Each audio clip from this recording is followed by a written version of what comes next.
Greetings, travelers.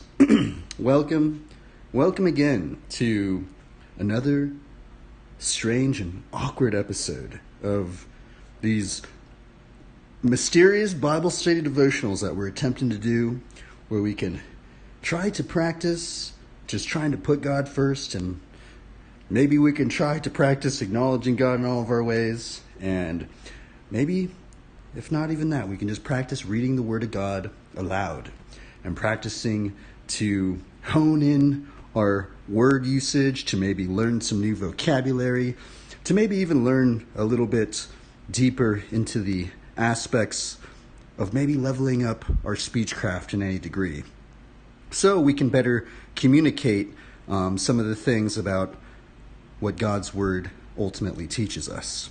And I do want to say I do apologize anybody that watches these streams if I say anything wrong. Hopefully you guys would send me a message or something if I do. The thing is that we cannot edit these things out, so we're gonna just go with it. But I think it's actually fun, and it's kind of fun not being able to edit things out. And it's actually, what's actually really interesting now is now when I watch YouTube videos, it's actually very interesting seeing where people do edit things out. Now, I know a lot of people just edit out like the time, they maybe they didn't know what to say, so they just kind of and they just stop. And then they cut it out, and then they put it right back. But it is kind of funny because some videos, you'll notice, dude, they edit it like 30 times. You just see this and you'll see it very subtly, it skips a little bit, right? And I just find it kind of interesting, and it's kind of cool that just the streaming atmosphere. It's like we're just trying to do it. It's kind of, there's a realness about it, and it's kind of, I find it interesting. Anyway, today I really didn't know what we were going to get into. And then I peered over and I looked at this strange item that I got while I was riding on the streets, and I found this dead raven on the side of the sidewalk in Long Beach, and I know it sounds really weird, but it was just odd because I've never found a dead raven. I mean, I've never even seen one. I've never even been that close to a dead raven, right? And the weird thing is that when I was out in Long Beach, there was just this dead raven, and I was like, that's weird, that's very strange. And at the time, it was weird because one of my other BMX buddies, he found an owl, a dead owl, and he said he cut the talon off. And it was weird because I was like, that's strange. I've never seen a dead owl or something like that, right? I was like, that's just that's a rare bird to find. That's just a rare creature. I mean, even if it's dead, right? I've never even encountered. I think I've only encountered maybe 5 owls in my entire life, I mean, I've seen a bunch of ravens, right? But I have never been this close to where I was like, wow. And it sounds really, really strange, but I know because some people have said that this is very odd that I have this raven claw. But it's weird because the first thing that went into my mind, what went into my mind when I saw this dead raven, I was literally riding my bike. Imagine me riding my bike in Long Beach, right? Right on the side, boom, I just see this giant raven. I'm like, what in the world? This is weird. And it's weird because, I actually don't think this is not from the same bird. This is actually one that I found. I think that actually might be a crow feather. I don't actually think that's a raven feather. But when you see a raven up close, it's so distinctly dark that it has even a purple bluish tinge to it. And I was like, man, that's really weird. And what was strange is the first thought that came in my mind I was like, man, someone's just going to pick this raven up and they're just going to throw it in the trash and it's probably just going to rot away. So what I did is I rode back, because at the time I was kind of living in my car. It sounds weird, but I was in this weird wilderness season out in Long Beach, right? And what's hilarious, let's see if I even have the tools with me. But what happened was I rode back to my car and I picked out, I don't think I have them in here, but I had these cable cutters, right? And they're specifically cable cutters for my brakes, right? Let's see what, do I have them out here somewhere? I don't even know, I'm gonna have to find something. But I cut the Ravenclaw, where it is, but I found, I have these cable cutters, right, for my bike. And what was crazy, I just went over there and I just chopped the Ravenclaw off of this Raven, right? And ever since then, it's just been this really weird item that it's just like, it's just one of these weird items, you know, it's like, I feel like, I mean, I bet you probably can just buy a Ravenclaw or something like that, but just like, it's just like one of these just weird items that I just have, and every time I view it, every time I just, even just take a glance at this thing, I just think about Elijah, right? And I think about the story of Elijah being fed by ravens and things of that nature, and how it's just a strange, it's just a strange thing. Let's take a little gander at this. And I have done a couple Bible studies on Elijah, right, and how he was fed by ravens. But when you see a Ravenclaw up close, it is really, really weird, man. And it's just so weird to really think that, you know, Elijah was fed by these things, right? Like, because if you can imagine, this thing's like petrified now. But you can imagine if that thing like opened its like thing, it can probably hold a good amount of food, right? 2 of these things, and then the beak. Man, it's so crazy to think that he was getting fed by ravens, right? And yeah, it's just a weird item. It's a very strange item. By the way, I did sanitize this thing when I got it, and so I think some people think that they're very unclean birds. I actually think there's something in the Bible that that says it's like a bird you're not supposed to eat or something like that. But the thing was, is I actually used this exact same almost method when I found this Ravenclaw, and I chopped it, right? And basically what you can do, and I actually found this method out by Les Stroud. He does the man verse, no, he doesn't do the man verse wild. I think he does like the Alone in the Wilderness or something like that. But yeah, Les Stroud, but he brought this up where he would use a little spray bottle with rubbing alcohol, right? And so when I chop this thing out, what you could do is you can basically just I can sanitize right here, right? And you could just sanitize things just right on the spot, you know? And that's what I did. So, and by the way, this also is kind of useful if, say, potentially you see someone coughing. You know, you see someone coughing and they open up a door. I mean, I carry this thing with me everywhere. This thing, I mean, that's just one of the things. I mean, sometimes I get a little tripped out when I see people like coughing and they're like, you know, they're just like, ugh, and they're like grabbing onto things, and I'm just like, bro, what you could do is you could spray anything, and you could just spray anything up in here and just sanitize it, and that's kind of what I started doing. So yeah, we're gonna do a Bible study on, I guess, Elijah. Who was Elijah? Why was he fed by ravens? Like, it's just such a strange story, right? And that's what we're gonna get into. What up, Priceless? Man, you in here early. Oh my goodness, I can't believe we're doing these many Bible studies. I honestly didn't know what I was gonna get into today. The thing is, we could always just find something. I mean, it's so crazy that we just like, yeah, I don't, you know, there's so many days where I'm just like, I don't even know what I'm gonna do. But the thing is, I'm gonna ride my bike anyways. Like, is there any way I can even like try and do a Bible study devotion, even devote even a little bit of time into reading? That's what I've been trying to do anyway. So let's see. Let's find. Let's type in Elijah Raven Bible study.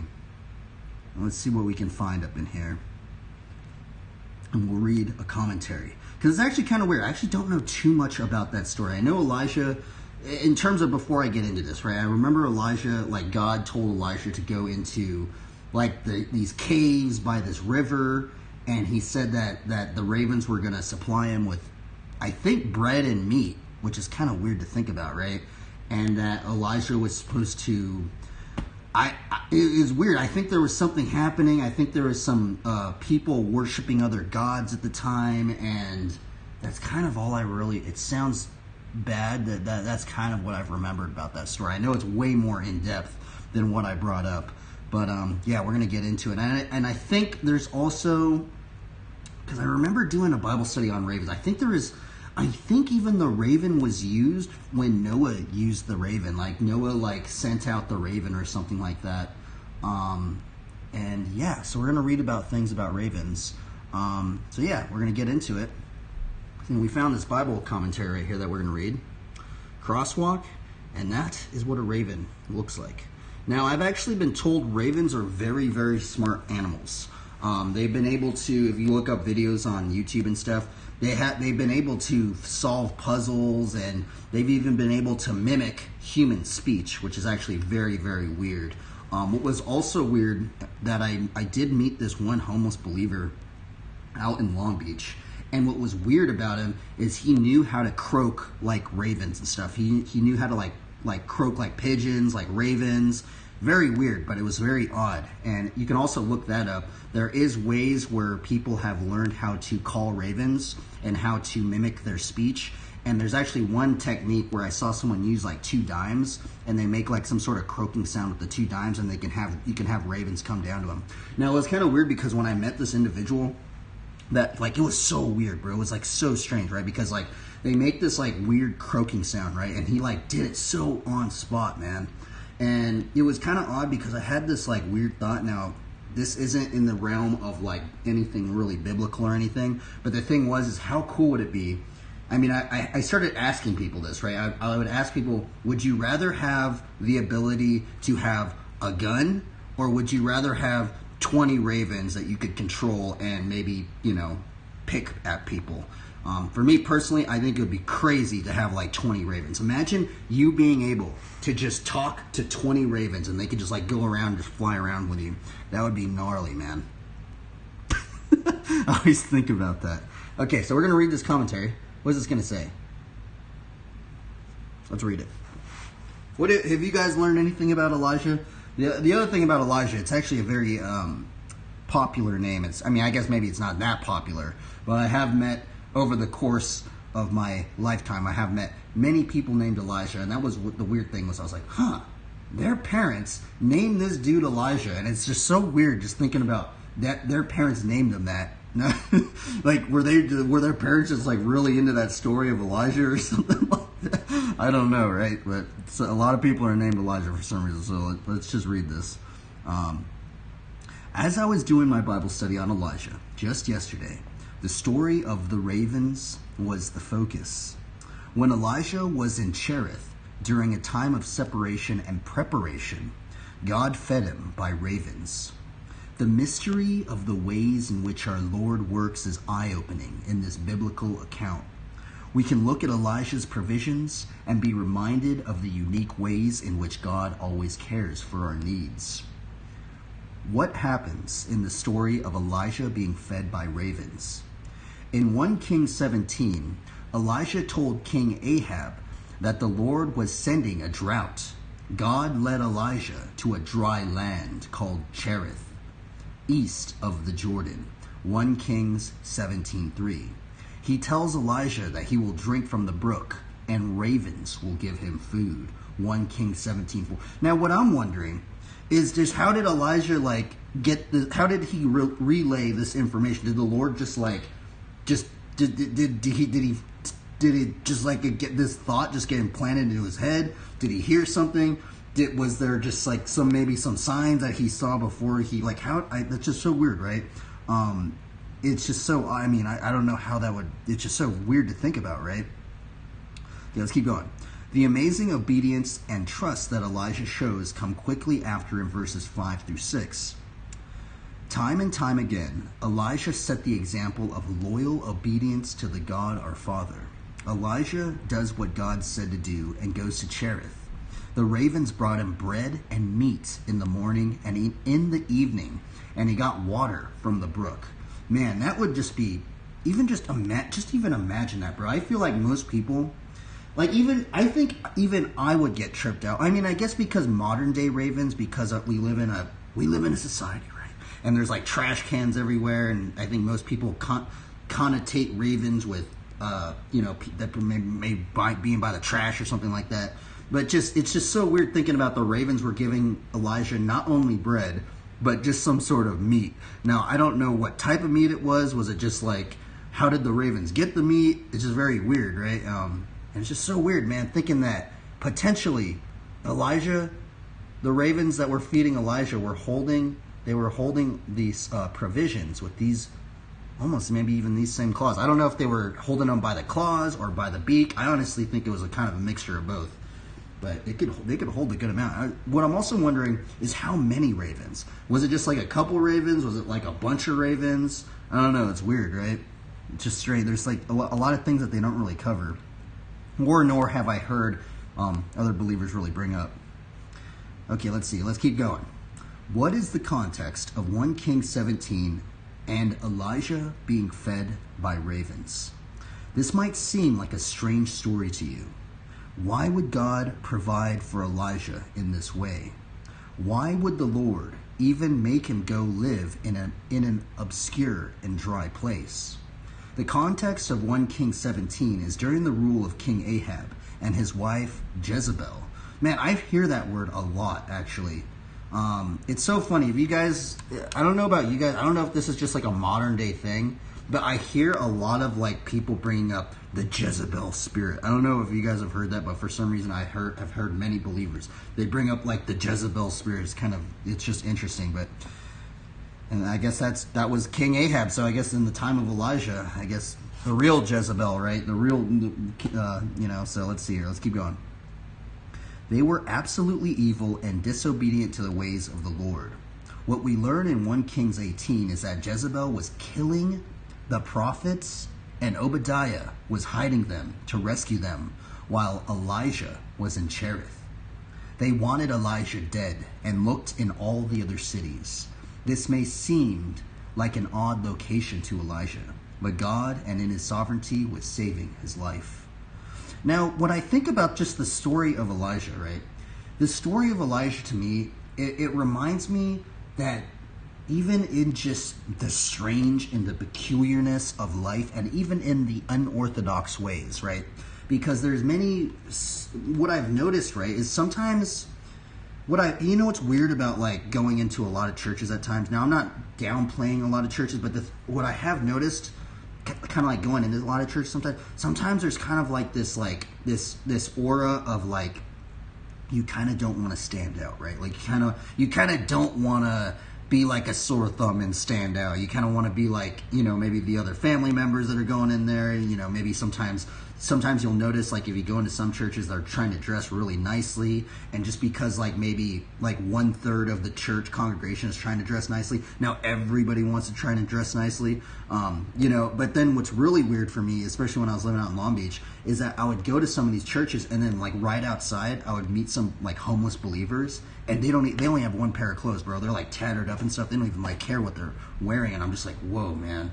Like, this is, you guys got to experience it, man, because it is such a paradox, bro. It's like so weird. Literally in the same day, like there's literally been Sundays where I went to church, I tried to dress nice, everybody's trying to dress nice in the church and stuff, and then I go outside of church, I'm riding my bike around, and I meet some homeless believers, and they don't even have any nice clothes, bro. And you're just like, what in the world, bro? Like, this is just such a paradox from where I was just at.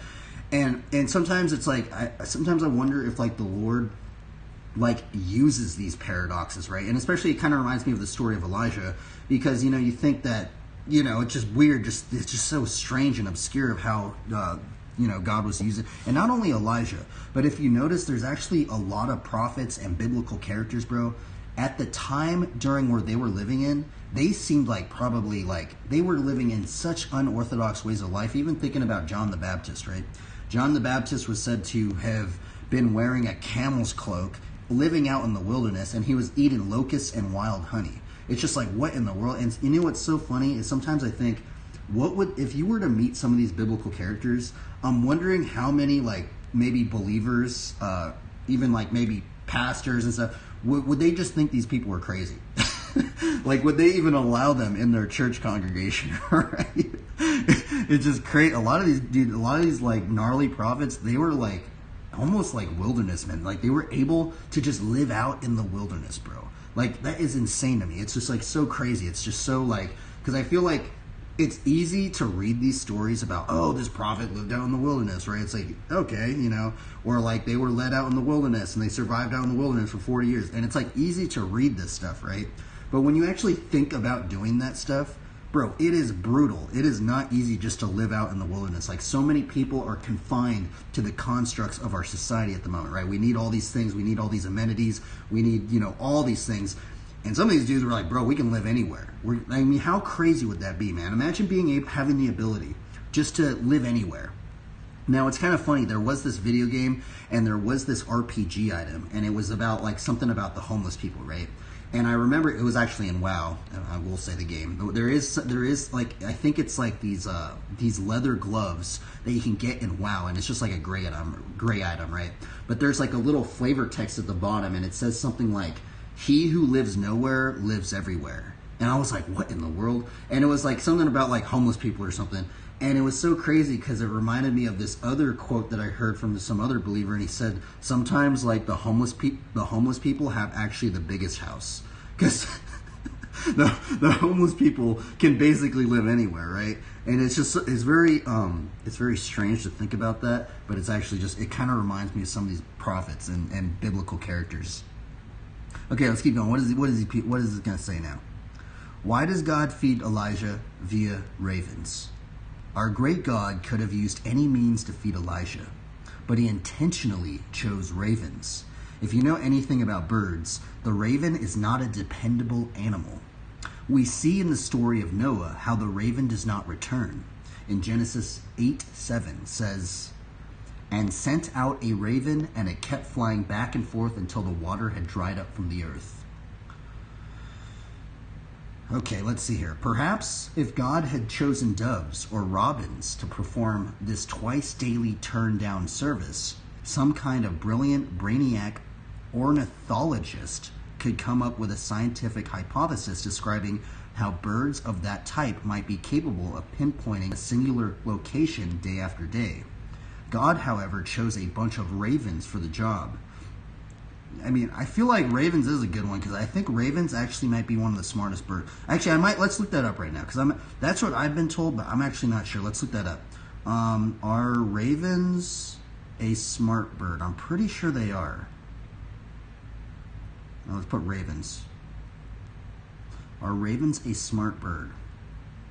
Let's read that. I mean, this is you gotta take this with a grain of salt, but that's what I typed in, by the way. What is this going to say? What is this very first thing going to say? It's on BBC. One recent study claims that by 4 months old, ravens have full-blown cognitive skills. And before reaching full maturity, they can rival adult great apes. What in the world? Another indicates that problem-solving crows perform similarly to children under 7 years of age. That is crazy, man. I actually never read that before. I heard that they were smart, but now I don't know, like, compared to other birds, right? Like, that's just kind of like, that's kind of what I'm wondering, like in the realm of like all the bird species, like how smart are ravens, right?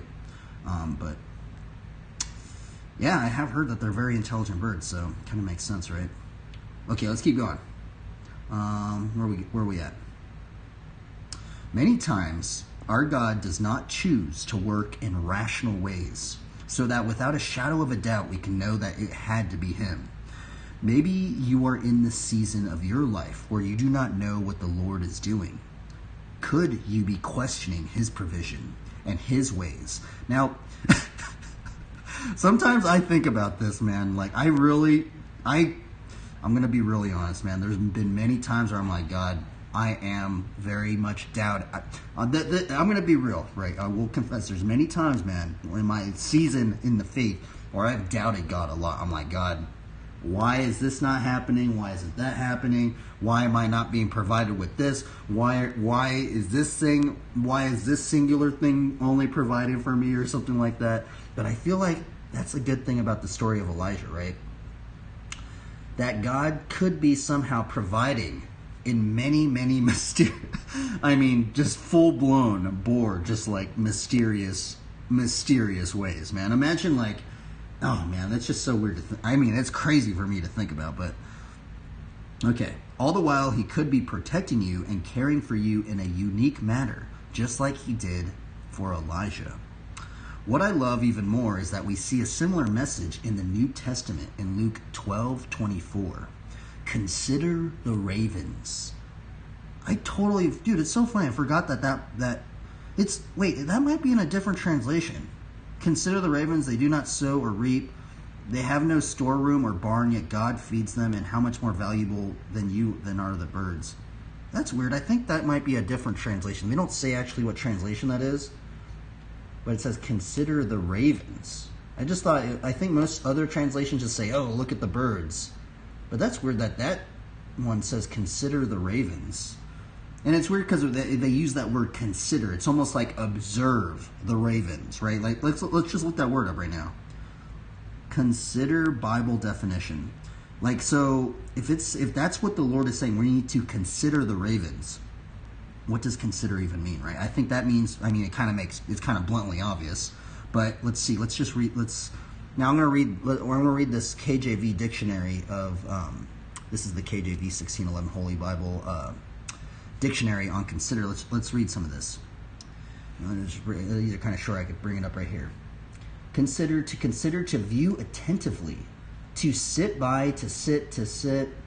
The literal sense is to sit by or close, or to set the mind or the eye to. Hence the view or examine with attention. To fix the mind on with a view to a careful examination. To think on or care to ponder, to study, to meditate on.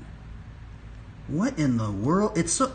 Okay, so that's actually really weird, right? Because in my own mind of what I thought about the word consider, I was just like, oh, just a little bit, right? Just a couple thoughts. Okay, ravens are black, or, they're dark, they croak.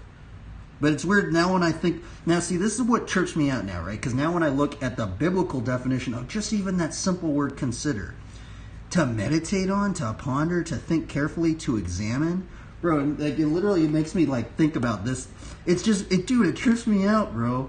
Because now, this thing even, like, trips me out even more. Because I'm just like, what in the world, bro? Like, it's just so odd thinking about it, man. Because, like, that's what this thing makes me think of. I'm just like, bro, like, it's just such a weird item. Like, this is a legitimate Ravenclaw, bro. Like, this is, like... like, it's just funny, bro. It's like, I don't know, man. Like... This thing has tripped me out so many times, bro. There's so many streams where I've started the stream off with this item right here.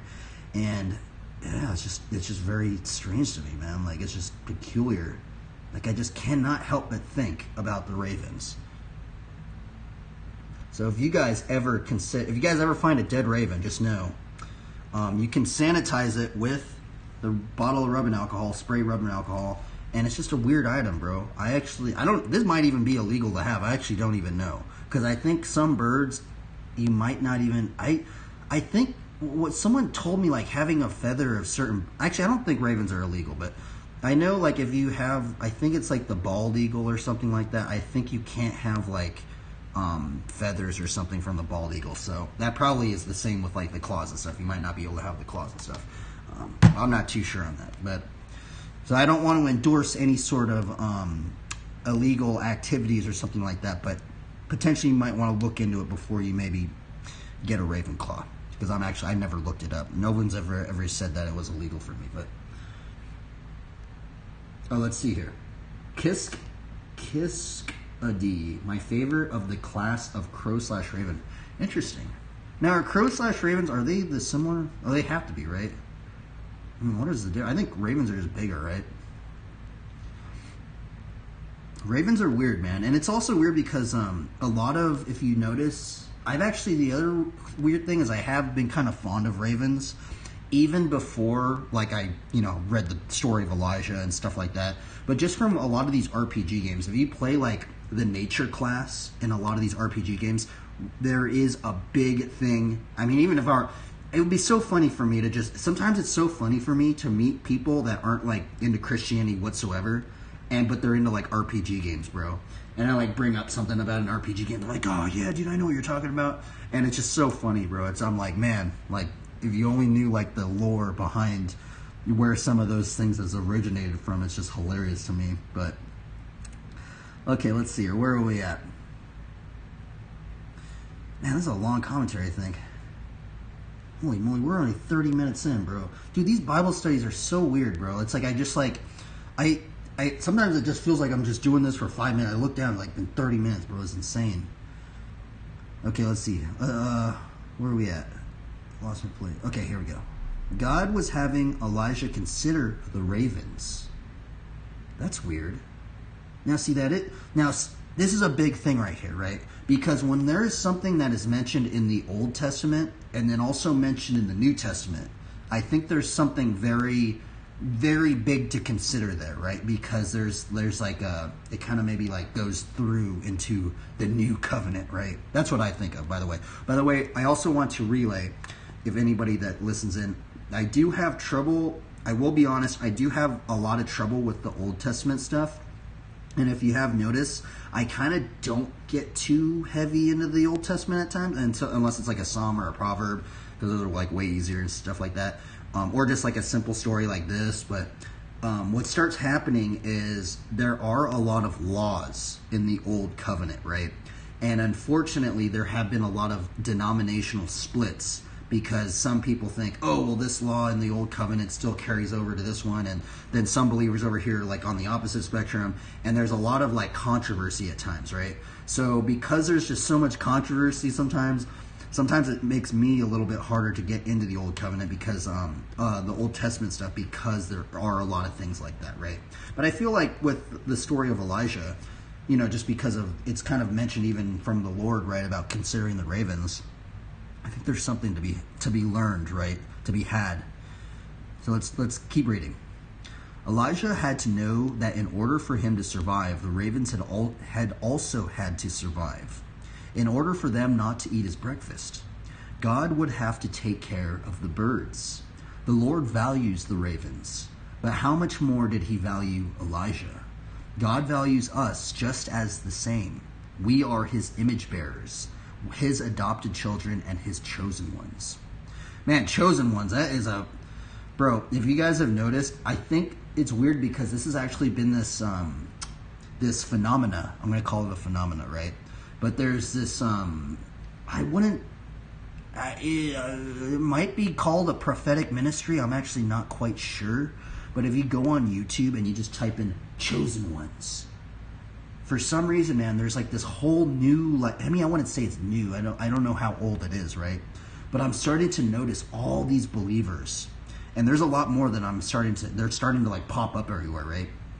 And they start talking about the chosen ones. Like they start talking like, chosen ones, you got to remember, like, God, you know, has you on this plan, or don't be scared to go on your own, or something. You know, they start saying stuff like that. I don't know how they do it, but I guess they might be on their own body of Christ element. Maybe they are providing something to the body of Christ. And not only that, I've also seen a lot of chicks doing it.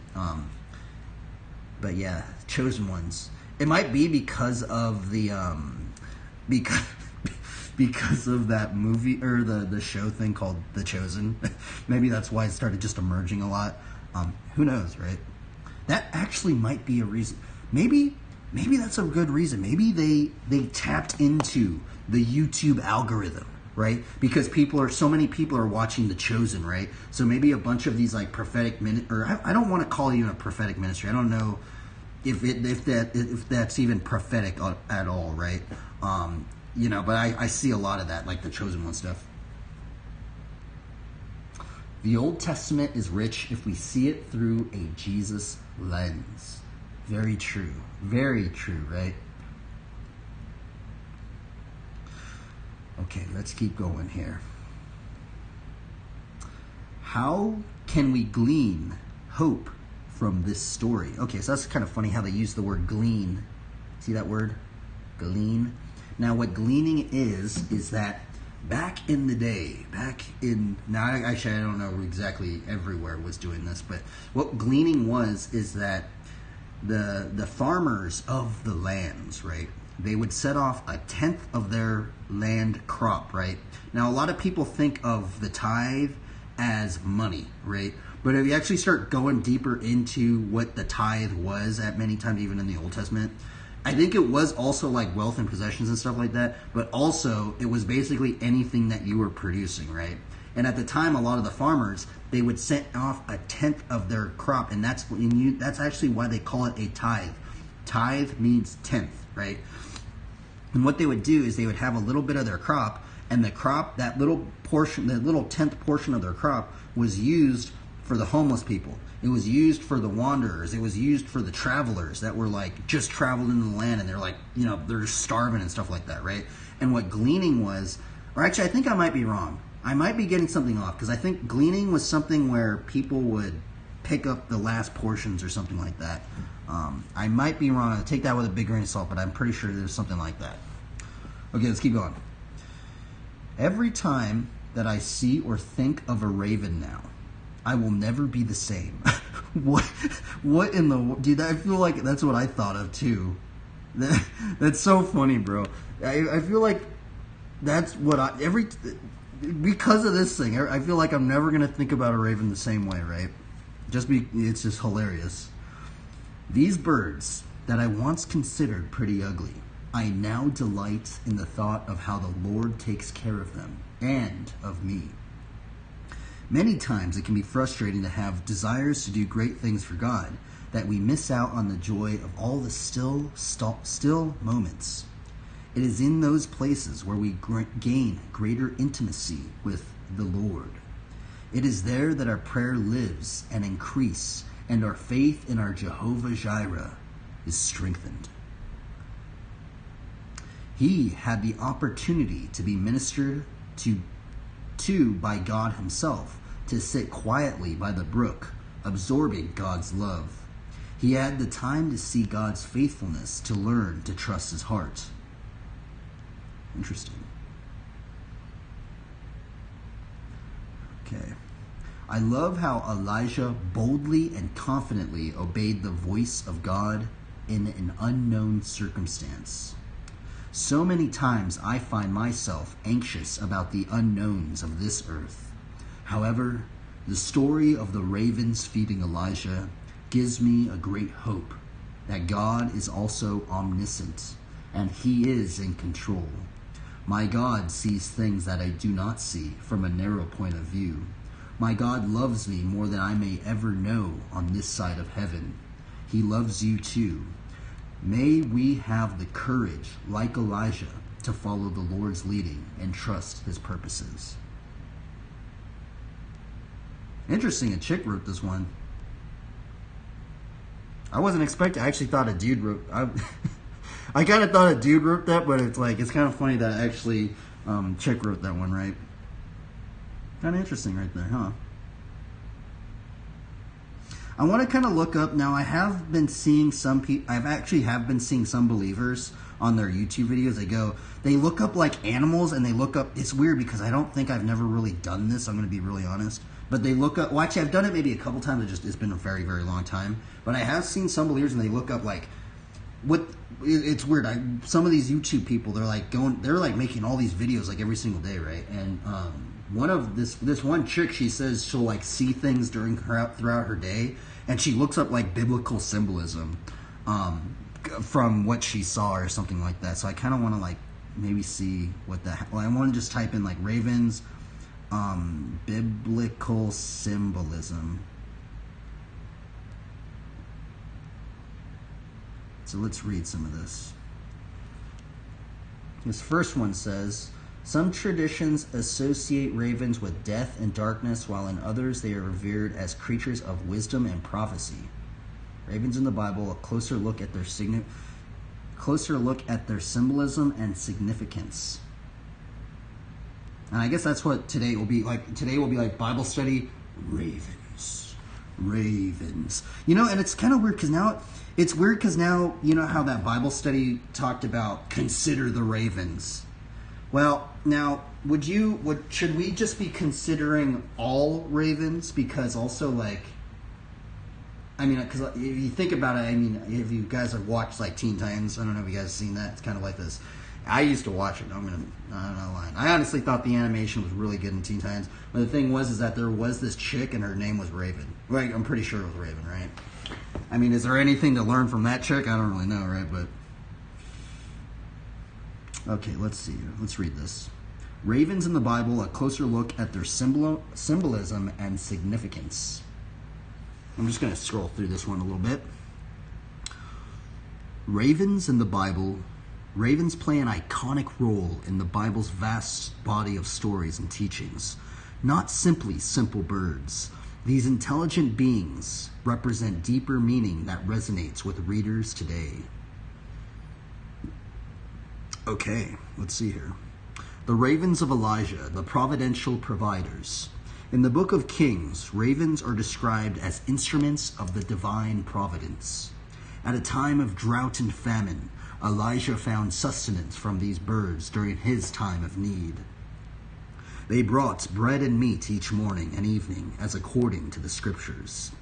This remarkable story illuminates God's providence by showing that even when times seem hopeless, sustenance may arrive from unexpected sources. Interesting. That's a good one, right? So that's a good one. Noah's raven as an avatar of hope. Ravens play an integral part of Noah's Ark story. After the great flood, when looking for signs of land to settle on, Noah released a raven from the ark as an act of exploration and hope. Sent out to search for dry ground, although this raven never returned home again.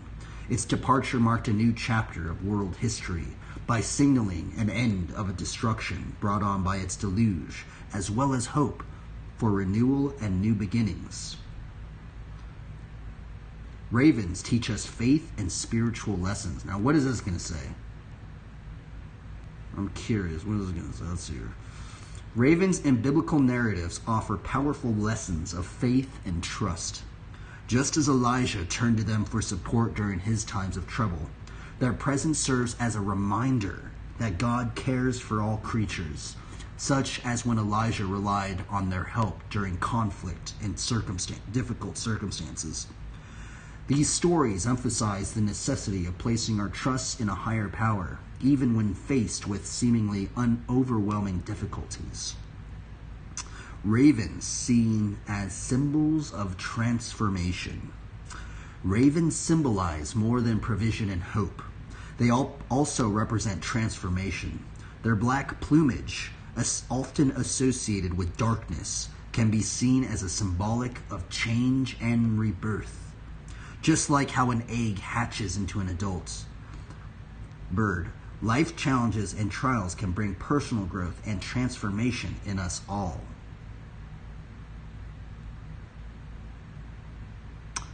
Okay, let's see here.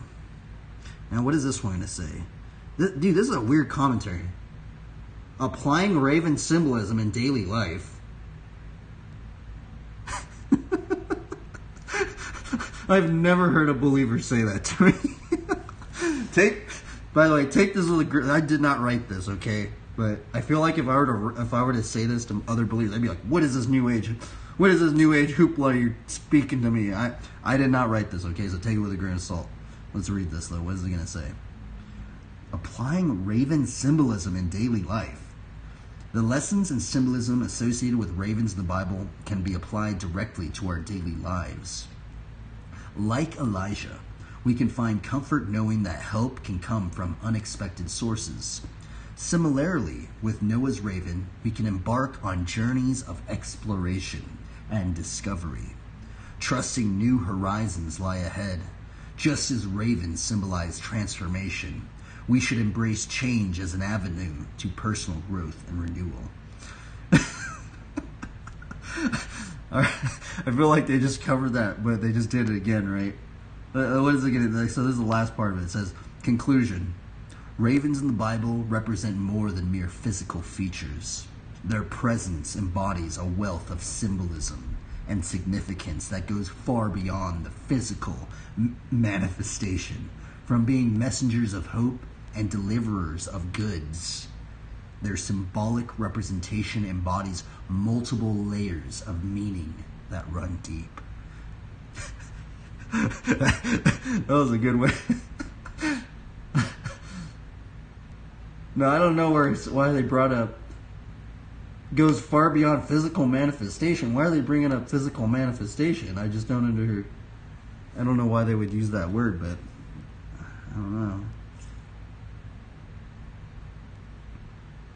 Alrighty, and that was the Bible study for today. Today we have covered the topic of ravens in the Bible. Thank you for tuning in. And now we're going to get into our next segment of BMX flatland. Actually, we're going to try and get into some other things besides flatland as well. It's BMX learning. And we'll probably get into a drawing a picture maybe. So Thank you for tuning in. Now we're going to do a card draw.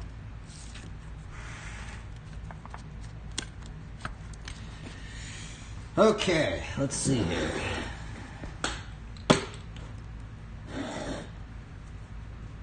Let's shuffle this up.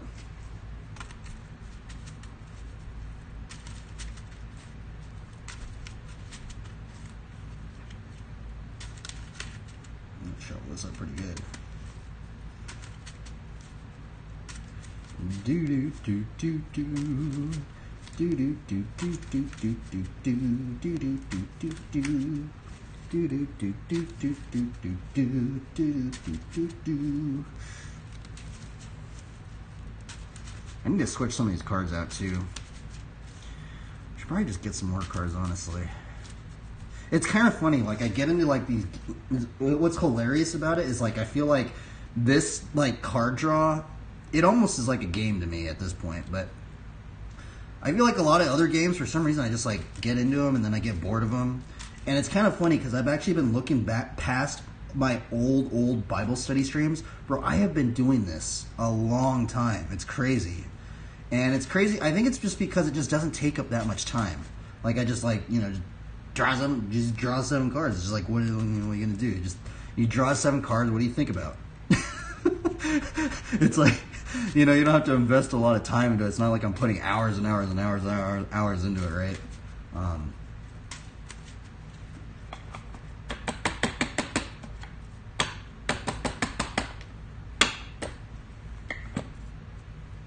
Got it. These cards at the top are going to be the ones worth drawing today. Let's see what we drew today. First card of the day. What will it be? Interesting. First card of the day is Sephira's Sky's Blade.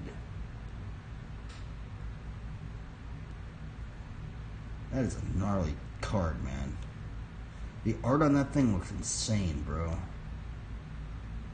Like, I like the clouds, bro. It just looks so ethereal, dude. It looks so gnarly. Wow, that thing looks crazy.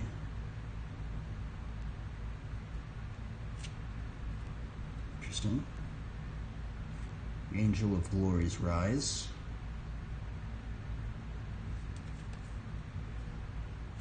Number 3, interesting. Divine Visitation.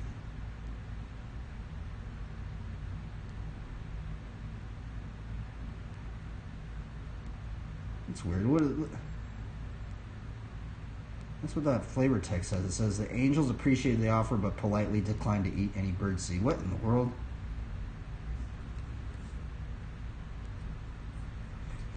Number 4. Okay. Frontline Medic.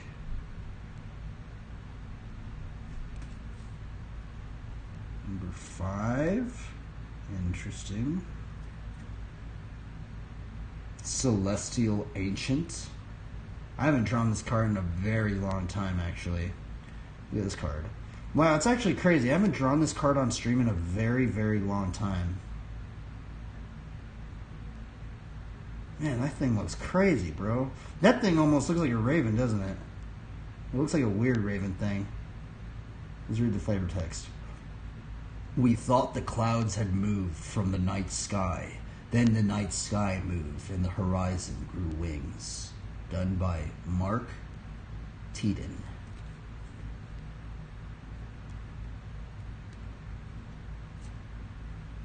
Okay. Elvish Visionary. This is the flavor text.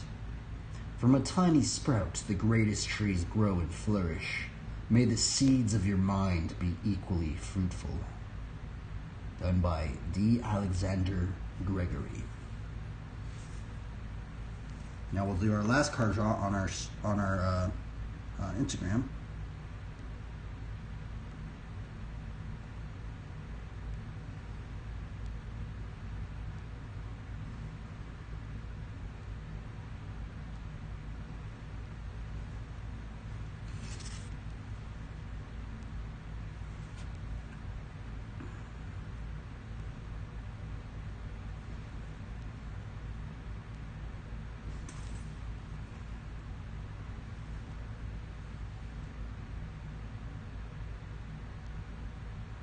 Greetings, travelers, to the card draw of the day. Today we drew Sephira Sky's Blade, Angel of Glory's Rise, Divine Visitation, Frontline Medic, Celestial Ancient, Elvish Visionary, Ravenclaw, and our last card for the day is Mistveil Plains, painted by Ralph Horsley, which I think that guy's actually done a lot of Blizzard artwork as well.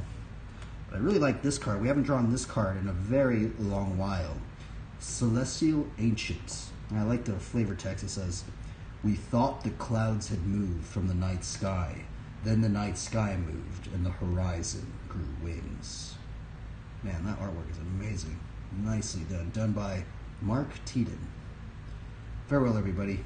Try your best and have fun. Got our Instagram story? Okay. Boom. Now, we're going to chug some coffee. Cheers.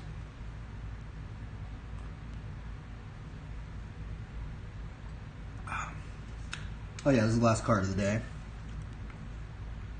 Mistveil Plains.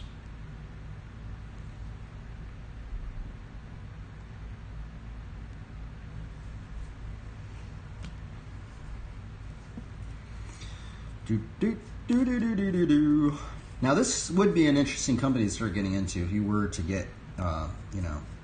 What's crazy is I know a couple of these guys that work for this company.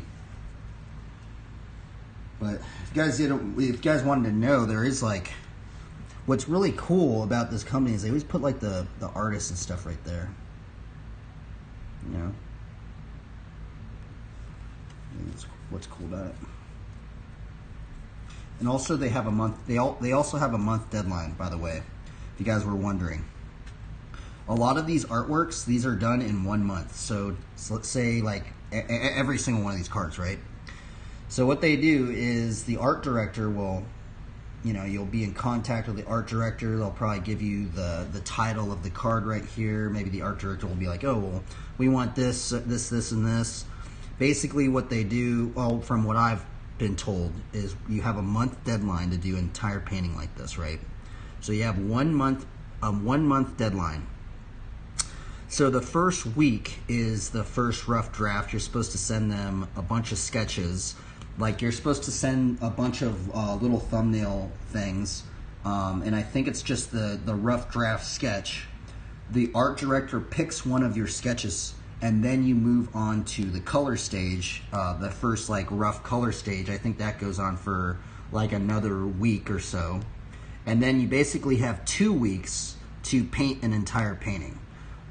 Depending on what you do it in, depending on if you do it like, well, depending on, well, I guess like you're working on it for an entire month, but I think it's maybe like a week or so maybe of just, maybe you have 3 weeks to do an entire painting. So you guys wondered.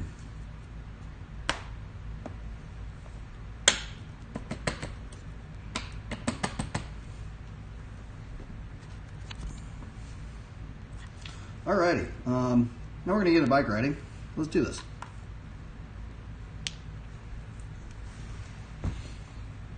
The other thing I wanted to say, a lot of these artists that do these cards, the artwork actually, they actually do alters. Actually, one of my buddies said I should start doing. I actually might. Oh man, it's so funny, dude. One of my buddies actually told me I should start doing the alters. But I sometimes I have trouble. I'm just like, man, I don't know if I can alter somebody else's artwork. I just feel a little weird doing that, right? But there are people that literally just take these cards. They take the card out and then they'll get acrylic paint and they literally paint on this card. And see how like there's like this border right here? So like there are some people, and what they'll do is they'll like paint out that, right? And sometimes they'll even cover this entire thing. Sometimes they'll like just repaint this entire thing, right? And like they'll basically use that same color and like alter it out, right? Make it like a full art card, right? Some people have said people actually make livings doing that, which is crazy to think about. But I feel like there has to be some sort of copyright issue I would only imagine, because that's not the artwork that you did, so you're basically altering somebody else's art. I feel like there would be a copyright issue with that. I'm wondering if there might even be a copyright issue if I were to do that on Twitch. But someone did tell me I should maybe do that, but just something to think about. Okay, what am I doing here? Yeah, we're gonna get into riding bikes now. Okay, let's do this.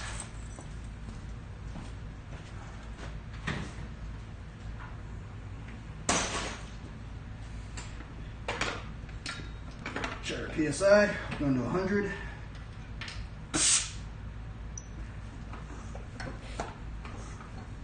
Oh man, this thing's all... Man, I think this little kid messed this thing up. I feel like some neat oil up in here or something.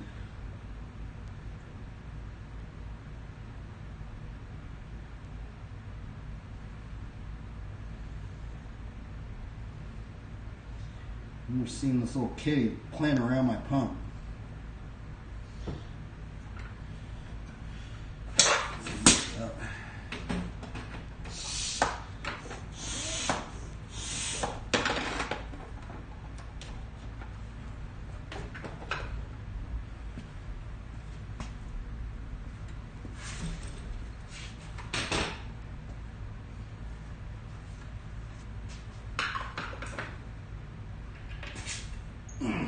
Okay, let's see. Well,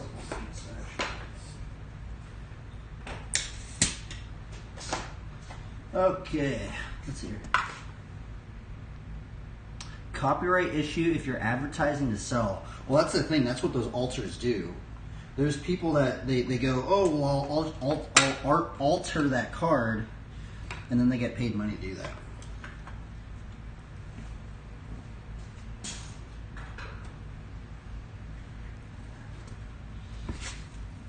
But maybe they're just doing it like behind the scenes or something. Oh yeah, I can do health and fitness now. I'm going to change the thing. But yeah, they like do it like acrylic paint and stuff like that.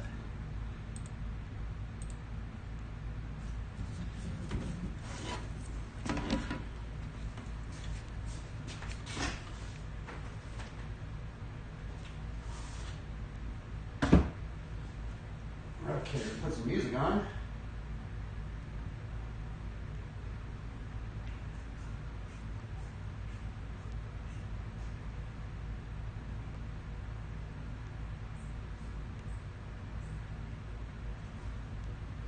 It's kind of cold. A little chilly.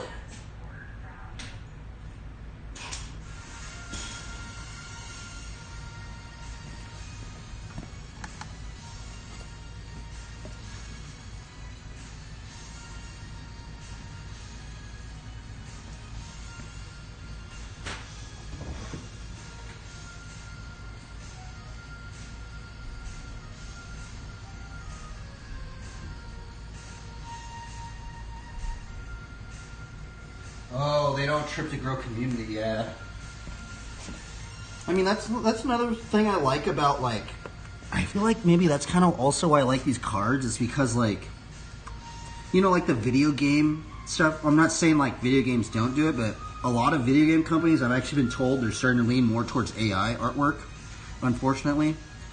But that's the cool thing, is because this game is just so, like, traditionally painted and stuff like that, so, like, I know that company said something that they're going to be against using AI and stuff like that, but I mean, I don't know.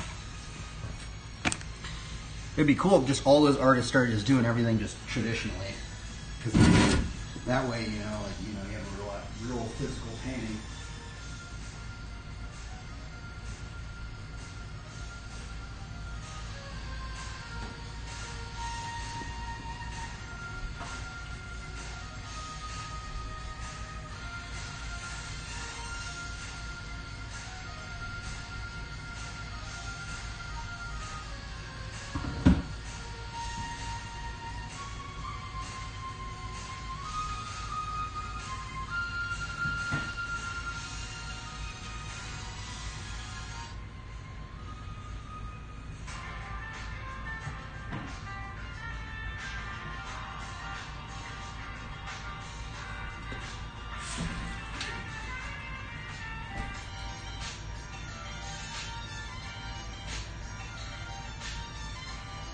Dude.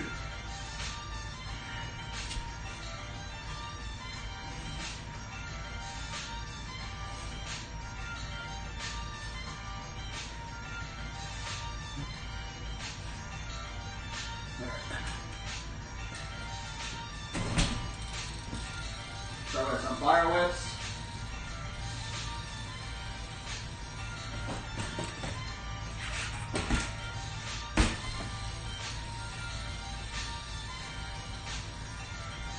And my brakes are a little off.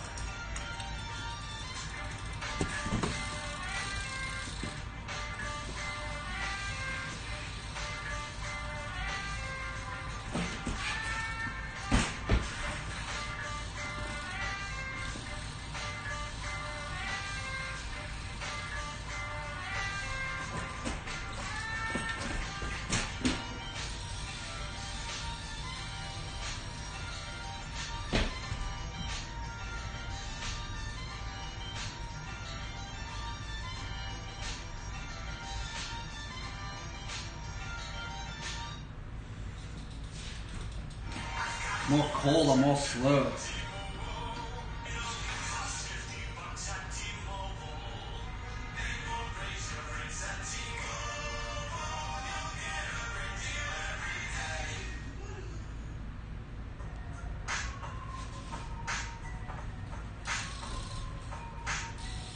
Locomotive?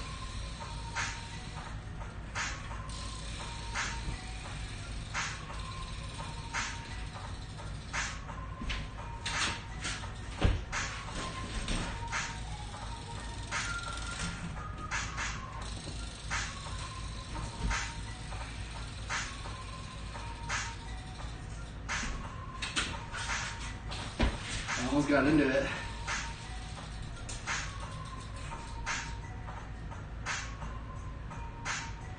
Man, I really had that trick unlocked, dude. I honestly feel I think I know what's making it harder. I don't have my seat like all the way up, because if you see people back in the day how they did it, see how I have my seat kind of like up, but they have their seat like even higher. They're like, their seat's like that. So my seat's like at the lowest it could probably be, to the point where it's like, to the point where I can still do it, but also just makes it way more harder. I can barely get into it.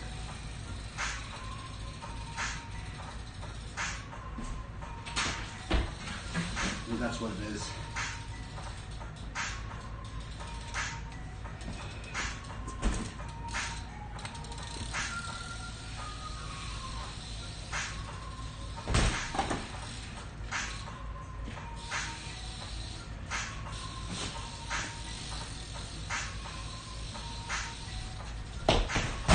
Out of it.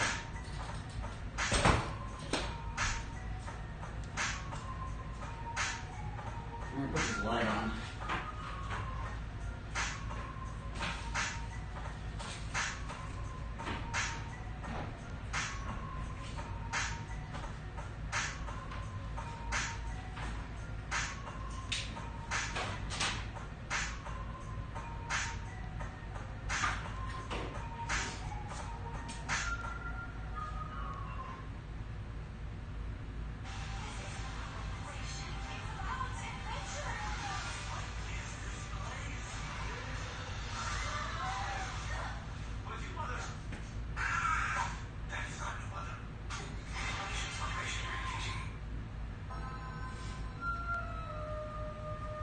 Okie dokie. I feel like today might be a little harder day for flatland. I kind of feel like I'm not like fully in it, but oh, there is a new combo I kind of want to try. Let's try it.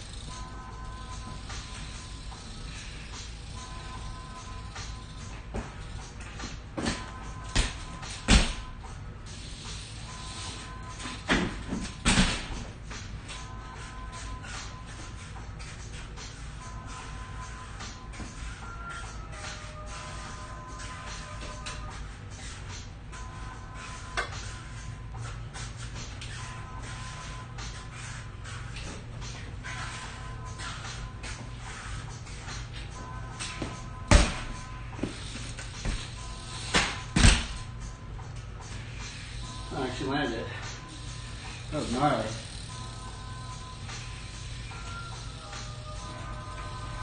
Oh yeah! I can't believe I landed that first tee.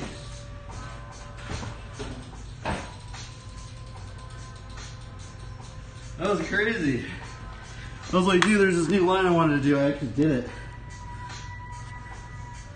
First line of the day.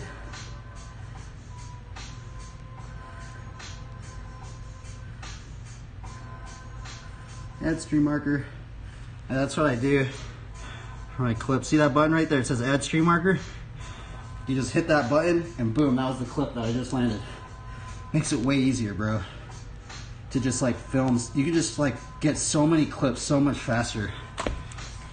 Instead of just having to sit there after editing and all that stuff. I know right after this it was gonna be a hard day, legitimately, huh?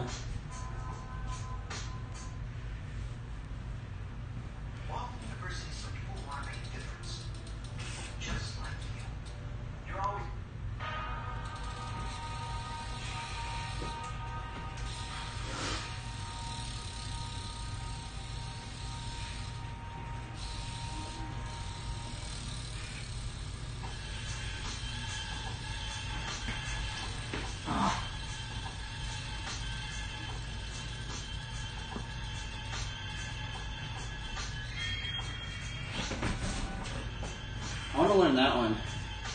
They like do like a, I don't know how they do it. They like do like a steamroll with bar spin.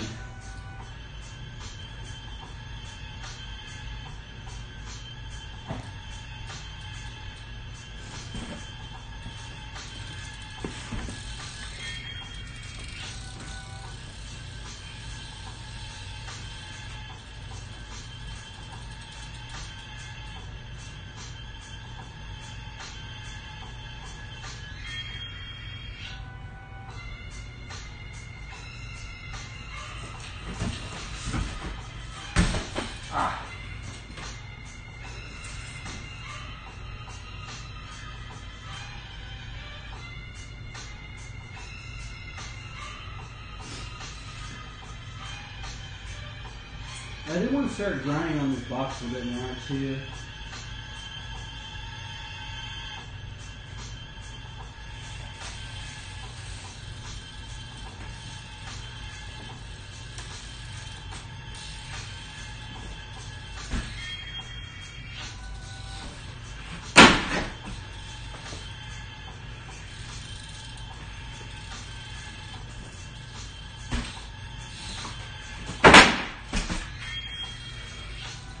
Sorry, it's kind of loud. That's kind of why I don't like ride that box in here. It's just like super loud. I'm messing around with it.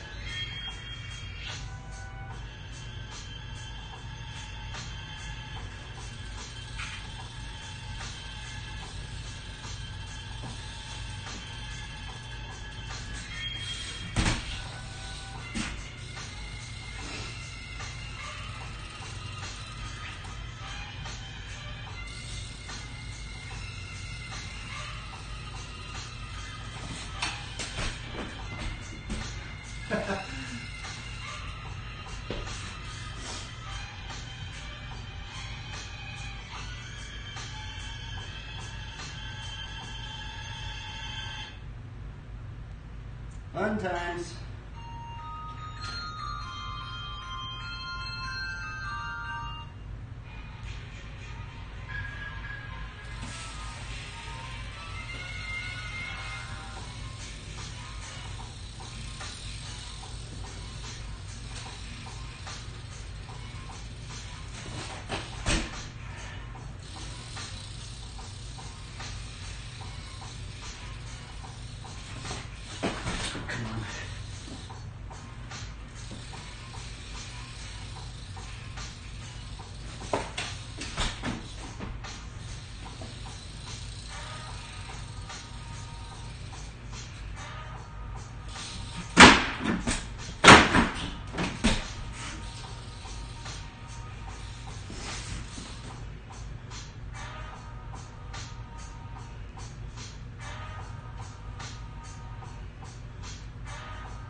Drawing an off-balance hold, Jamie Ryan. What the? Did you start studying Bridgman? Frazetta? Frank Frazetta. That's what I studied a lot.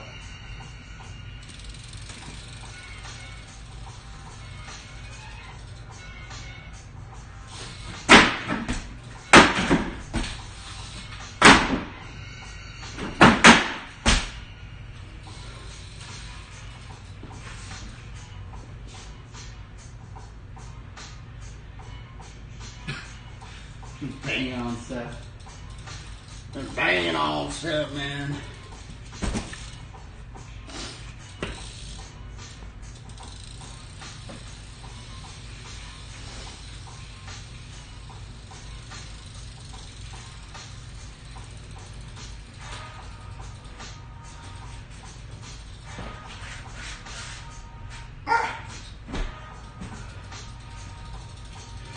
I want to see someone do a funky chicken grind, bro. There's going to be someone that does it. I want to see someone do a funky chicken grind like this down a rail. How crazy would that be? Boom! Holy moly, bro. Someone's going to do that. It's going to be insane. Funky chicken grind down a rail, bro. That would be so crazy to see.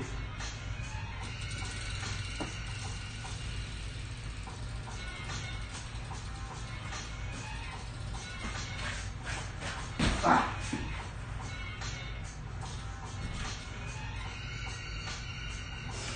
Here we are. Don't be afraid of that commitment. Get these pitted. Did you get some paper from it? Largest retailers on the planet. They don't have it figured out, but Shopify really does. It builds a totally custom application. Man, I don't even have it. I'm gonna be honest, man. I did really poorly in school.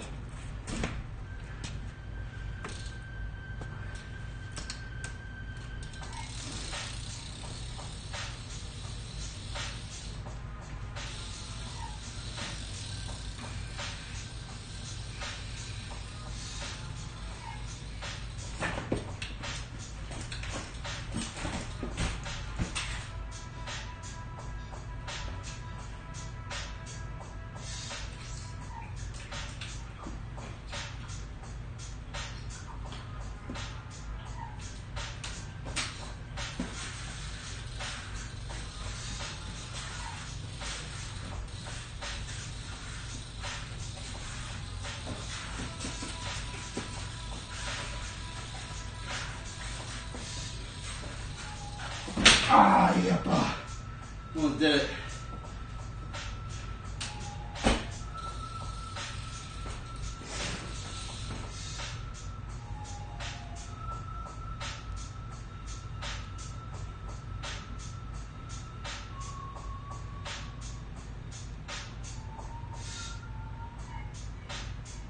Almost lost it right there.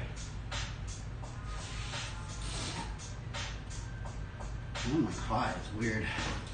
It's like cold, but it's hot.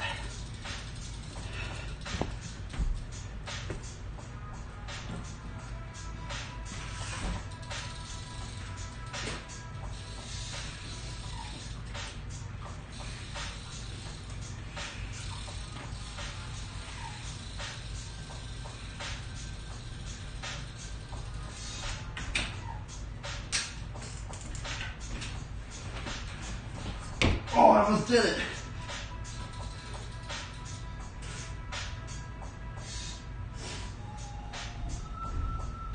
We almost did it.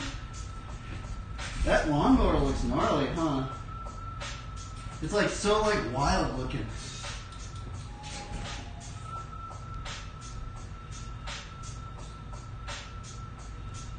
Yeah, that thing looks crazy, bro.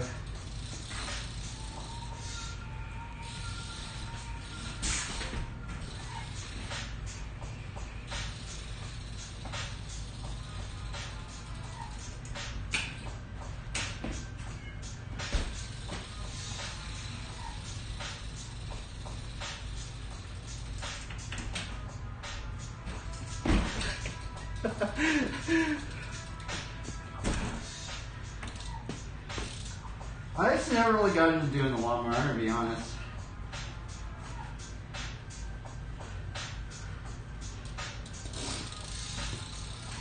Let me see like what other tricks we got.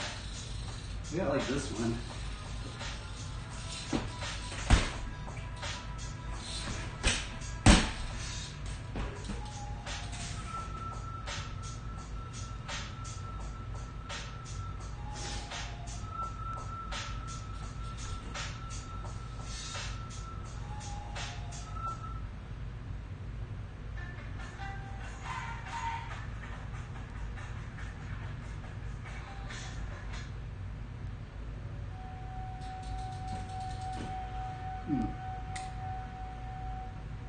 Let's do locomotive.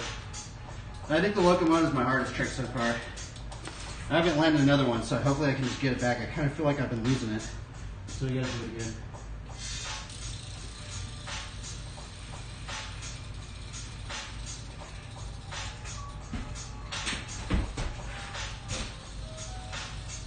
It's hard. Maybe I gotta just raise my seat up way high. I don't want to.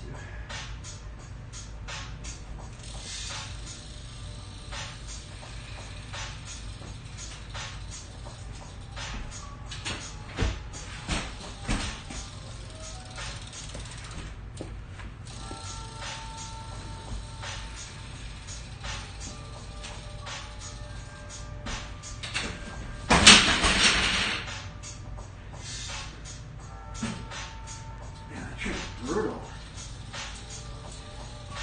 What is wrong with this trick? This is so hard. Like I can only get into it like it seems like 1 out of 20 tries.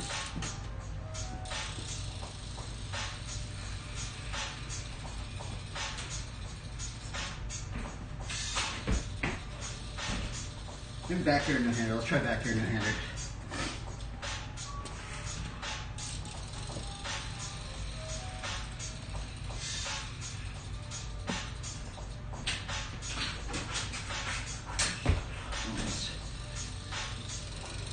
I feel like the back air no-hander is easier than the locomotive.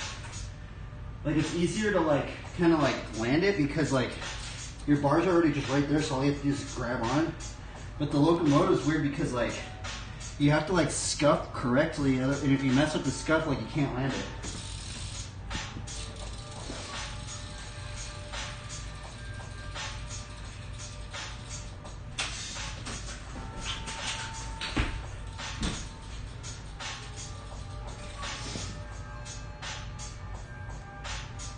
Let's see here. Just DM a snapshot of the beginning of the drawing. Oh, sweet. Thank you, dude. I'll open it up later.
Oh, we almost landed that line.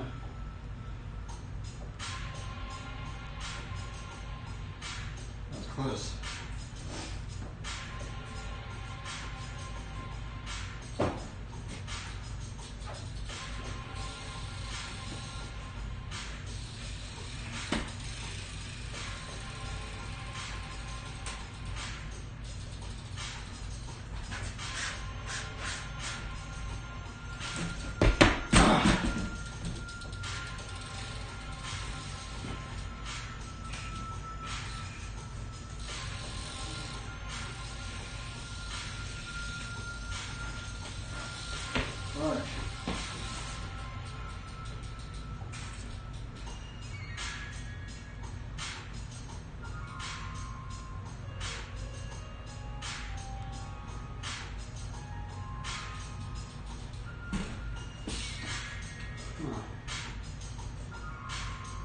Oh yeah, I forgot we were trying to do the circle side donut. Oh.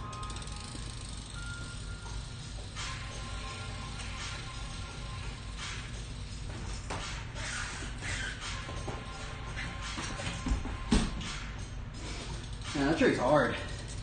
This is hard to land. I can never land it.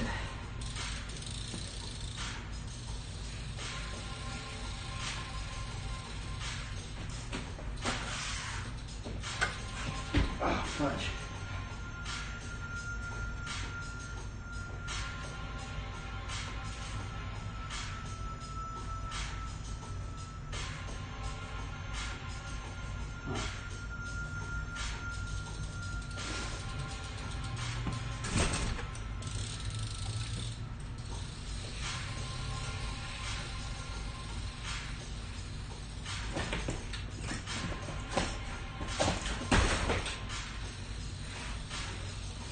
My brakes are a little funky. I might have to clean my rim.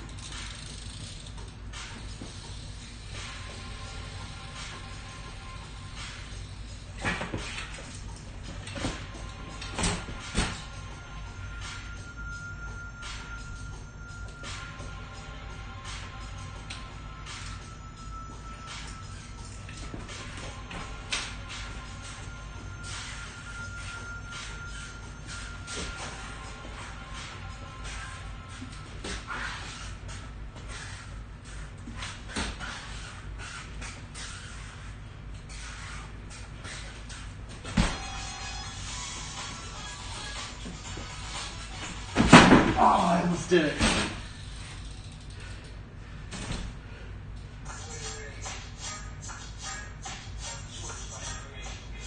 Get a little triple whip. Get a little triple whip for Logan Martin. Closest I'll ever do that in the air. Triple whip, triple bar. We're eventually going to do the 7 whip, 7 bar. We're going to try and do a 7-7-7. 7 tail whip, 7 bar spin, 7 no-hander. I want to see, that one's going to be the gnarly one.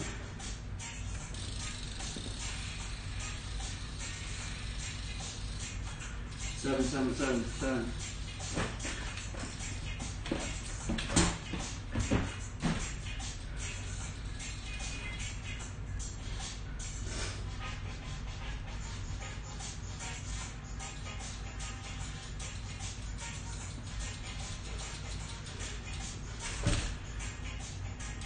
Huh.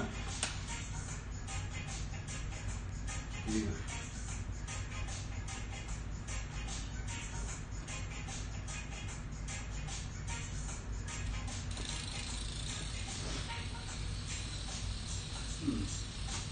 What I've been trying to learn, I guess the locomotive, I feel like the locomotive is my hardest trick right now. I can barely land it.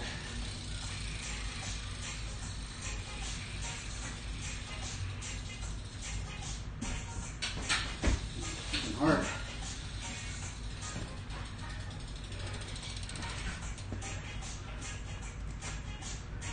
It has to be my bike geometry. I think it's my bike geometry somewhere. Because I see people doing it and they just do it they just get into it and they're just so easy, it seems like. It has to be my bike geometry, I think. Maybe it's because this is too short. Because I know back in the day people were running 14. I don't know, something's up with my bike.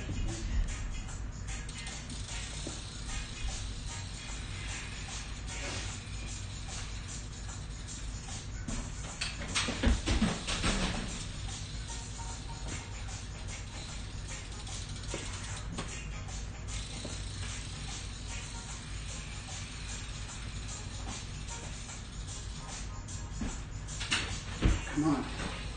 It's so hard to get into. It's just a game of chance at this point. I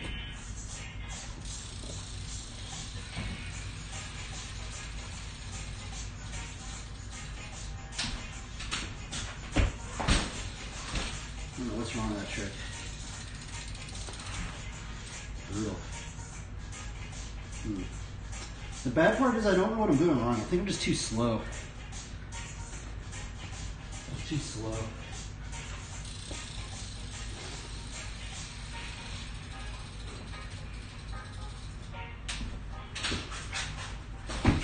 Right there.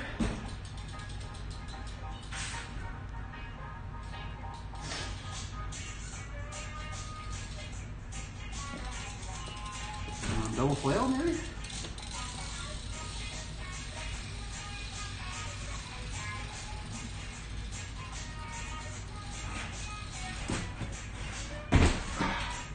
Almost. You're loose. Loose there.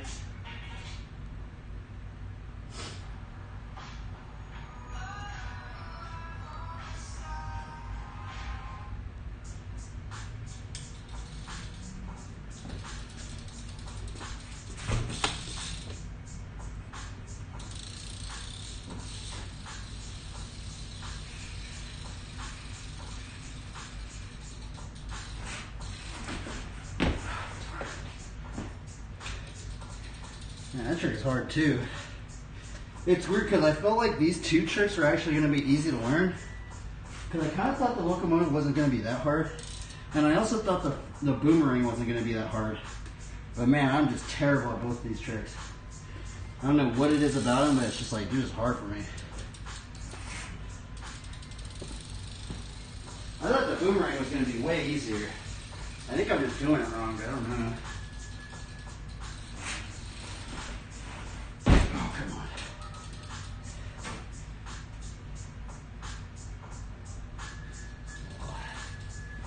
Just keep practicing. Keep failing over and over and over again. Hopefully we can get up to episode 8,000.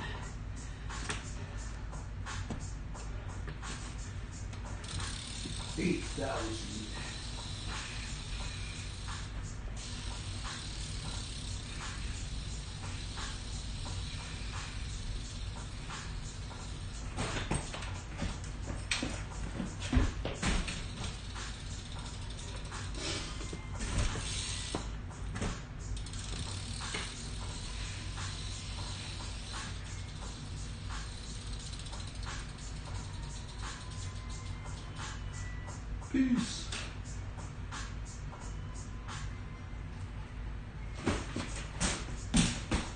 Oh, I did double correction hop. Not good.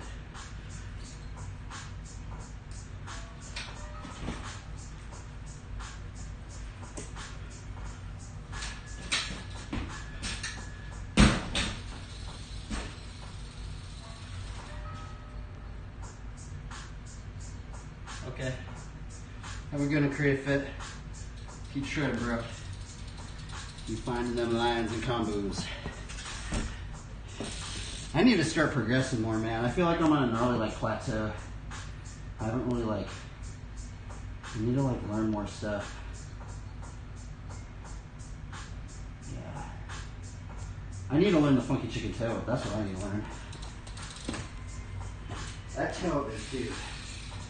I feel like this tail whip might be the hardest tail whip I've ever tried to learn.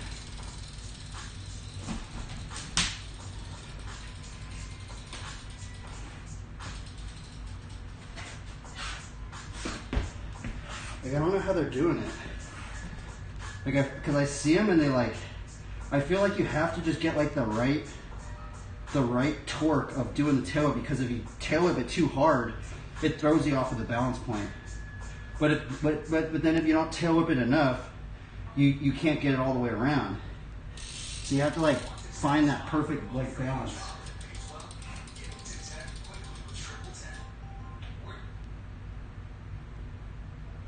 I think that's the secret.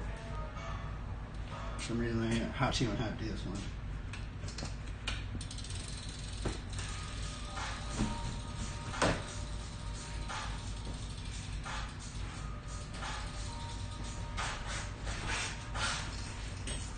I didn't throw it hard enough.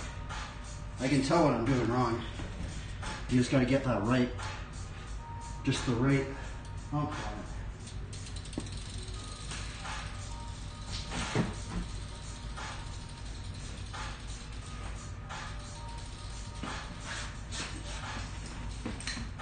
goodness, that's so gnarly.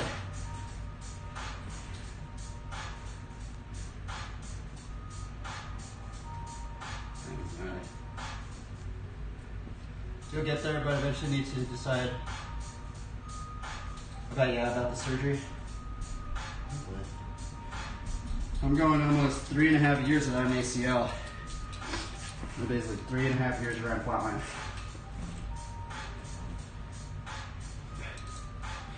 I'm kind of hoping they just create some sort of non-surgical option. Some sort of new non-surgical technology.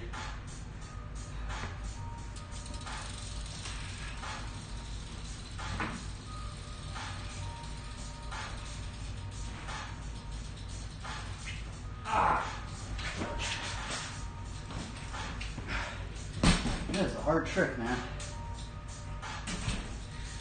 How in the world do they do it so good?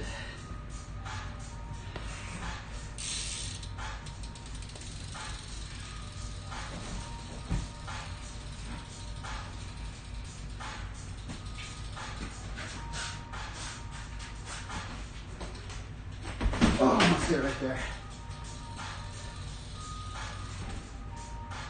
See, we can almost do it. Just gotta practice it. I feel like I could probably land one if I just if I just worked on it all day, I bet I could land one. Because that one was really, really close right there.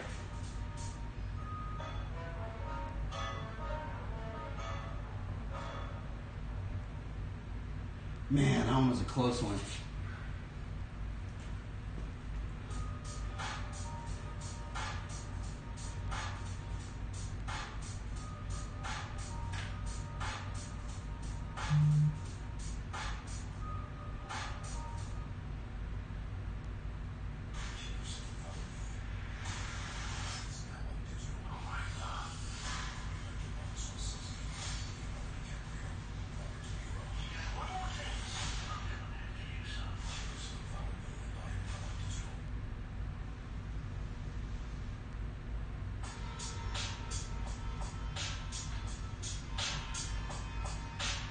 I need you.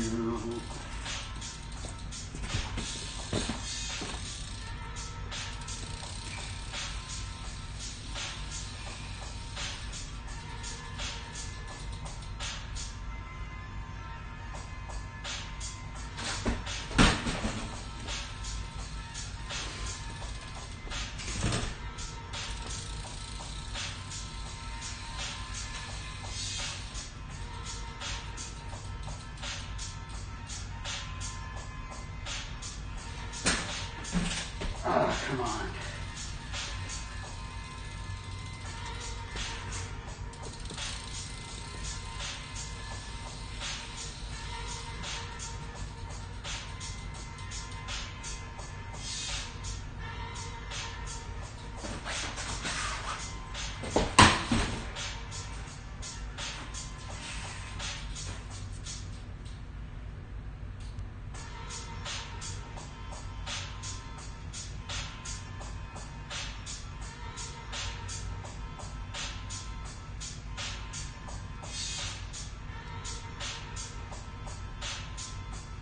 I know, it's so close, huh?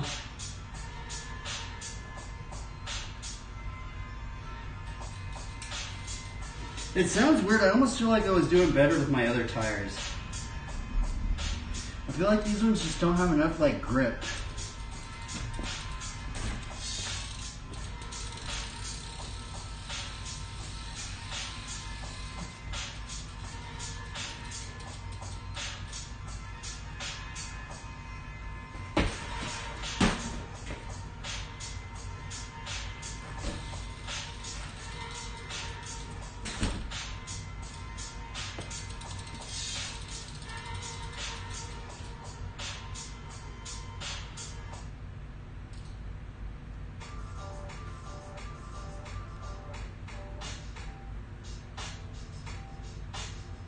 Please. I think that might be dangerous. I think it's generally the tire. Because I went from two different, very different treads. Like if you see, this tread is very smooth. But it's crazy because people still think that this has a lot of grip to it. But the other tire that I had was really, really grippy. Like it was like grippy.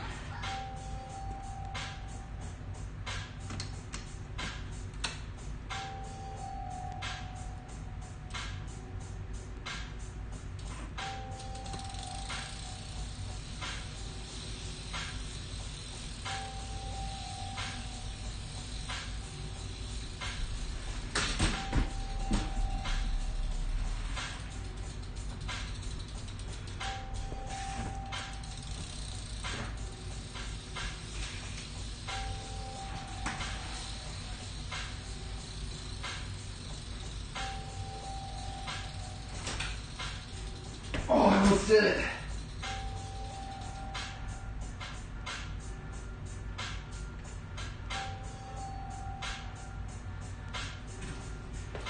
I guess that's another funky chicken combo. The turbine steamroller, switch hand, funky chicken.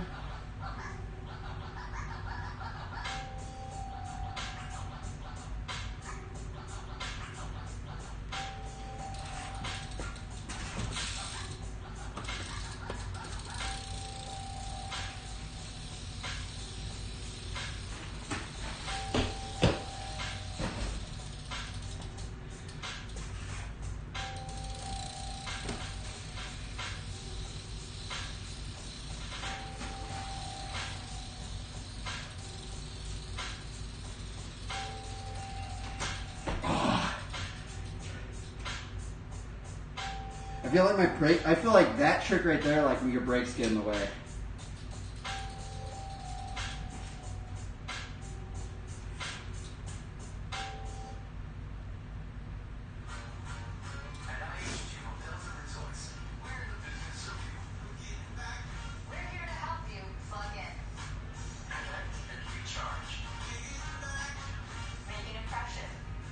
It's weird, like that trick looks so cheesy, but like it's actually hard.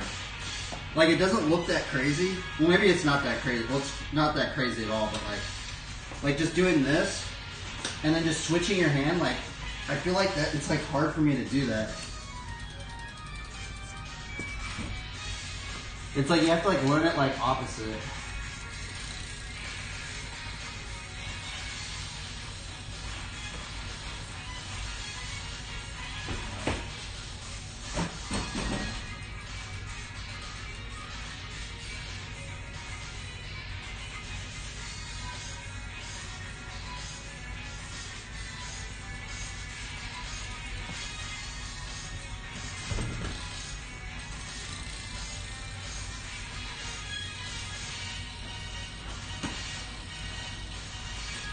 Come on, I was getting into it.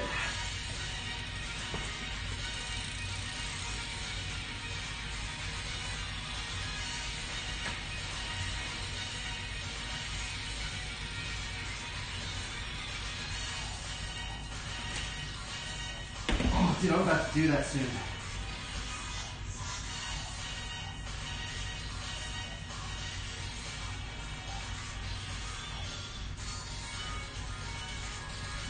So we're gonna do. It sounds like it's like an easy. It seems like an easy trick. It's probably an easy trick for most people, but we're doing turbine steamroller, switch hand turbine steamroller to funky chicken. That's the combo. New front wheel combo we're trying to do. And eventually, what we're gonna do is we're gonna do elbow glide, switch hand steamroller, funky chicken. Try an elbow glide.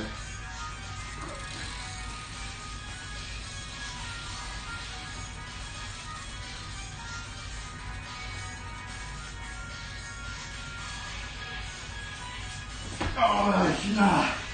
Almost did it.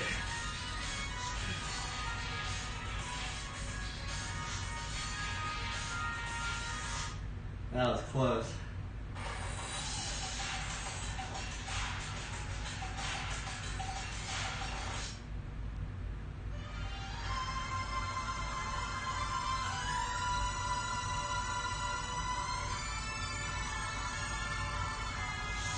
The freaking, the ending always gets me.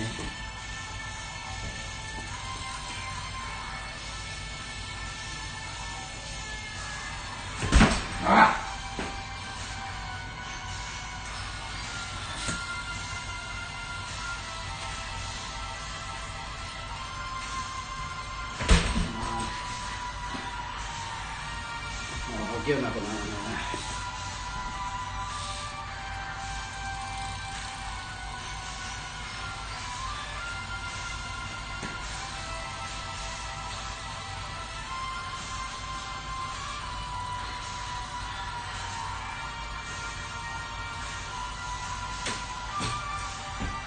Fudge.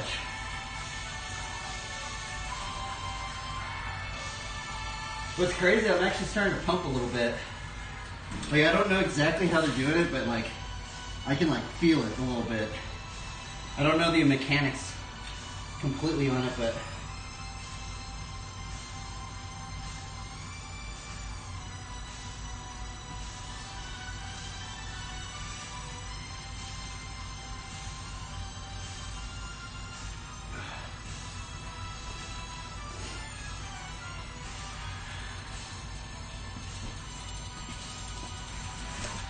come on, I want to land a new combo, dude. New line.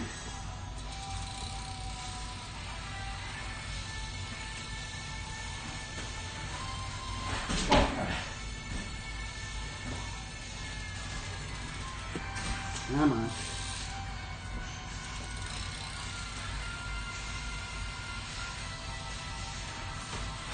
What's going on here?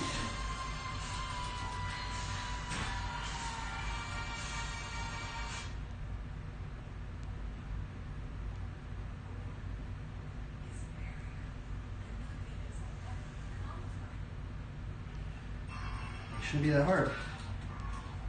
I guess this riding's a little weird. Come on. Right here. I'm bad at the front wheel, by the way, so trying to up our front wheel game. I do too many gyrators.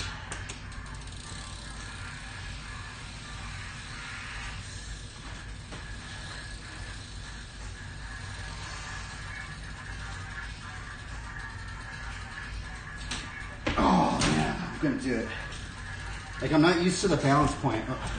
Like going with like the pressure in my hand. Ah. I'm not gonna get frustrated.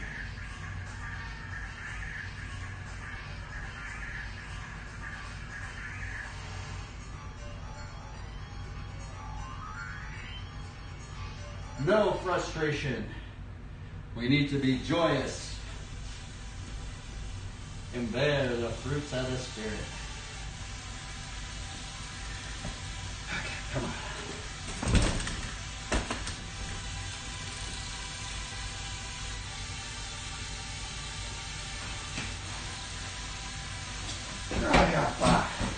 I give up. It's weird that riding's like, sometimes I could do the riding like every time, and then sometimes it's just like I keep messing it up like that.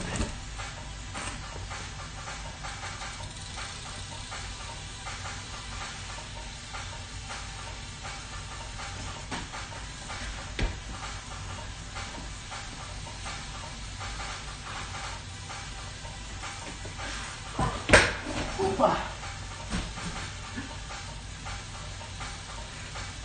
Oopa gubba.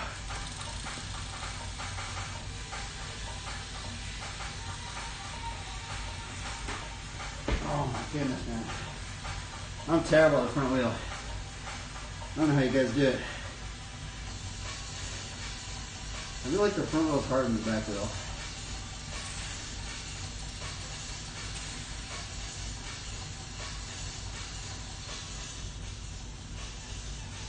Just need I know some people think the opposite, but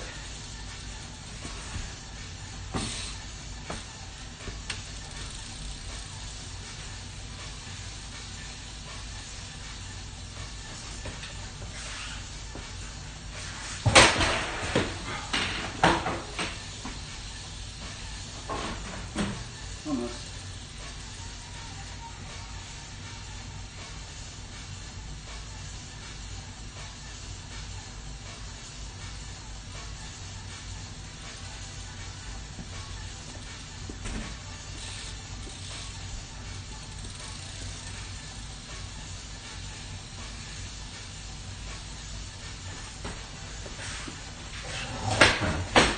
my god.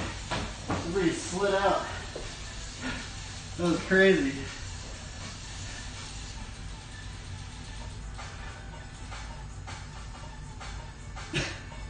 I breathed there like a peg right on the ground.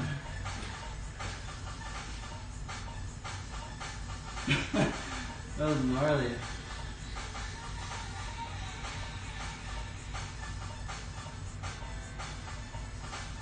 Nar dude. Narcore dude.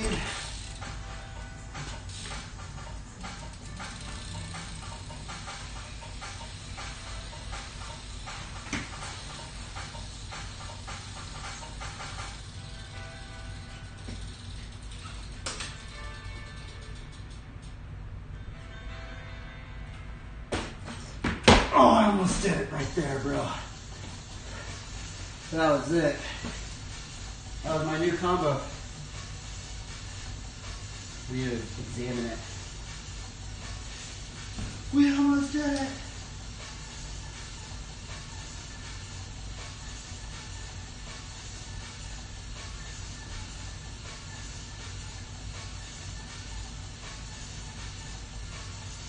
Dude, I almost landed the new combo today. It seems so cheesy, but it's freaking hard for me, man. This is like match rep right here for me.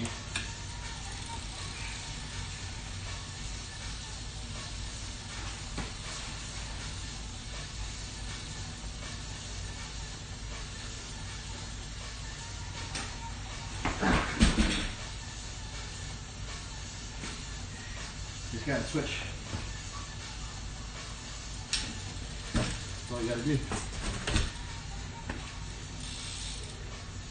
Shouldn't even be that hard, huh? For some reason it is. It like doesn't look that hard. That's the deceptive thing about the front wheel tricks. Sometimes they don't look that hard, but they seem really hard for some reason.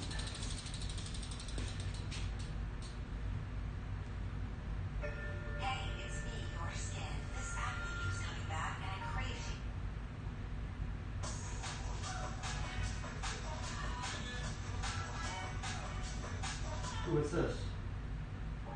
Whoopa! Whoopa!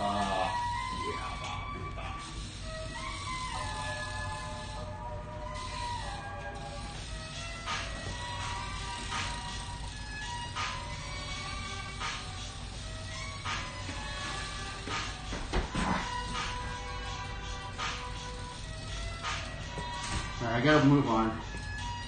I'm like doing the same thing. I kind of don't want to just like keep grinding the same thing, so I'm gonna. Well, let's do the other hard trick. Let's see what better.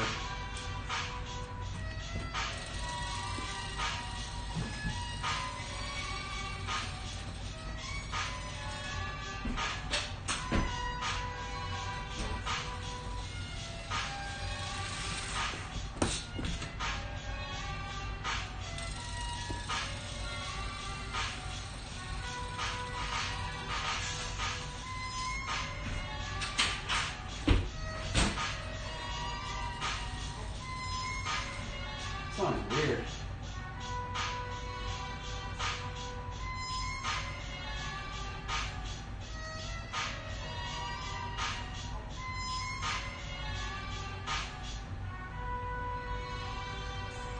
Sounds really weird.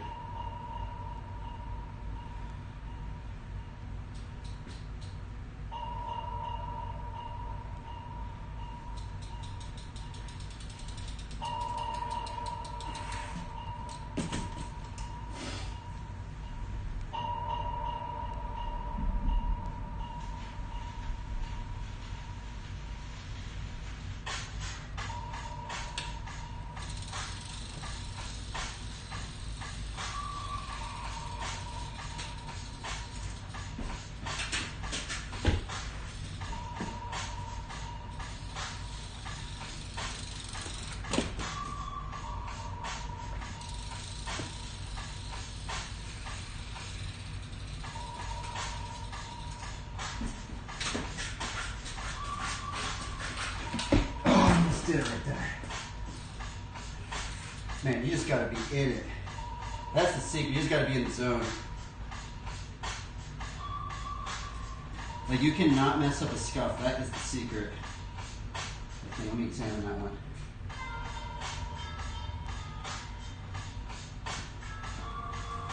What did I do differently? Yeah, I think that's what it is. I think I know the secret to that trick now. You basically cannot mess up a scuff because once you let go of your foot too high, like it like throws you forward, and that's generally what happens to me. If you notice, a lot of times I'm getting pushed forward. I think that means that I'm pushing my foot out too high. You need to like barely graze that thing.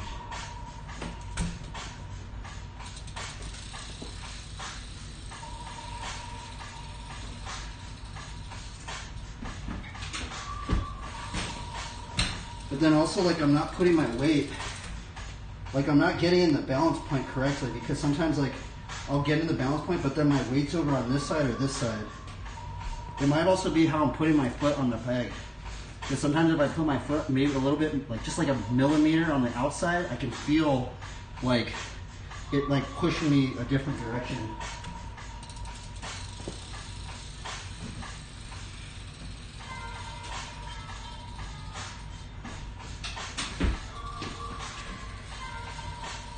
I don't know what I'm talking about. I'm trying to analyze what I'm doing wrong with this trick, but I don't know what I'm doing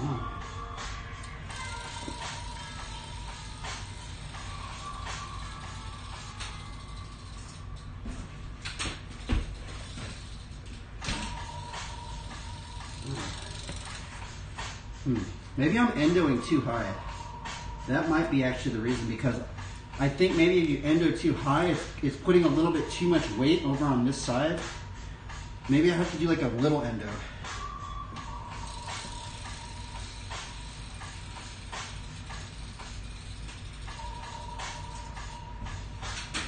Maybe that might be it actually.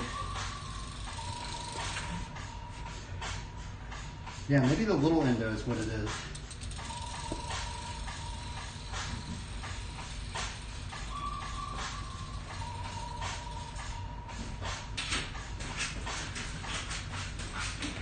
That might be it. Oh, good right there.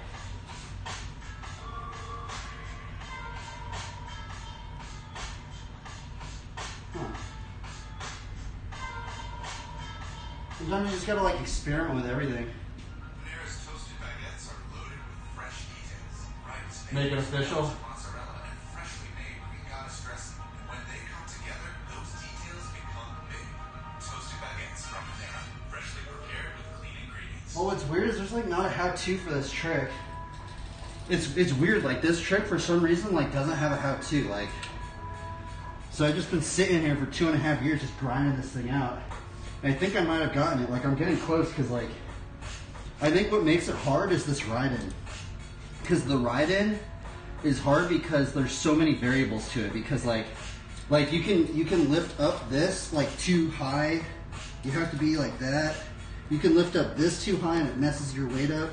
You can do this too slow, and you can't. When you do like the candy bar over to get into that, like if you're too slow, you can't get into the balance point, right? And then not only that, it's like also you have to like get the right scuff pattern. Like this trick feels like it has like a different scuff pattern. I don't know, maybe I'm just overcomplicating it, but it's freaking hard. It doesn't even look that hard. That's the crazy thing. Like it looks like an easy trick, but it's like hard for some reason.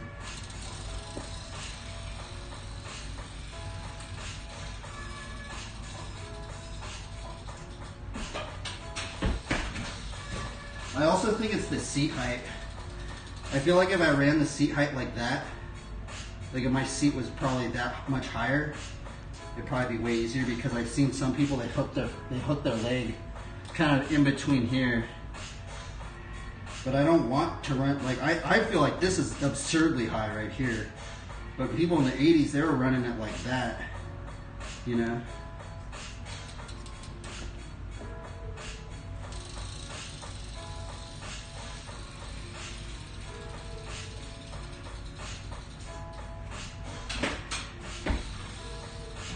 That one was too slow.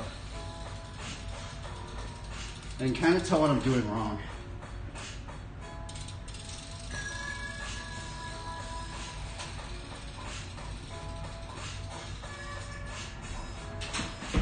that one I had my weight 2 over on this side. But then what does that mean? Huh. Weird, huh? I don't understand. Why is this trick so hard? Ridiculous.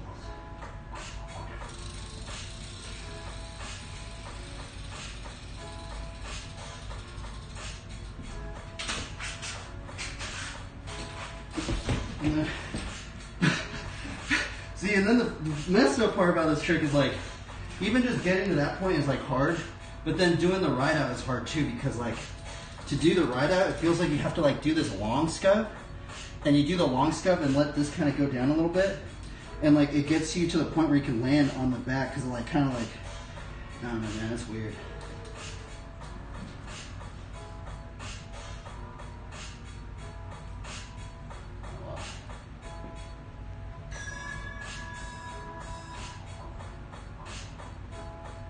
Trick makes you go loco. I think that's why they call it the locomotive. Makes you go loco.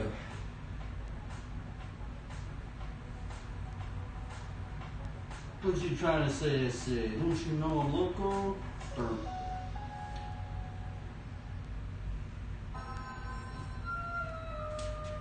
riding a bit, walking a bit. Man, it's crazy that you can just have this on while walking. I'm like just stuck in the garage. But I kind of like it. I like it in here. I like to ride in here, so.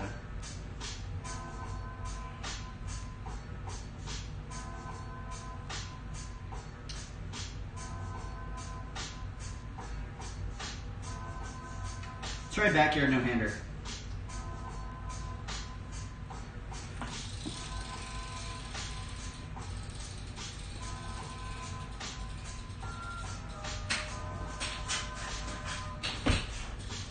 Similar to the locomotive, but easier to get into. There's more movements, but it's easier for some reason.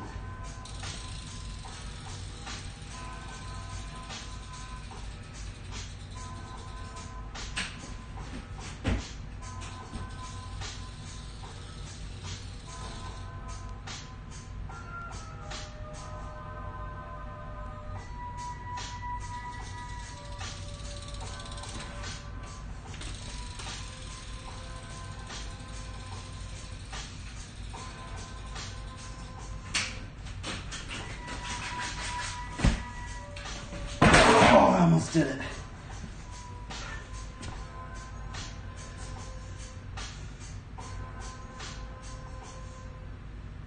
That was close. I haven't landed one of these in a long time. That was a really close one right there. Let's analyze it.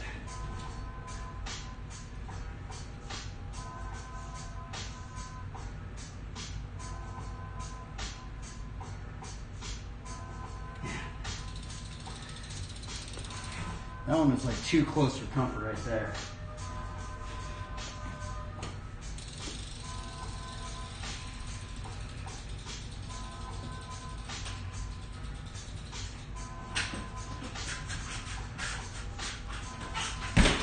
Come on.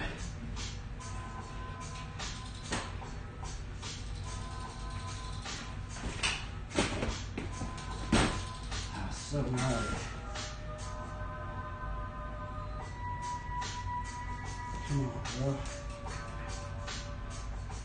I feel like it's just because I'm doing it in this really little area.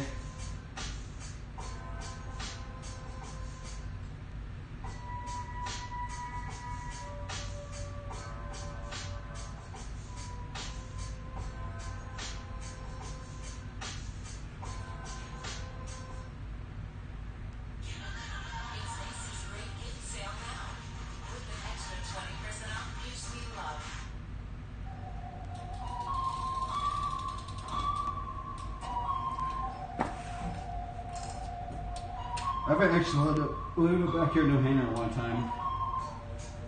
But this one's easier than the locomotive. It's weird because this one looks harder than the locomotive, but the locomotive's actually harder, it feels like. For me personally. But this one looks harder, but it's weird because it's easier.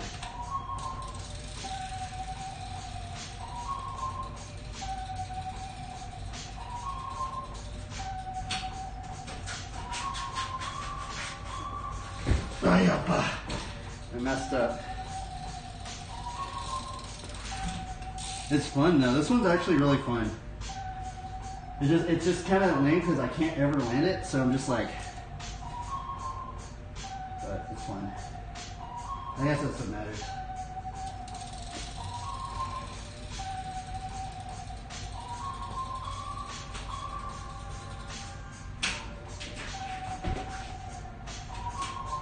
Now let's do Undertaker to Jerry. Under to Jerry right there. That's what we're going for now.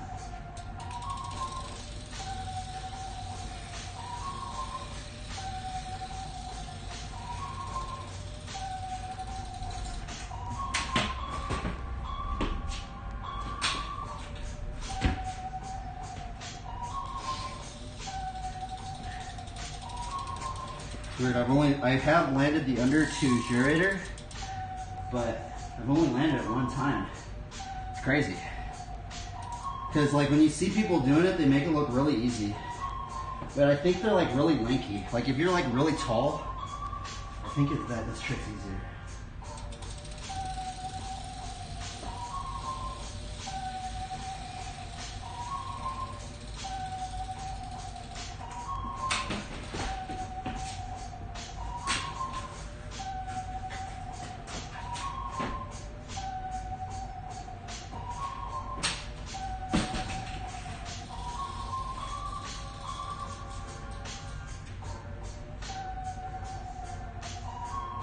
Something like that.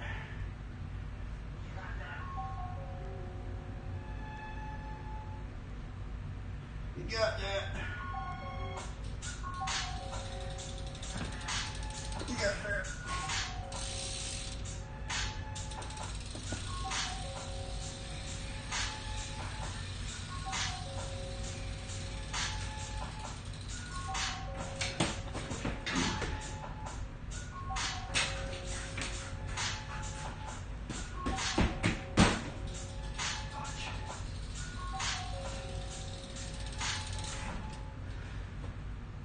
Oh well. Man, this song's like really slow, huh?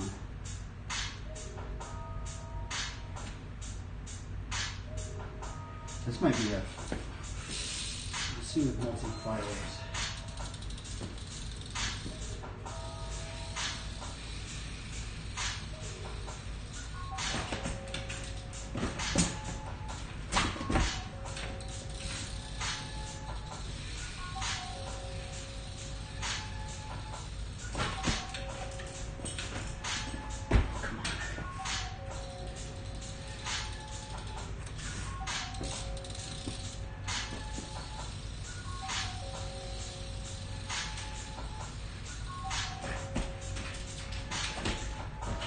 Oh, never.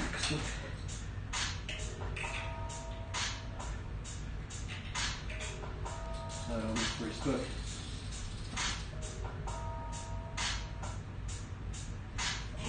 This one you just gotta get in that right rhythm.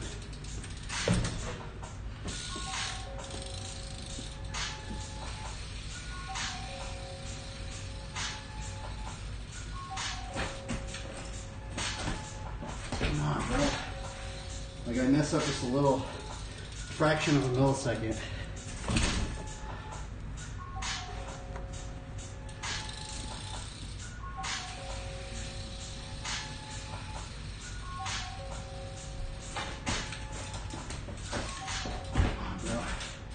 That trick's hard. I don't know how people do it so consistently. Listen, there's a good chance somebody's trying to hack your website. Maybe it's my brakes. Maybe I gotta clean my rim. I'm actually gonna grind them down pretty soon here. I think my rim's all like, I've already grinded down this rim before, but I think I need to do it again. It's like,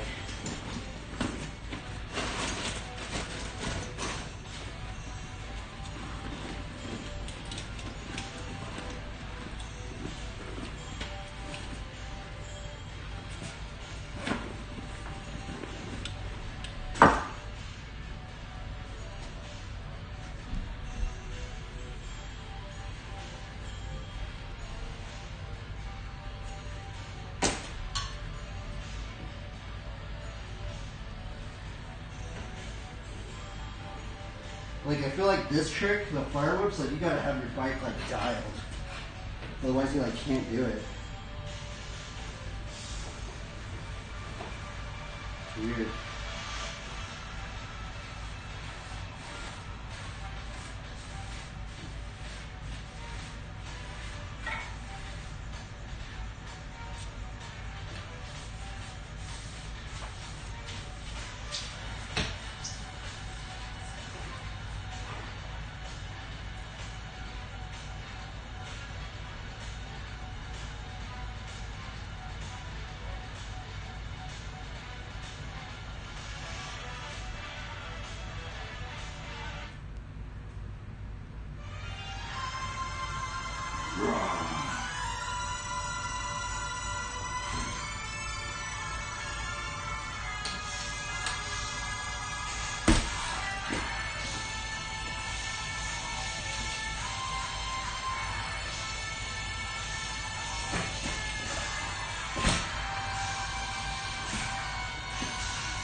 Got a triple.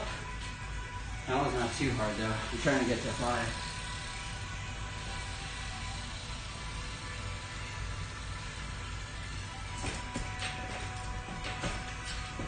Come on. Like if you mess up just a little bit, like it throws you off. Like this is what I think what the hard part about this trick, you have to like be on this like, you have to like, it's like you're playing an instrument. You have to like get it on the right rhythm. And if you mess up the rhythm, like the entire thing just breaks. That's what it feels like.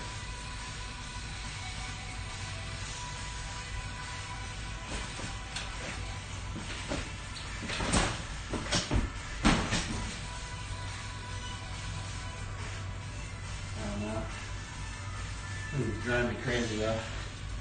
I don't know why this trick's so hard.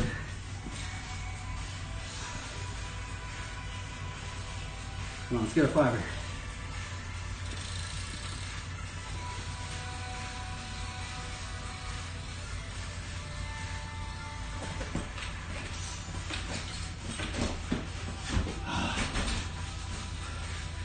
Alright, that was it, I think. But the thing was, is I lifted my foot and it caught the bike just a little bit and it slowed it down.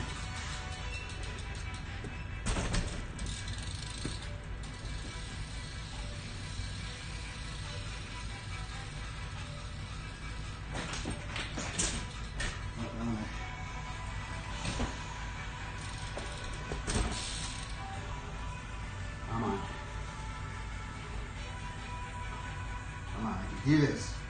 I've done this many times, done like 100 times already.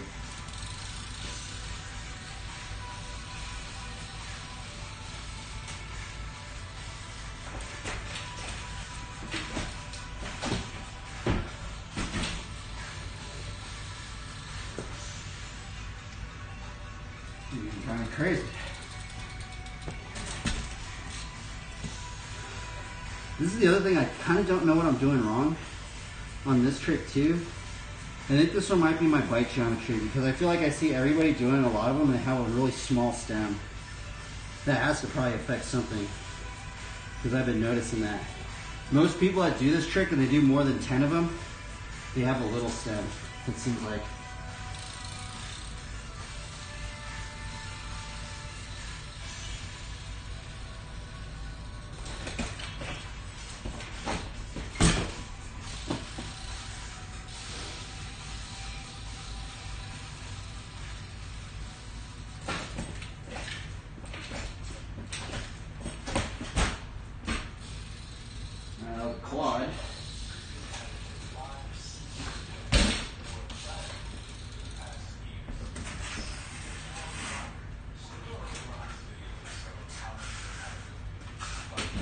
Oh, this.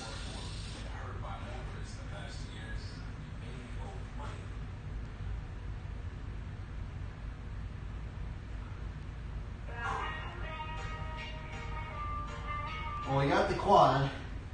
Now I need one more.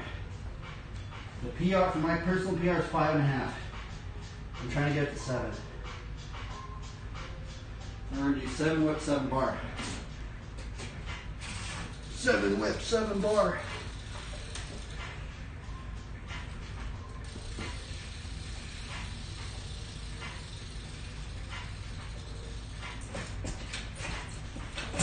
Oh. Gotta get in that rhythm. Boom, boom, boom, boom, boom, boom, boom, boom.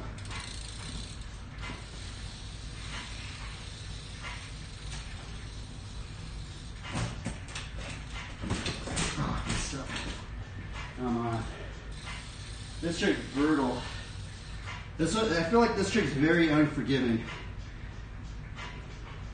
Like it's like if you mess up just one little thing, it just like the whole thing just like breaks.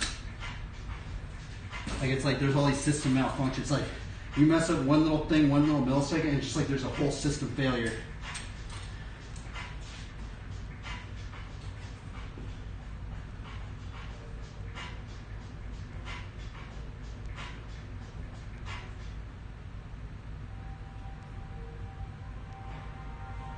Come on, come on, come on. Right here, let's get a fiber.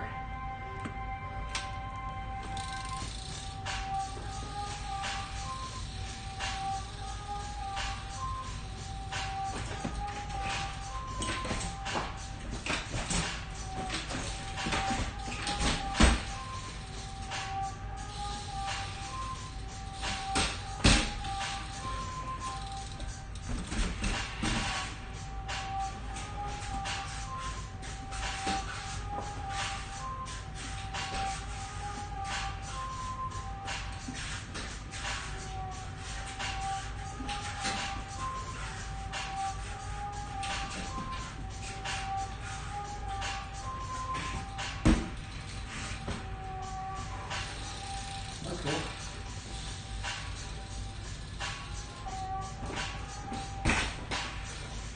Woo. I think that might have been my first 5 whip, 5 bar.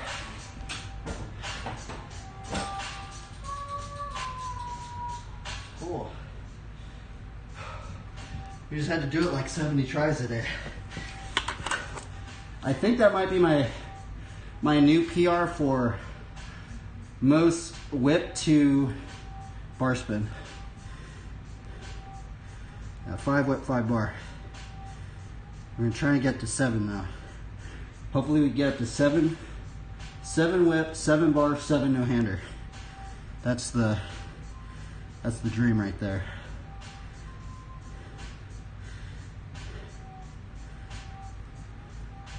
Nice, dude. We got a new personal record today. Oh, it took me so long, bro. I literally tried that like, I wonder, because it's crazy because I recorded them all, right? I wish there was a ticker. Like, I wish there was like a ticker just saying how many times I've tried it. I'm going to say I think I tried it 40 times.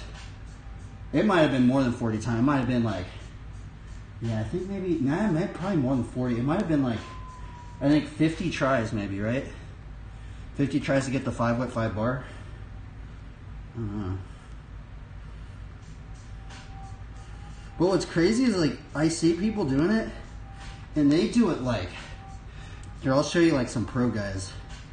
The pros like do it like freaking, they do like 100 of them, it's crazy. But I'm stoked. We got a new little record.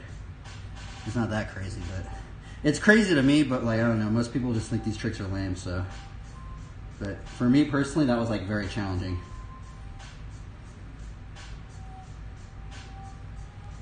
Let's see, where is it? I want to show you guys like when you get like, when you master this trick, like when you master it, it's like so crazy, because like, let's see here. So there is, where is it? Do I have it in here? I thought I had it in here. Maybe I don't.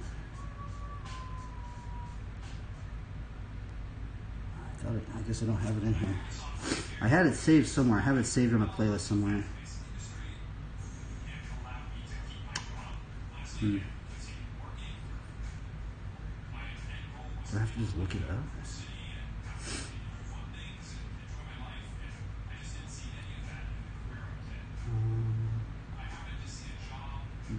Can't find it. I had it on a playlist somewhere.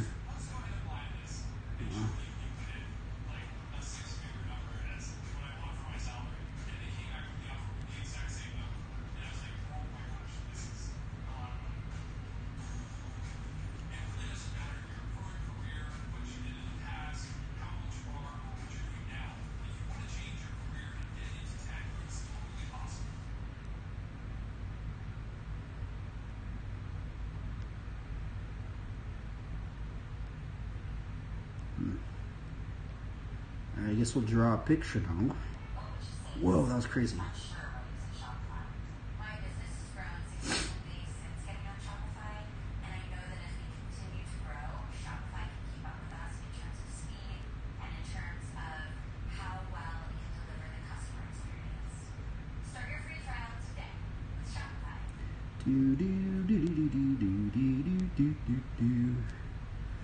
We're gonna draw. Let's draw a picture, everybody.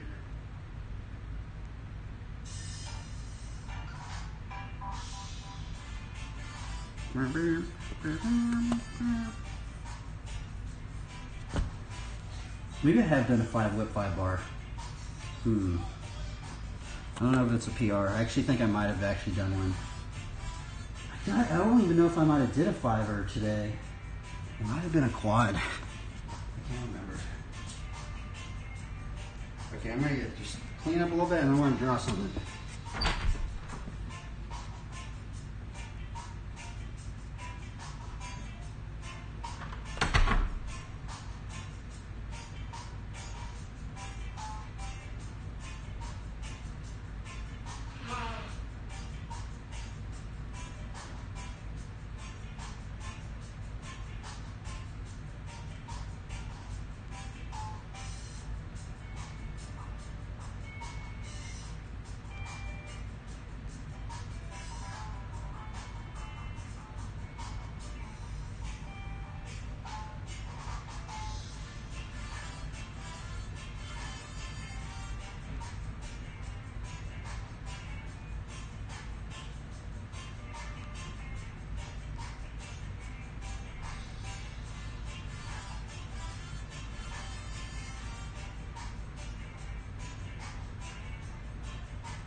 I haven't been drinking water.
Remember to drink water. Jub, jub, jubby, jub, jub. Let's see here.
Whoa.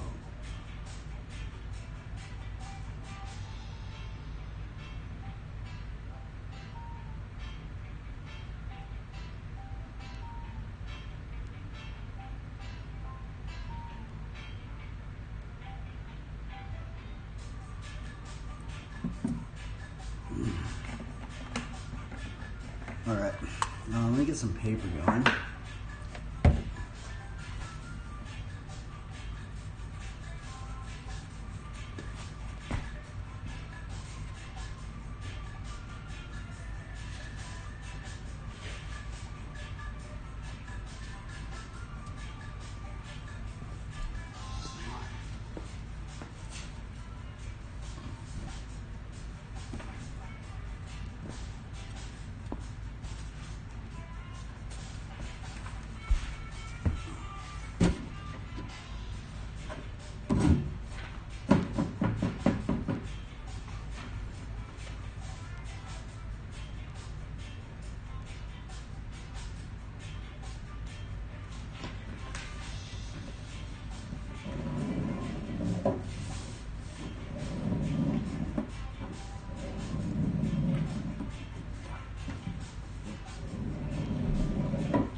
Yeah, we're gonna do a drawing stream. I'm gonna try to anyway. I'm trying to keep up the pace. Trying to keep up pace. Whatever you call your $200 cash bonus. USA Pay makes it easy to get. Just apply and open your first USA Pay Classic checking account. Set up a qualifying direct deposit. Keep your cash bonus.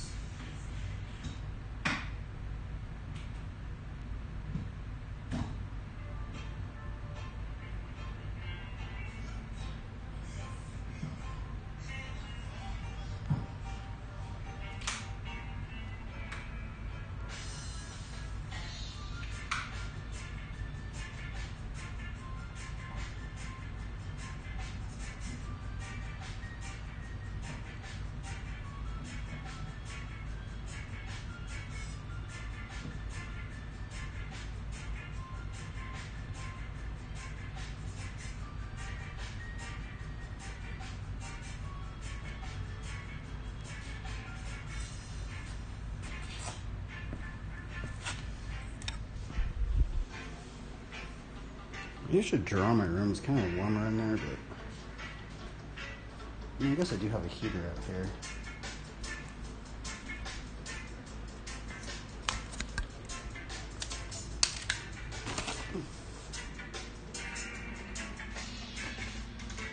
Drawing setup. This for drawing. I got this clipper. These clipper. I use a lot of these clippers. You got this big clipper. Check this setup out. Got this big clipper thing onto this little clipper. This little clipper is holding this thing, which is the phone thing. And then you got this light thing right here, all the way up.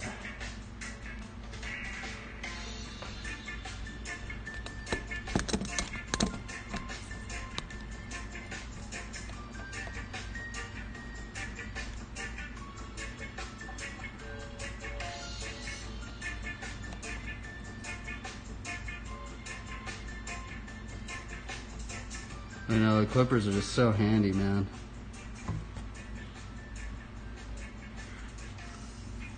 Now this thing can actually be used as a light box as well. By the way, the other thing is I used to use a light box a lot, but I kind of started getting away from it. But you can use this thing with as a light box. Like you could get this thing and, you know, put a light underneath it. I should try and get maybe a littler light box. So if you get one of those nice light boxes, they're nice and like thin.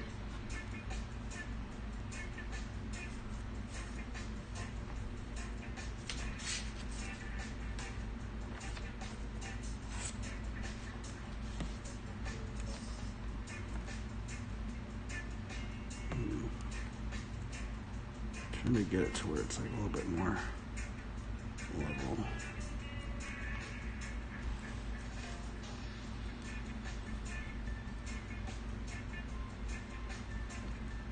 Okay, let's get our supplies.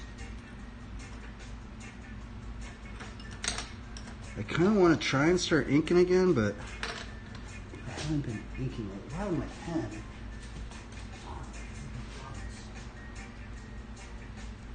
Actually, that's not good. I lost my pen.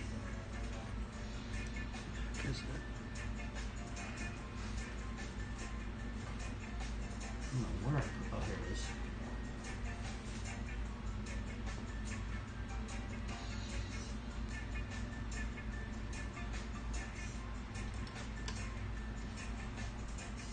I mean, I have a light box in my room. It's literally one of those Crayola light boxes they're $20 at Walmart. It works actually really good. You could, I could in a sense, just clip the light box onto here. That could be an option.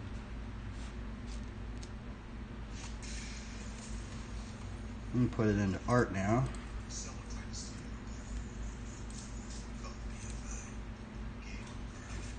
Yeah, I just did right now. Thank you.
Oh yeah, I can put on a BMX video, that's what I'll do. Let me find a BMX video real quick.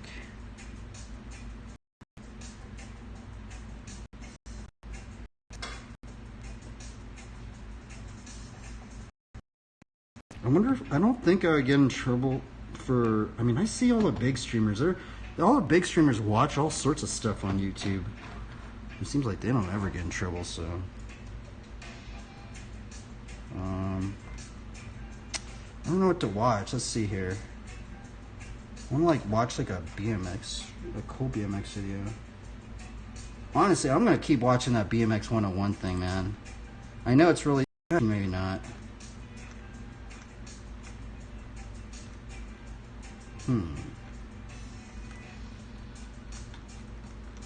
Ooh, I have one. Let's see here.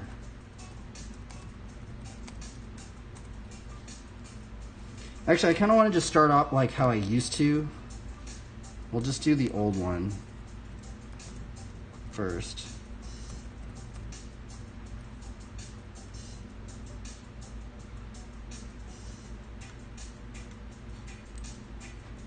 No, no.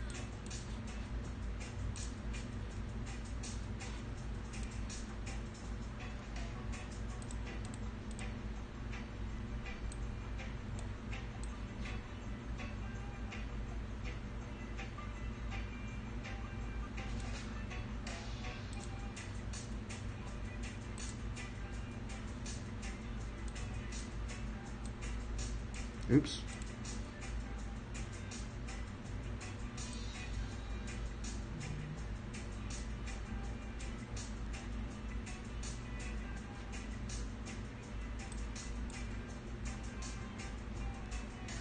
Okay. Welcome, everybody. Welcome to the BMX, the drawing stream. I'm going to put some music on now. Let's see here.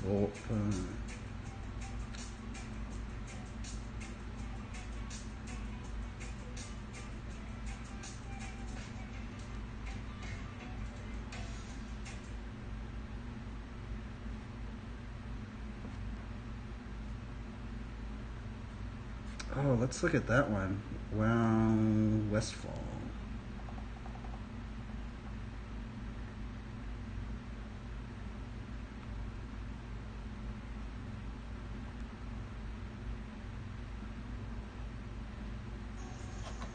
Oh, darn, there's like a gap on there, huh?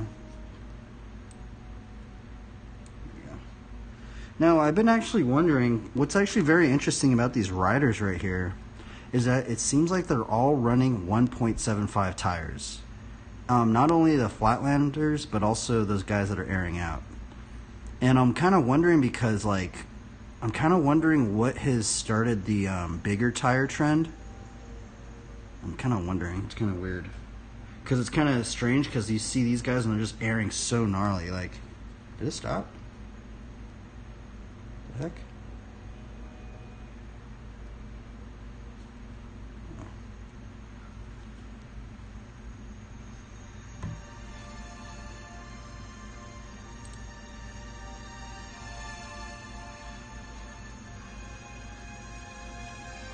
Okay, let's begin. Let me turn this down a little bit.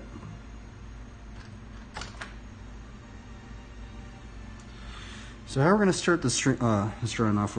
Lately, what I've been trying to do is I'm going to try and do the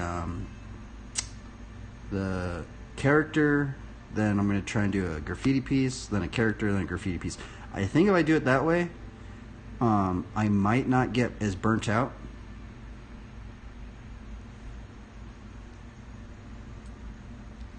Let's see here.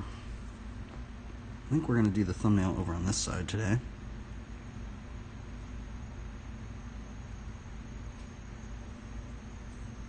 Oh wow, I gotta pull that out. Do a thumbnail over here and draw it over here.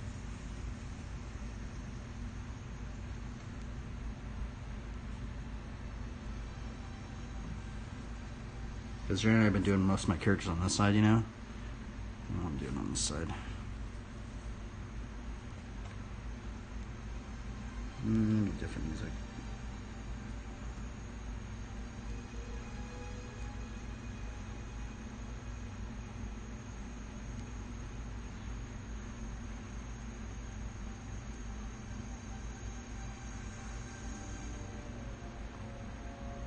What should I listen to? I guess we'll listen to this.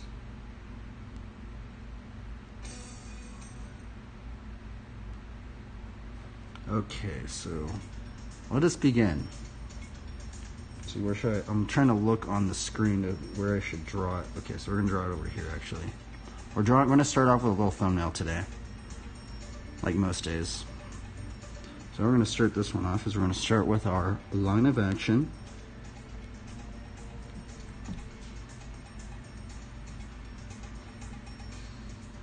I wonder if there's a way I could zoom it in right over there. It's kind of hard. It's like stuck right there. I guess I could do it like that. Can't like push that anymore. I could zoom it in like a little bit more like that. I guess I can't. Huh. Zoom it out. Okay.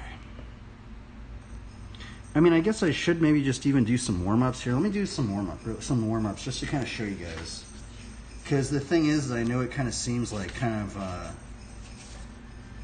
you don't have to do like because you know how I'm always doing the standing figures. So let's do some warm-ups. That's what we'll do. So the thing is that these are actually really good warm-ups that I was taught from like these animator guys.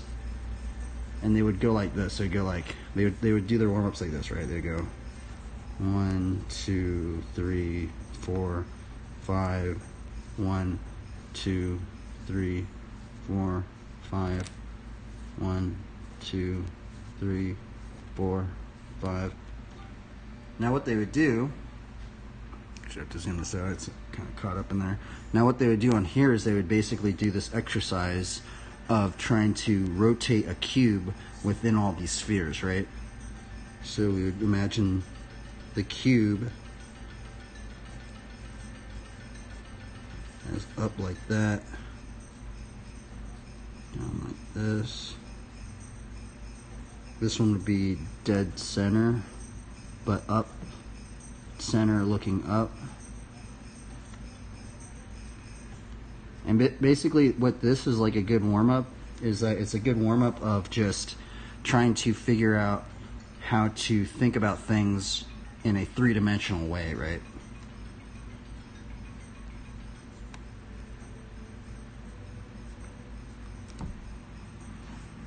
And then this would be completely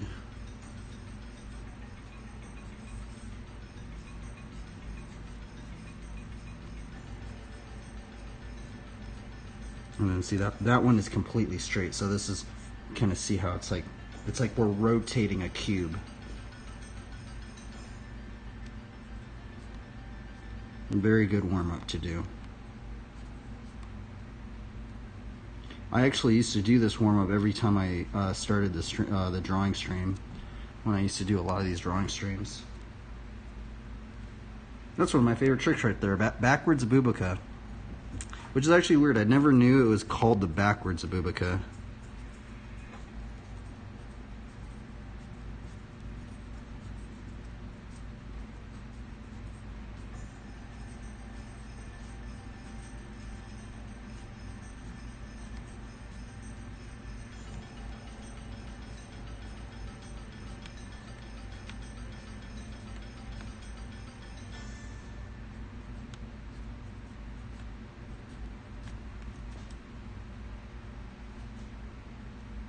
Now this is almost like an exercise, even almost in the graffiti element, right? You know, like the graffiti thing, we're actually kind of doing the same, similar thing. Now what I find interesting about the graffiti aspect is because instead of doing these blocks, we're doing random shapes. And then thinking about how can we take that random shape and then doing this kind of right up in here. But another warm-up they would do, and another warm-up they would do is just to warm up the hand. I've seen some like animator guys will go like this, and this warm-up is just to warm up the hand.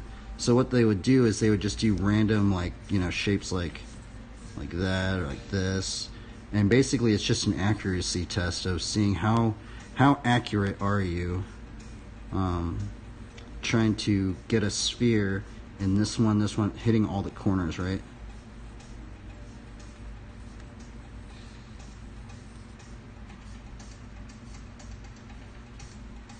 Let's turn this page over.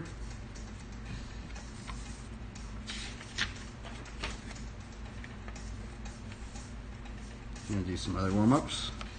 And some other warm-ups we could do is, this one's a pretty fun one. I mean, actually, this is a good warm-up as well. It seems pretty basic, right? But it's just figuring out all of these, you know? Just getting your hand just warmed up, right? But then also not doing this one, also just doing like, you know, just feeling it out, all these like little, and then also here's another one as well.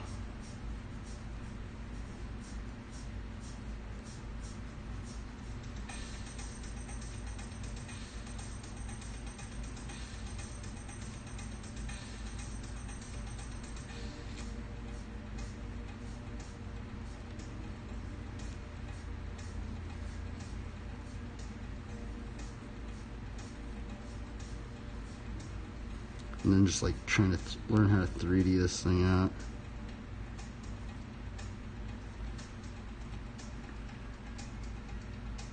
And basically just like little warm-ups that you can do.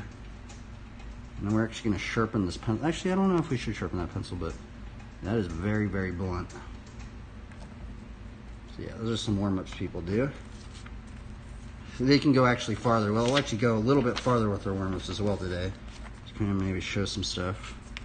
Let me move this paper so I don't mess it up.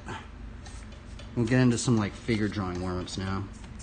Now some of these figure drawing warm-ups are pretty fun because what you can do, I mean, you can even look at reference. I mean, you know how we have the reference right there actually.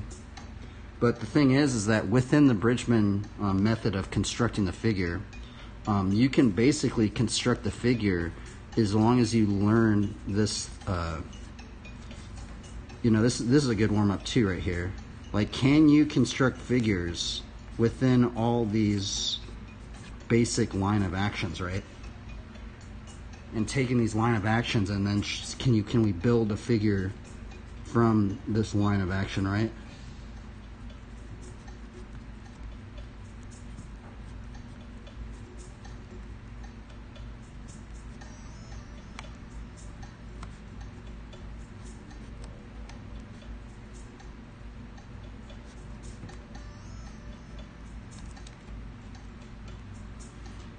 Now, I think Frazetta actually used to do this quite a bit. He would actually do this a vast amount actually. If you see his old sketchbook and stuff that he would do his illustrations on. We're actually going to sharpen this pencil a bit. Now, within my figure drawing stuff, I actually sharpen a pencil with just a knife. Sometimes I would use a razor blade, but right now we just have.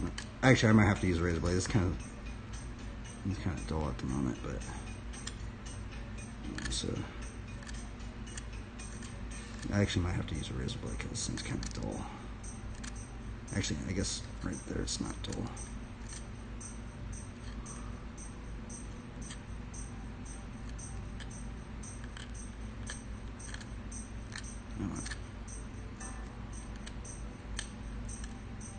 Now the reason why I'm doing it with the knife is just because I like it blunted like this, but not on my graffiti piece. I don't like doing it with the graffiti pieces.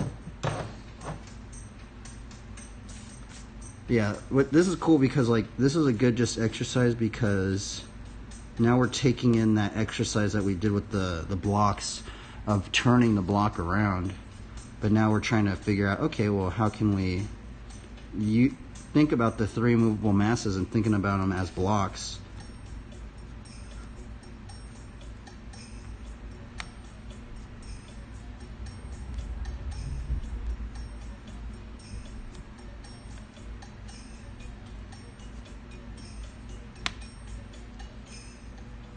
A shield or something. You know, we could do this one. We could even do like this one, like completely the opposite. You know, torso, head over here. But the thing is I've been drawing a lot of bikes with my characters, so the thing about doing the bikes with the characters is like it's kind of hard to do like an action scene with the bikes. I've been noticing because like once I put the bikes in perspective, it's like very, very hard to do like an action scene or like kind of like messing around with like perspective or something like that. It's like, what can you make with the shape? This almost just feels like the graffiti thing too. You know, it's like we're doing a shape, but it's like, what can you do with that shape, right?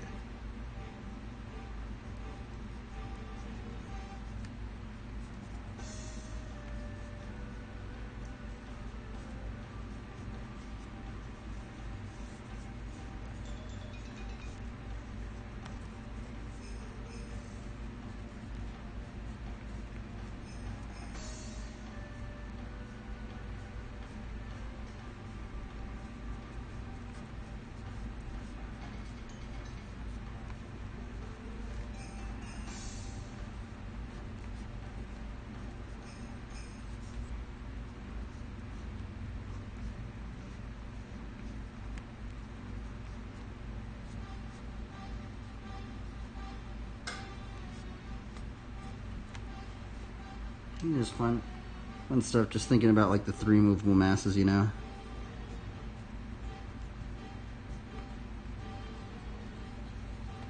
Three immovable masses. And the other thing about the three immovable masses is they can only move certain amount of directions, right? Like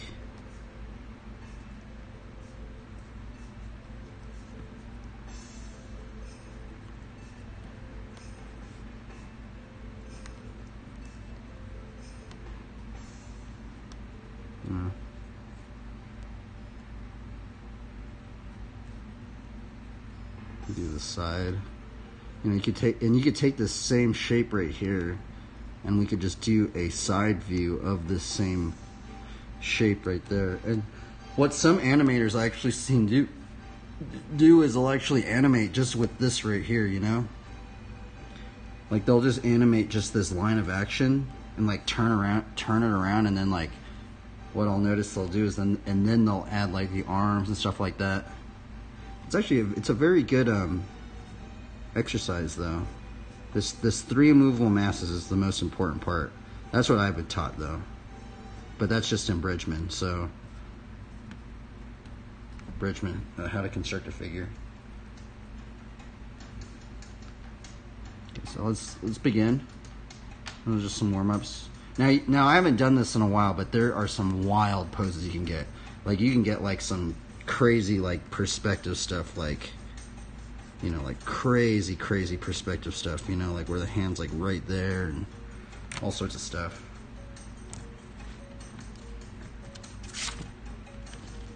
Yeah, got these ones. Thinking about everything as cubes and blocks in a 3D space. This one's accuracy test. But also, I actually forgot about the accuracy test. What some of the people would, on the accuracy test, what they would do, I mean not test, warm up, is they would also 3D this out like that. You know, kind of like trying to make it into a sphere. I forgot they used to do that.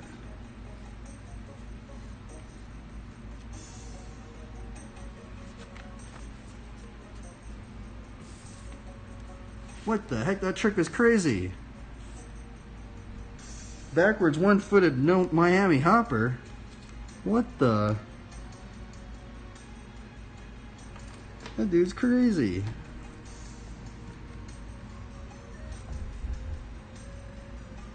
Okay, so this is a general thing, you know, a general shape of like the spine if someone's just standing. Any different song? Oh, let's listen to this. Okay. I'm a little tired today, so I don't know. I'm just gonna try and just bang this thing out, but I'm like trying to control my energy levels. I might have to drink some coffee. No, I'm not gonna drink some coffee. It's already 6:20.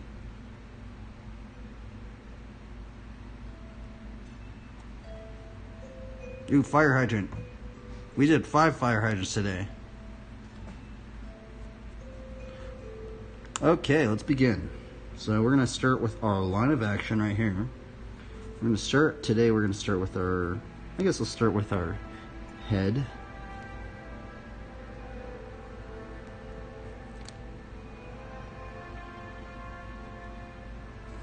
Start with our torso. Or not start, but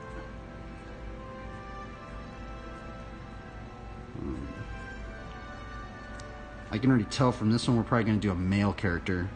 Generally males have a bigger upper body.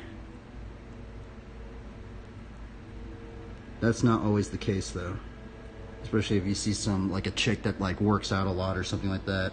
She works out her deltoids and stuff like that a lot. So all these things can be varied.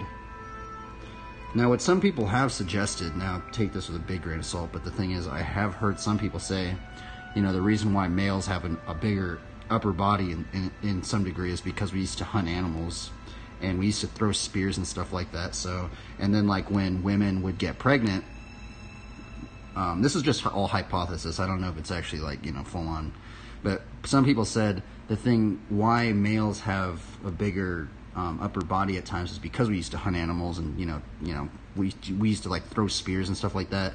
And the thing is that when women would get pregnant, they would do like tasks around the camp, right? Because they can't go out in the fields and go hunt and stuff like that. So they would like pick berries and, you know, things of that nature. And then, but the guys would have to go and protect them and stuff like that, right? Probably makes no sense at all, but that's what I've overheard some people talk about within like the figure drawing community. I mean, I guess it's not a community. I guess it's just hypothetically speaking on why this is well, it's also not only that, but it's also women bear children, so they generally have a, you know, bigger pelvis just to birth children. But So let's get our proportion thing going right here. So we're getting our proportion thing by analyzing this head size right here. And we're gonna mark this head size down. So we got 1, 2, 3, 4, 5, 6, 7. Is that right? I think I messed that up. I think I got this head thing wrong. I actually should do this with this pencil.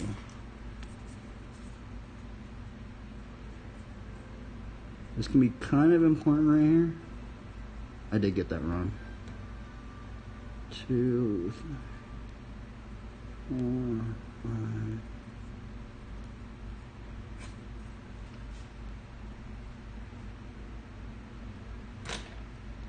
Okay, there we go.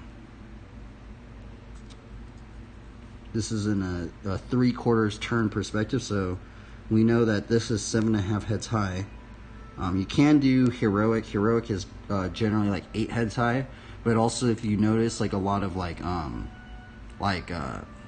Miyazaki films and stuff like that, if you see the proportions that Miyazaki uses, he uses like 5 heads high. So a lot of anime characters, in terms of like the anime Japanese anime style, they're using a little bit of a different a proportional grid. But why the proportion grid is important is because from this proportion grid, if you were to give this to an animator, they can basically, an animator could draw anything in any single angle. If you tell this person, oh, can you draw this in the back view or the front view or the side, or even can you get it at the top of the, that, you know, an animator could do that because there is a method, a perspective method to learn how to draw anything in any single angle from a constructed thing, not using reference. It's actually really crazy. Very, very crazy. Okay, so we're going to do the leg right there.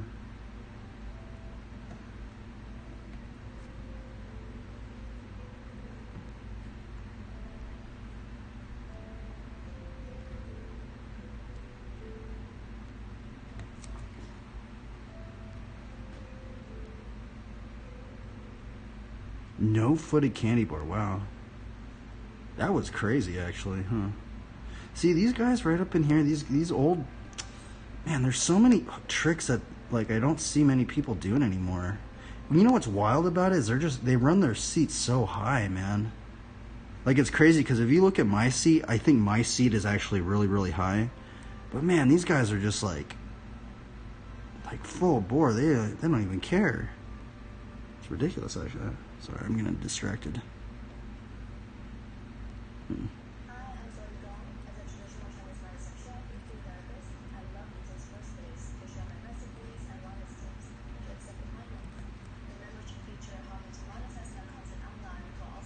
on. New song.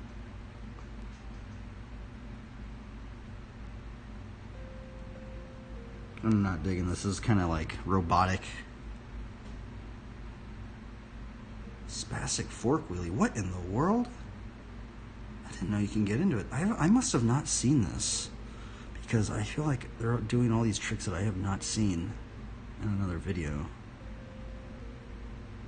Huh.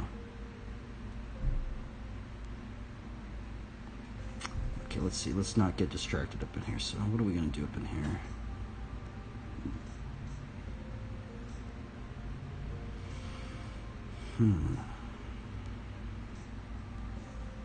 Should we do at night? Should we do... I feel like I always get like the arms always kind of like trip me out.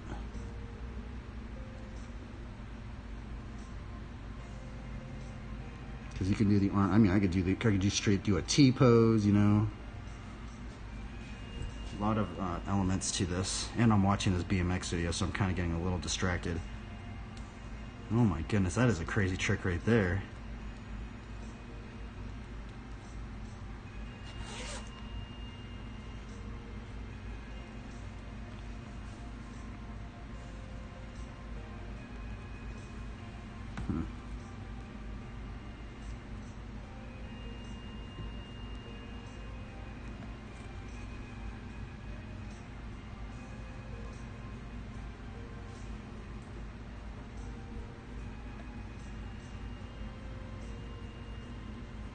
I feel like I've done this pose already. Oh well.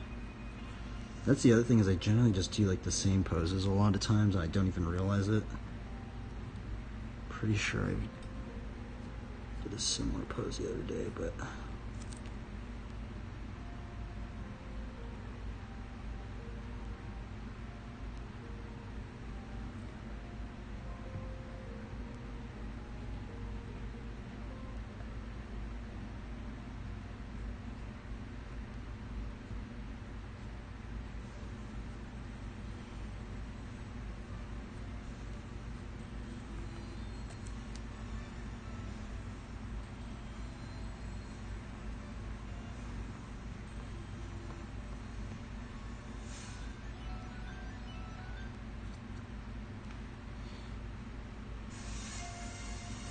I think we're gonna do a helmet this time, because I feel like if I do the helmet, like, actually I haven't really done like a cool helmet lately.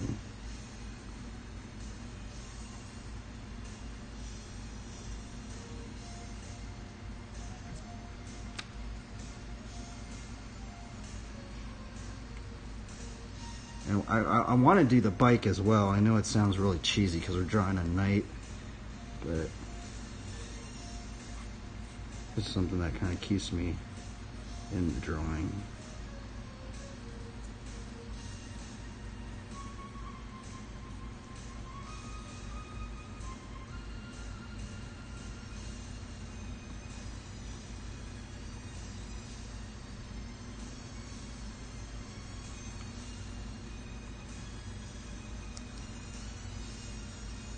Okay, so I think we kind of got our thumbnail. He's gonna have like his hand on the shield right there, and it's very basic, by the way. This thing's like,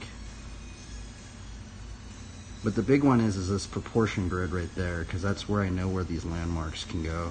Without this proportion grid, I wouldn't know how big the size of the tire would be and stuff like that. Yeah, the proportion grid's very important. Okay, so now we're gonna do our second layer on the thumbnail. Just like before. By the way, the other thing is that sometimes, you know, say like you push this lead out, because this is one of these really cheap, you know, the big pen things, pencils. The thing is, you have the lead out like that, it just always breaks, right? So sometimes I have to like do that, but then like push it down to where it's like just like a little bit's hanging out, just like that. You know, just like that.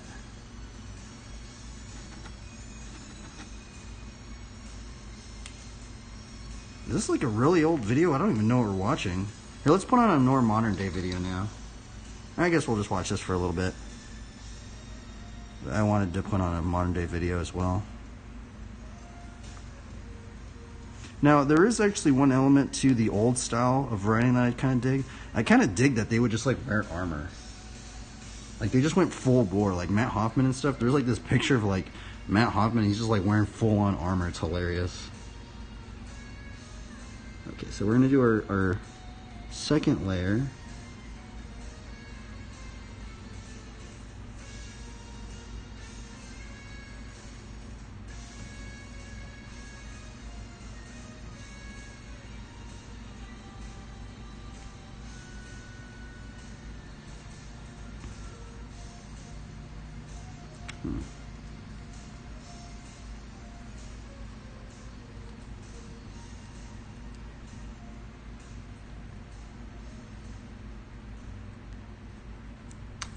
I think we could put a cape on this dude.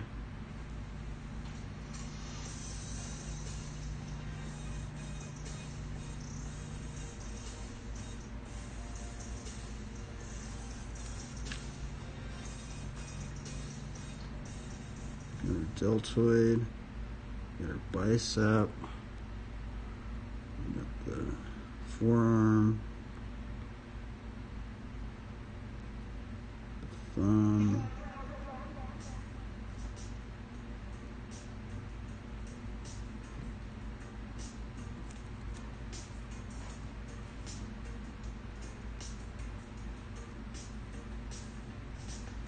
maybe I shouldn't have a cape, honestly.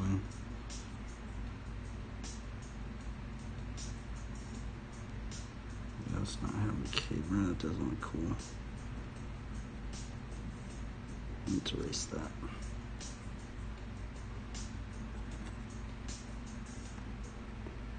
I'll just do some armor, I guess.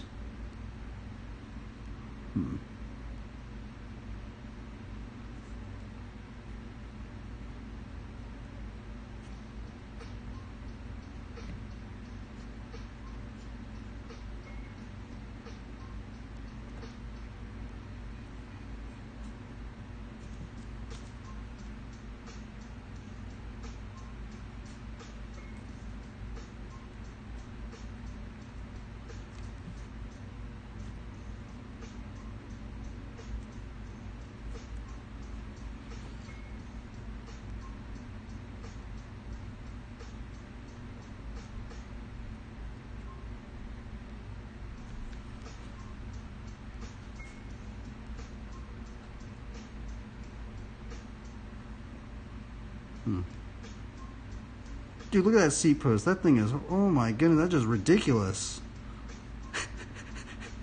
I mean, that's how those guys are rocking, man. It's crazy, dude. Like, I've actually never seen this video before. This is hilarious. It's actually not hilarious. It's actually just like BMX lore, man. Like, that's the other thing that's actually really crazy is BMX would not be where it is if this stuff wasn't around, man. Like, you know? Like, sometimes I know this stuff gets hated on because, like, super cheesy, but I mean, I'm not gonna lie, I kind of like it. It's like, there's, like, that's, like, the lore, man. Like, these guys were kind of, like, the innovators of what made, like, what even has created, like, the BMX, what's kept it going even now.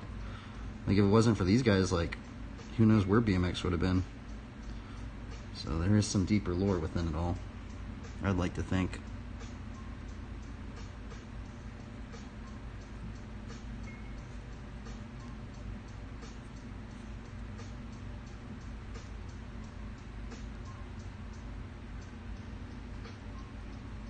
And this drawing is very little, by the way.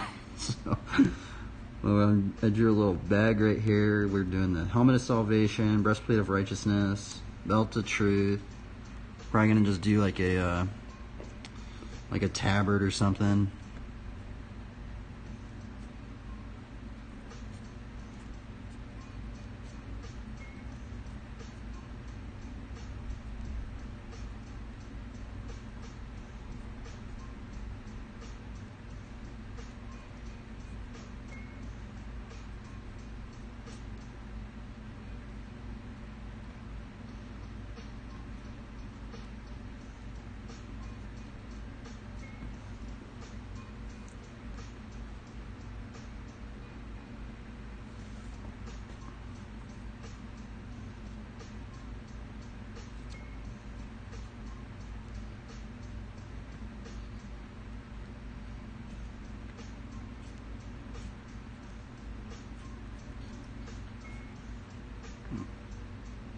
Looks pretty cool.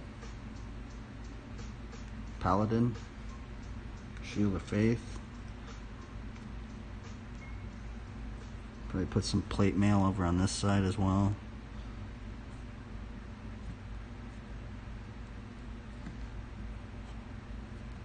Want a satisfying, low-friendly job that pays well? Get into tech quickly with 1010. We're not like other boot camps. We're better, so much better. Come on, we need some different music up in here. Human engineering, 87%. Software engineering, 89%. BI analytics, 87%. Data science, 86%. We guarantee you'll get hired within 6 months of graduation. Should we listen to that? Listen to this. Okay, I feel like I'm like running out of my words.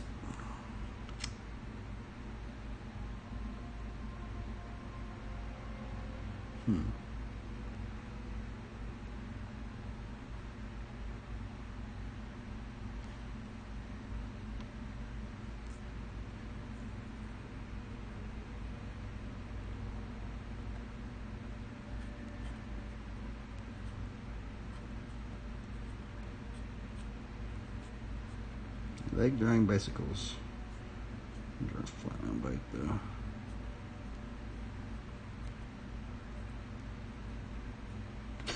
It's just so funny because it's like I used to just draw the character and now I just add just a random bike right there.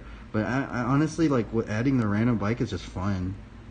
It's like, what in the world? What is that? Wait, that's a bicycle. What in the heck? I know it's really cheesy though, but oh well. I kind of like the whole knight trope. There actually have been some illustrations that I've seen, and it's like a dude, and you know, it's kind of like it's actually weird what they used to call the bicycle. They actually used to call the bicycle the iron horse. So in some sense, it could be, you know, like a horse or something.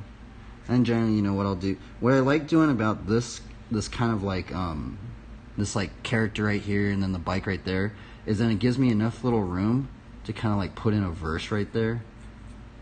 You know, like I could just like write like a verse right up in there. That thumbnail looks pretty good though. I'm kind of digging it. Oh, where's the squirrel? Yeah, that's a good question. You know, today we might even do a raven.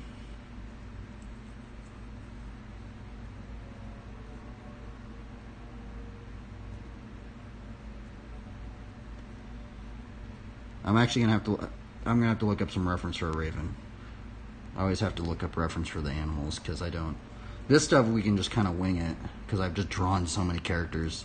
But with animals and stuff, I have to actually, you know, find some reference and stuff, which isn't hard. You know, you could just type in like raven on a branch, and you know, you'll find probably one in that exact same angle.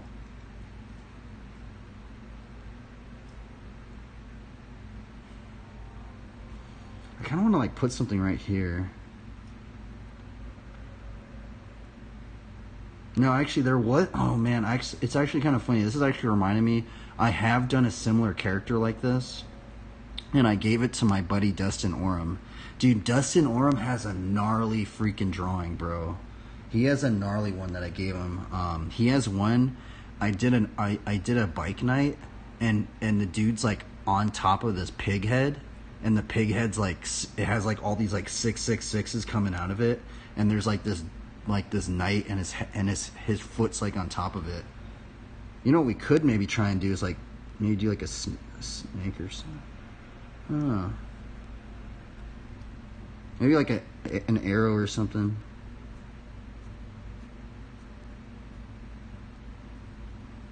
Maybe like it killed a person, so there's like a skull.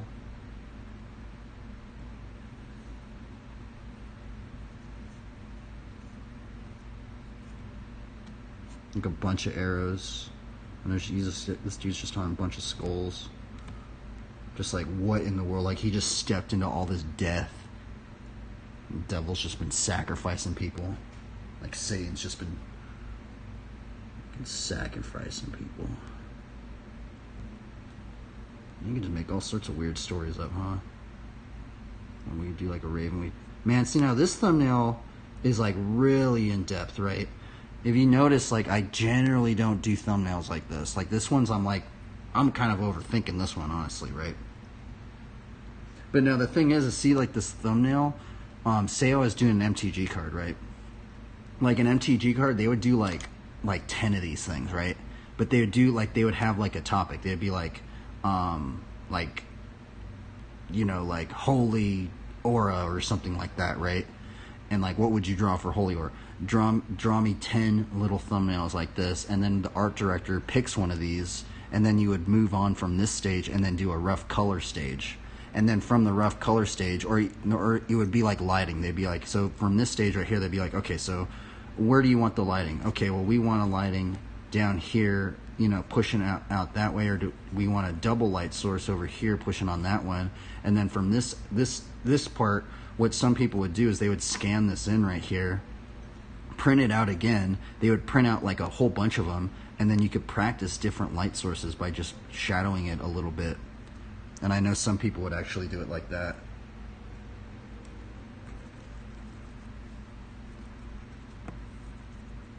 Okay, let's just begin though. Let us begin. That's a pretty cool thumbnail though, I'm digging that. Now, the one cool thing about digital art, see, what's cool about digital art is you could just take this little thumbnail and then just blow it up, and then just do the second layer right on top of that one, which I do really miss that about digital art, is that you could do it that way. But the problem is like, I can't really do that. I can't just take this and just draw it all like, so, but I think it's kind of cool. There is an element to it because now we're just redrawing this thing. This is basically our reference that we're going to try and follow.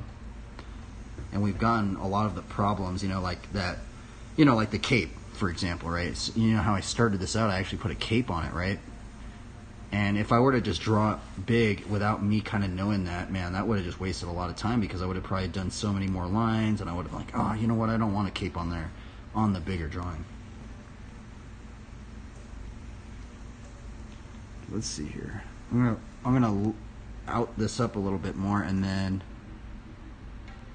get into the drawing right there. Hopefully there's enough room where we can see it over on that side.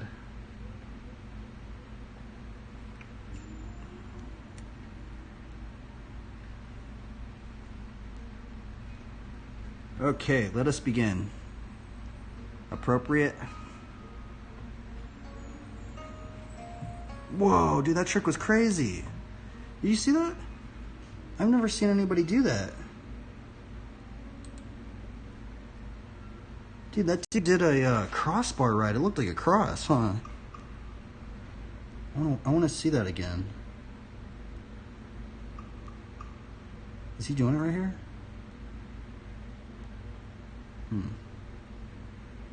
Oh, here it is. Here it is, I think. I've never seen it. Oh, no, he doesn't do it. Oh, here. Wow, look at this. Look at this. I've never seen anybody do that. Wow. Very strange, dude. I've never seen anybody do that trick right there.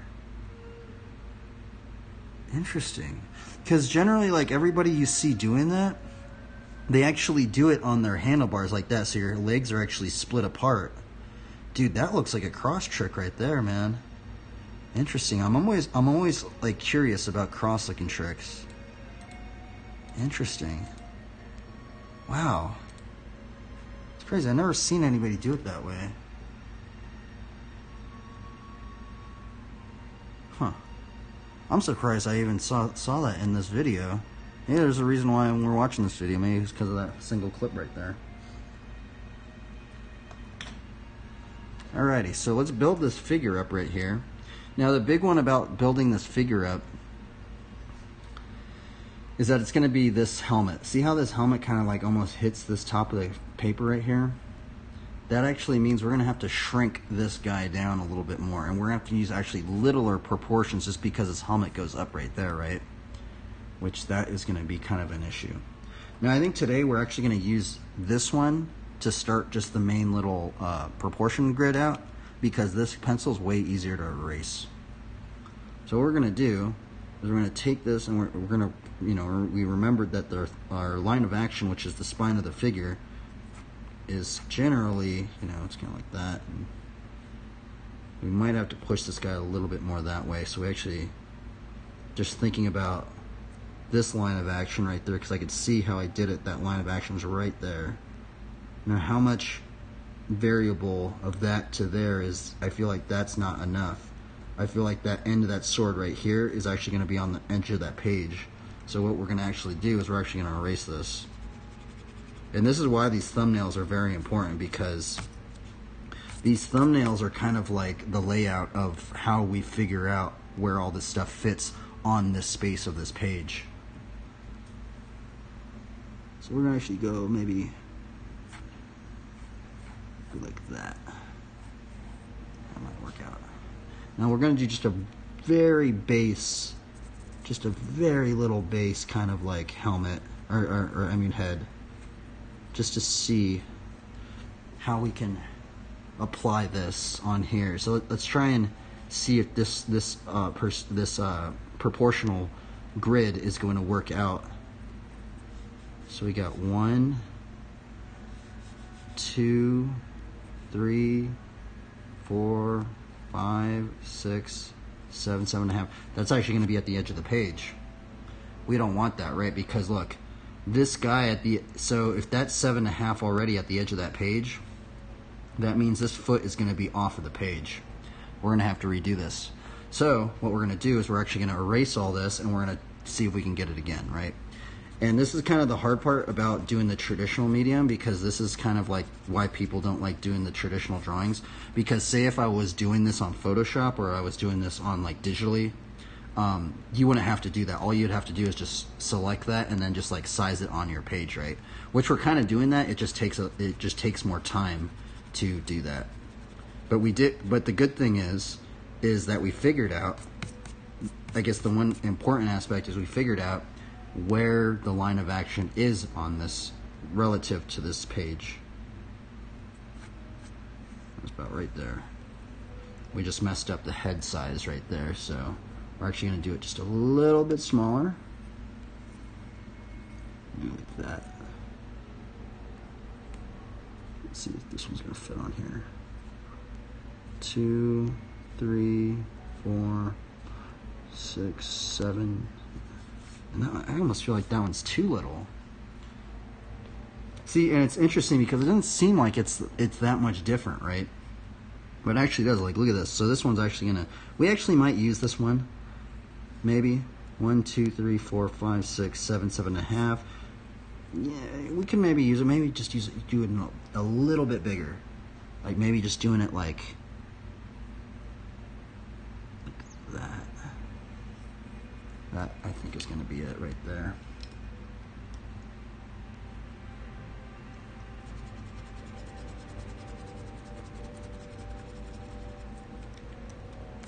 And I actually forgot I used to do it this way as well. Because, you know, if you guys have watched my older characters, I was just going in with this pencil. These pencils are very hard to erase, by the way. This is why people don't use these things. But these things are really cheap, so you can just buy a bunch of them. Most people that do this, they use the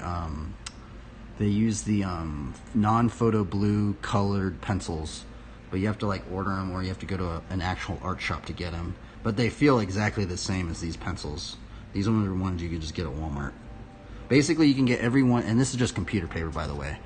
Everything that I use, I try and use the cheapest objects because I like having, I like just having the ability, just if I were to just lose everything at a moment. So imagine if I just lost everything, right?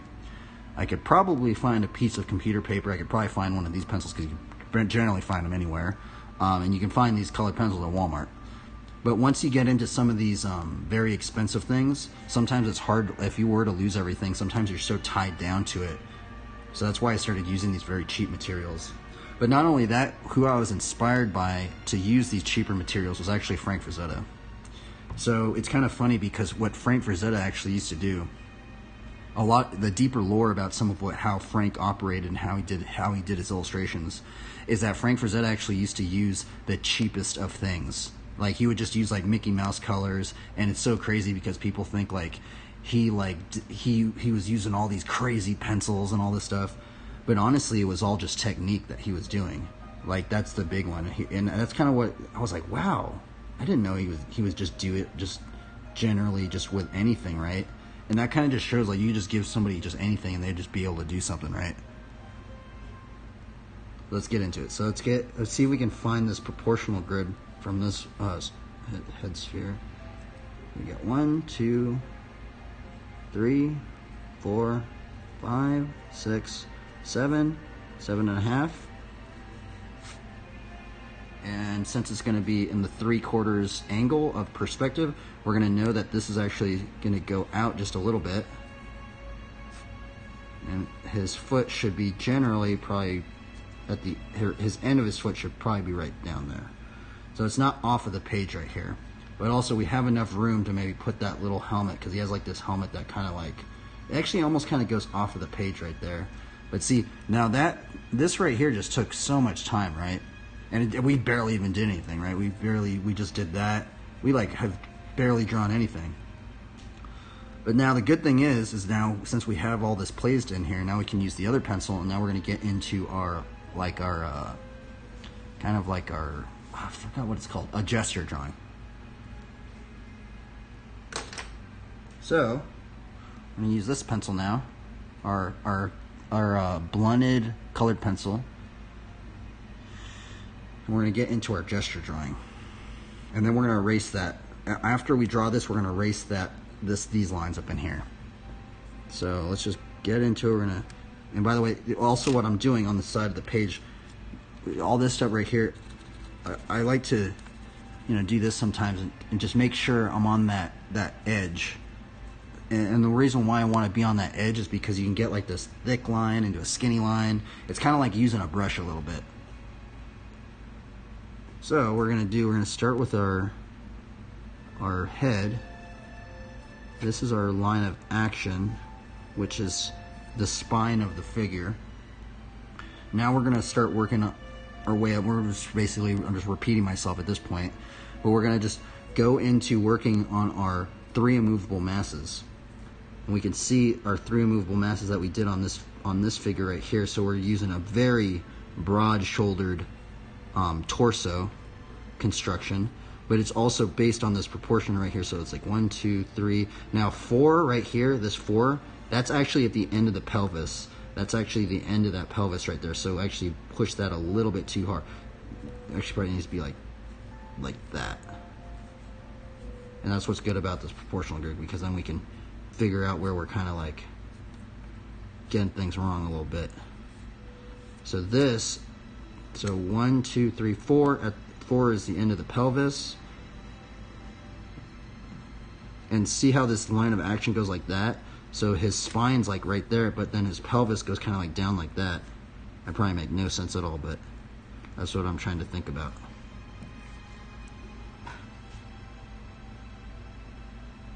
Okay, so these are our 3 immovable masses. Now this is, I actually think I got that a little off right there,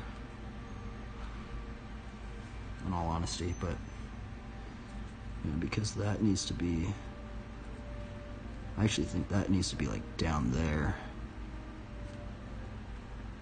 Like that line shouldn't be like that right there. It should actually be like that.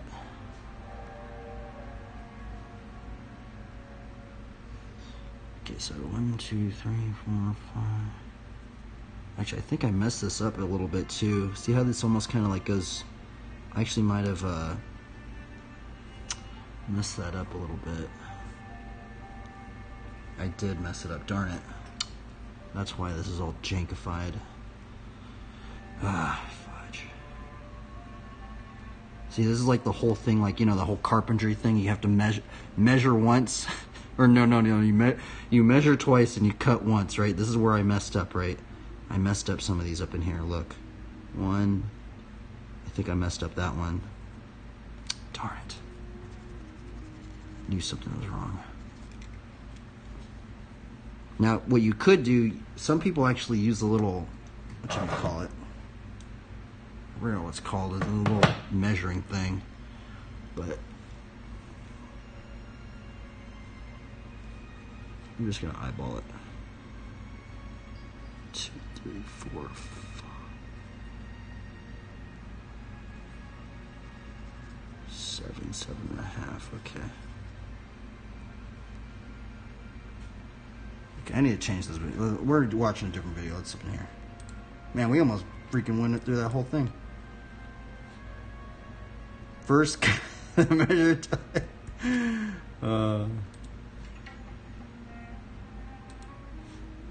Let me find a different BMX video.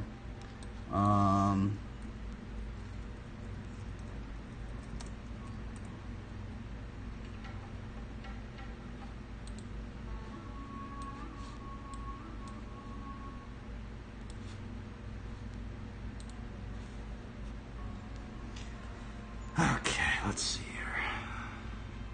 Actually, I think I pushed this head. I think this head needs to be a little bit more. Oh, darn it. Oh, well. It doesn't need to be perfect. But you can get that way. Now, see, if you were doing like some crazy marble sculpture or something like that, they would be so, like, those marble sculptor guys are like completely analytical. They're just like, this has to be. Now, the thing is, I'm just eyeballing all this stuff, right? But if you were like some crazy marble sculptor, like if you told me I was going to do this in marble sculpture, I would be like measuring, I'd be like, okay, here we go, all that craziness.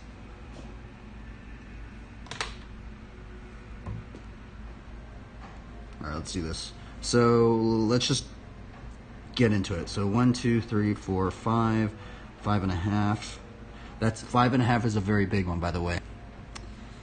5.5 I know is a very, very big one. So 5.5, why it's so big is because 5.5 is the end of the kneecap.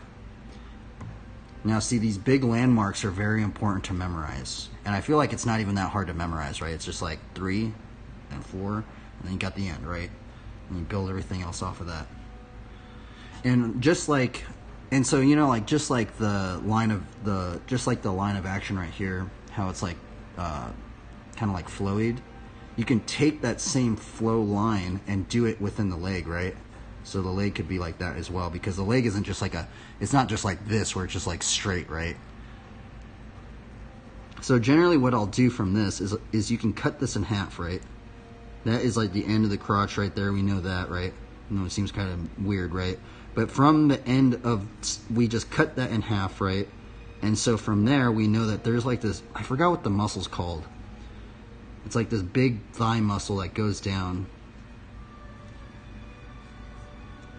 And we're gonna just put a little circle right there. That is the knee. That is the end of the kneecap.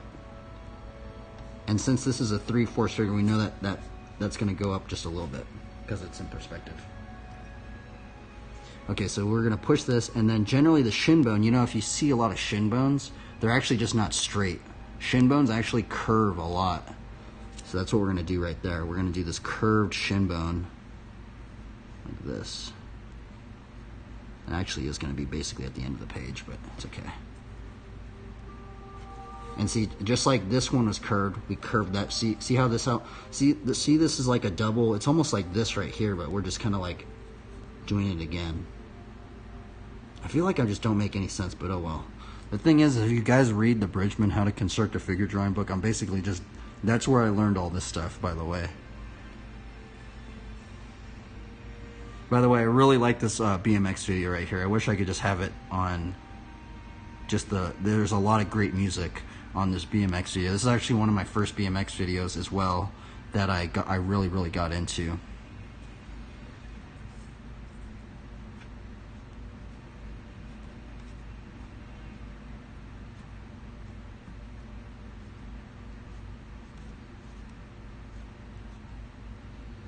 And then so see like that shin bone right there? Like if you get that shin bone, you can kind of like put the muscles on top of that, right? And you know, you can build the knee right there.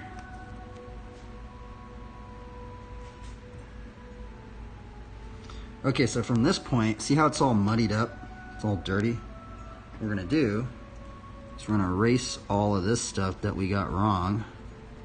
And this is actually one of the big reasons why I use these really cheap colored pencils. This is actually it's the very reason why people don't like using these colored pencils, but it's actually the very reason why I do like these colored pencils, is because when I layer something on top of it, it's almost kind of permanent, so this stuff actually stays right there. But a lot of people actually don't like that, because the thing is if you mess up this this proportional grid, like say I did all this with this pencil right here and I messed it all up, it's really hard to erase, so it's almost like you have to restart. But if you kind of take some time and then do the proportional grid and stuff like that, you can kind of have this as like this base layer. And it's almost like doing it like on Photoshop or something like that, right? Because the Photoshop layer, you know, you can kind of like have that layer kind of like in that like low opacity layer underneath it.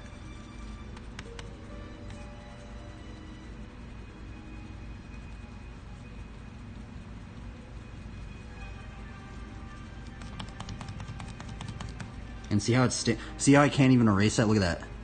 See how it's just, that's why I like these cheap pencils.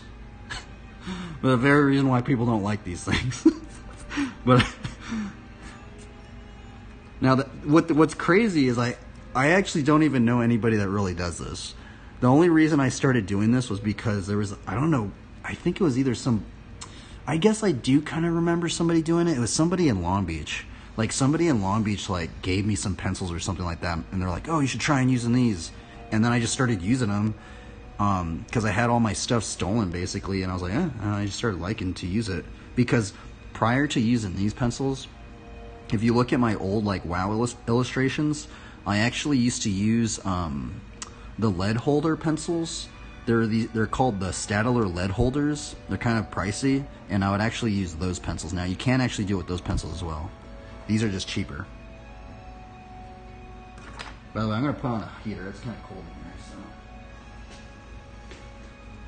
I'm gonna put on a heater up in here. So.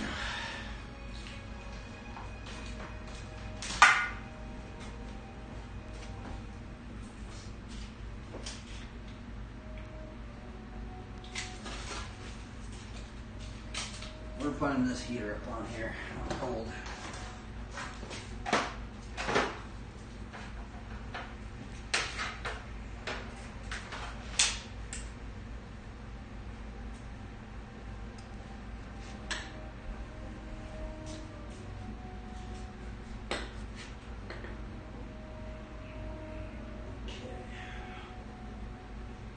Okay. Man, that white cable looks cool.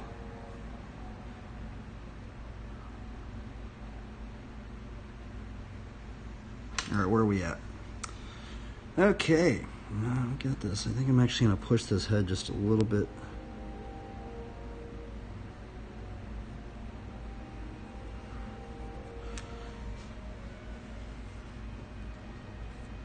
Okay. So let's start out with our arm now. So we're going to do our deltoid. I generally start with the deltoid. Now the deltoid actually has 3 muscles to it. There's actually a front delt.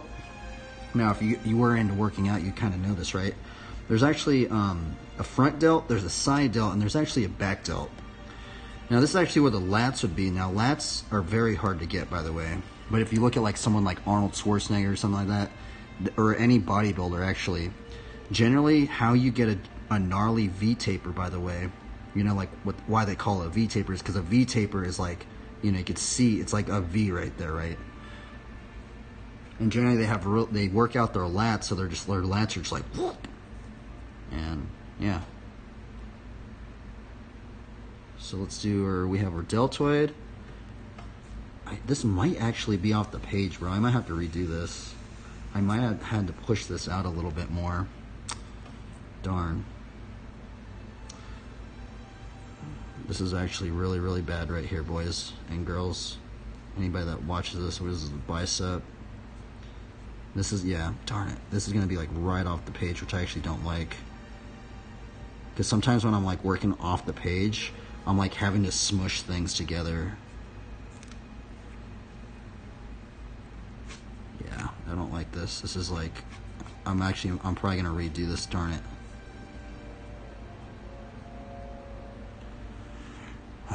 Fudge. Well, yeah, I'm gonna have to maybe redo this. See how it's like it's gonna be off the page. And this is the problem with the traditional stuff. But I guess we could just practice right here. We're gonna redo this real quick. And still use this, by the way. Fudge.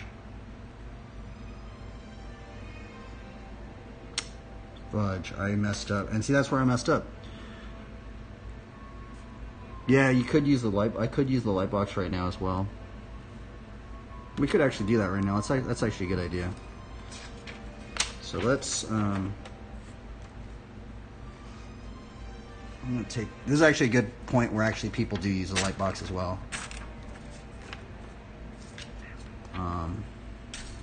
We could do our ghetto light box at the moment. So our ghetto light box. Let's actually see if I could get the ghetto light box to work up in here.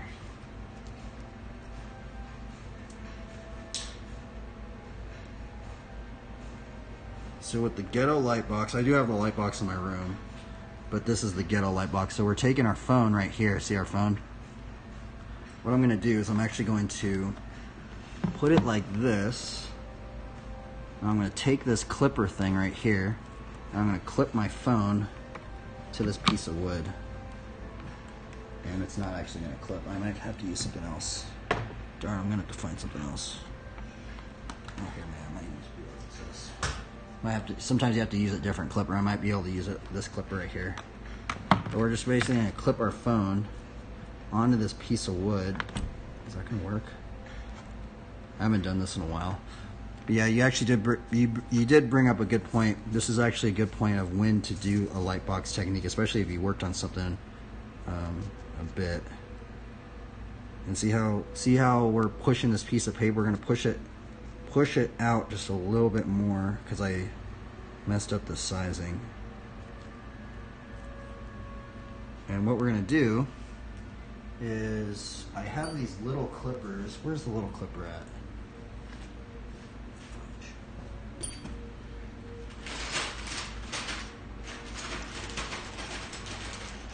Come on.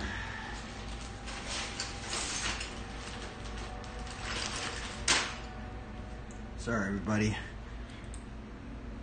It's like kind of like the first time we're kind of doing this. I used to use a light box a lot on stream. Now, Creative Fit, that is a very good call because this is a very good time about showing when you can use the light box as well. So what we're going to do is we're going to take this clipper right here. We're going to clip this on top of this piece of paper. Actually, this one's all messed up. I'm going to have to get another one. Use this one right here. These little clippers. I have different size of these, by the way. And we're going to clip these two pieces of paper right here. I have this clipped up on here. Now what we can do, since we know the general sizing of a lot of this stuff, we're just going to do the general scale. All that, we know this, just general landmarks now.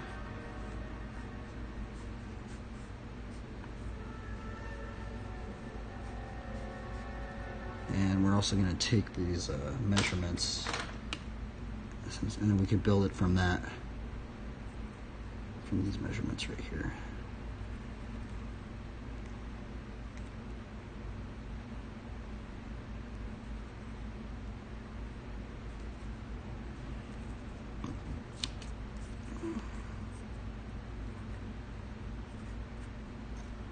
Did I mess that up? Maybe I did.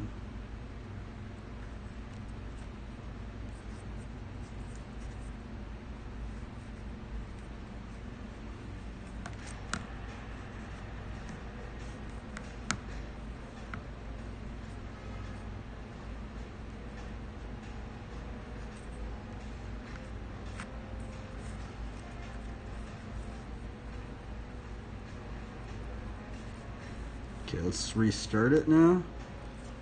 Okay.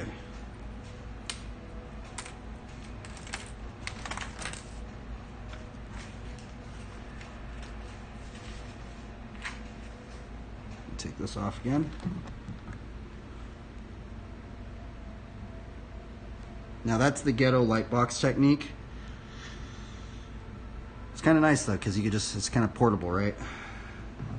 Whereas like if you did carry around a light box, there are very skinny light boxes you can use it as well. So I'm gonna take out another piece of paper.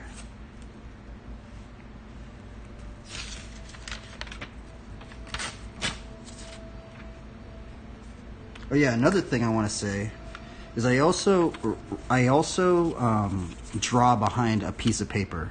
See how I have two pieces of paper underneath this?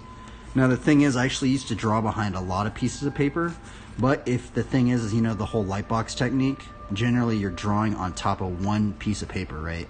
So it's kind of nice to get used to that pressure of having that one piece of paper on top of that one. And that's why I started drawing that way.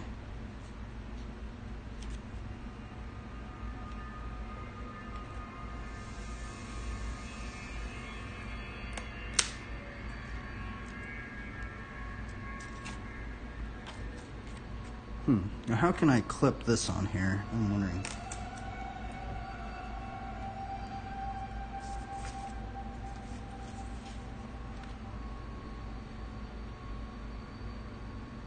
Lurk, God got you tabbed up. Good night and God bless.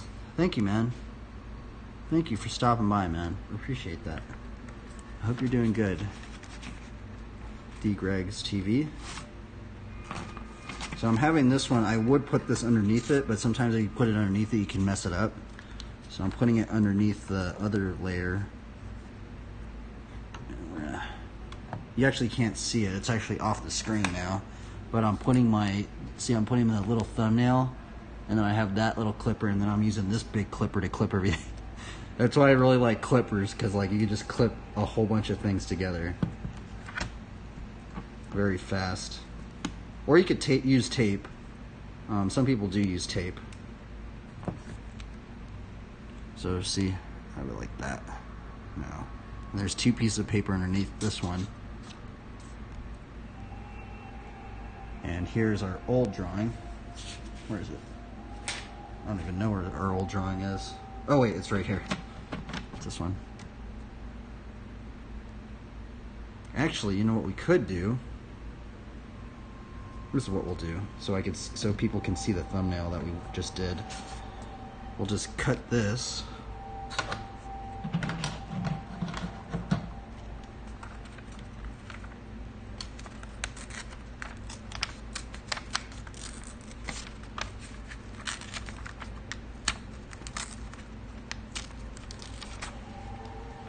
And our thumbnail. Let's put our thumbnail exactly right there. That might be even better.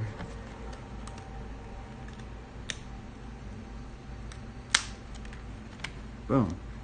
Now we're back in action, everybody. Boom. Okay, and how long is this stream? Oh my goodness, it's almost 4 hours. I'm like way behind. This is why I don't like doing these characters sometimes, because they take a good amount of time sometimes. Where's my pencil? Here it is. But it's okay, it's like playing a game. It's actually like playing a faster game, honestly, because, you know, in a lot of RPG games, you actually have to grind many hours just to, like, get an item. That's kind of why I actually, like, started liking to draw some of these characters, is because instead of grinding for an item, you can just draw it.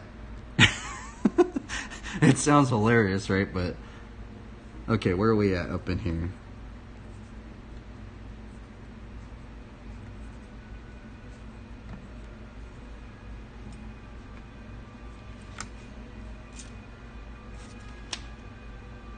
Oop.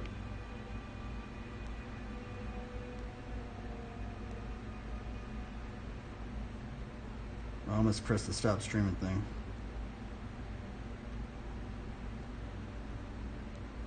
Yeah.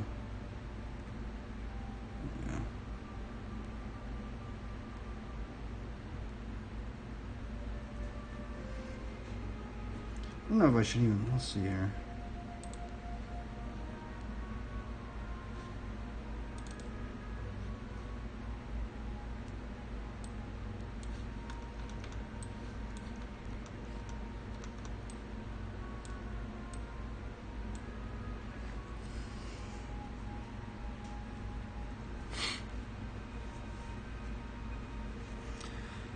Okay, let us begin again.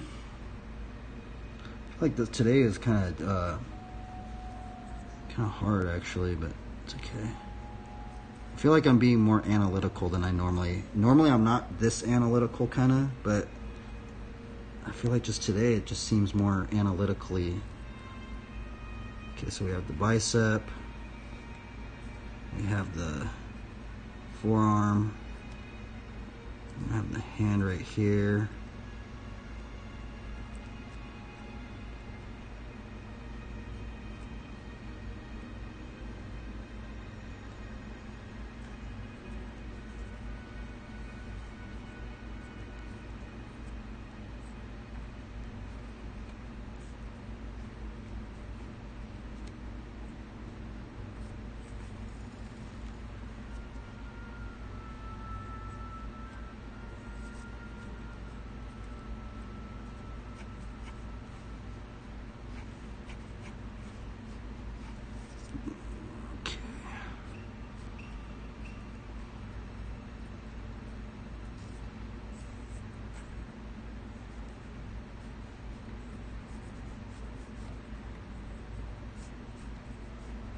Trying to just speed run it now. I'm gonna try and speed run it now.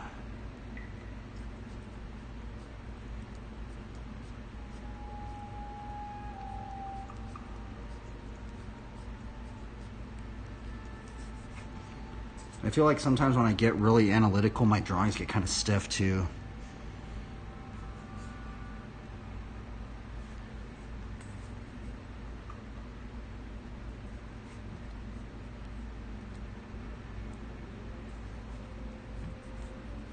I think it's because I was like talking and stuff as well. I'm like trying to like multitask.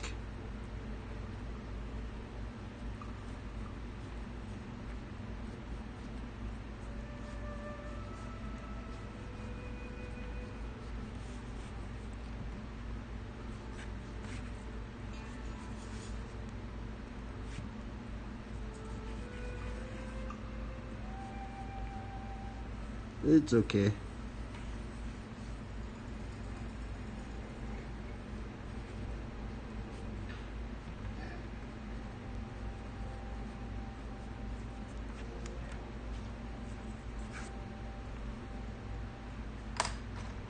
Let's do our second layer.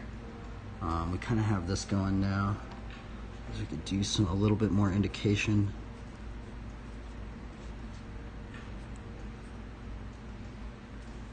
Okay.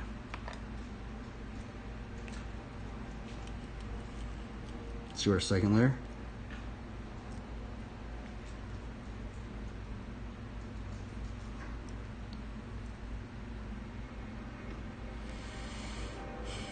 Let's do this.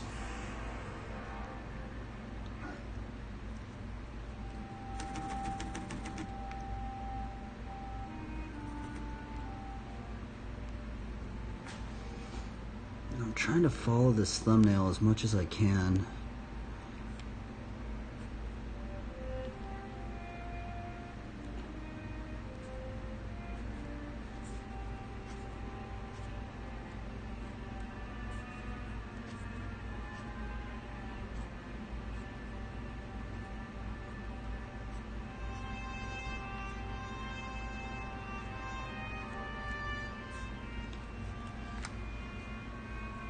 Nope, that one did not work.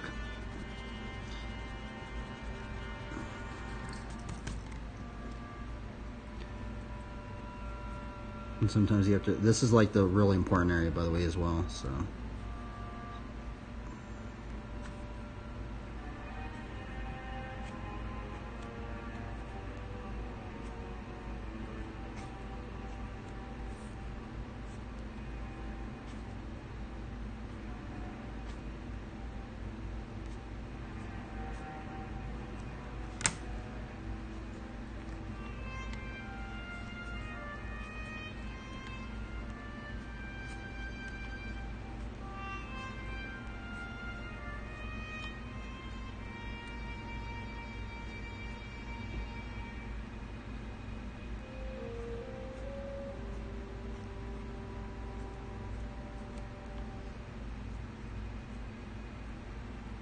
We're kind of just doing like a graffiti thing. Just trying to doing some abstractions, some abstract shapes.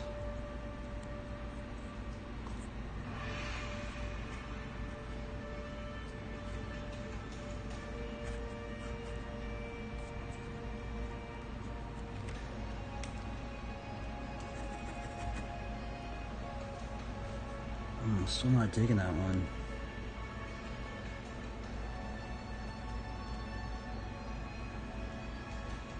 Man, that was a switch whip. Or that was a downside whip tail tap, I think.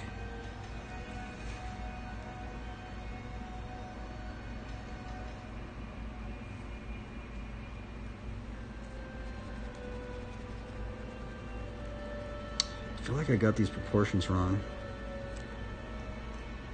Sometimes you have to just keep going until you find it.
trying to rush this drawing at this point.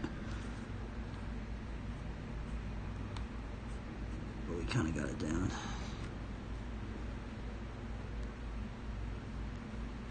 I'm still not digging that helmet though.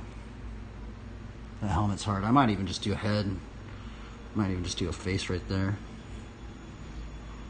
Man, it's kind of weird. I've almost been having more trouble doing the helmets than, you know what I think I messed up? I haven't been doing the, I haven't been 3D'ing it out.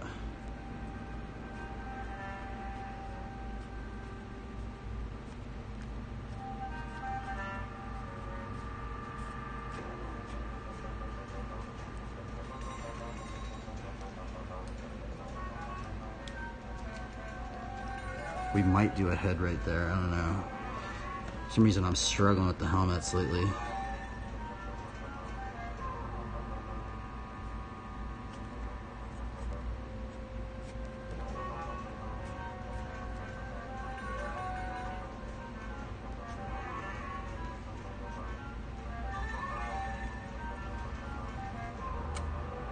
Oops.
This drawing is going terrible.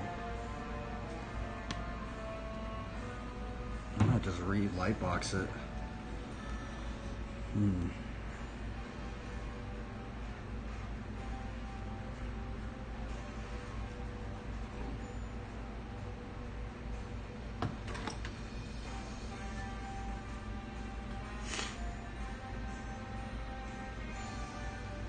God is great. He's there when we don't deserve him. For sure, huh?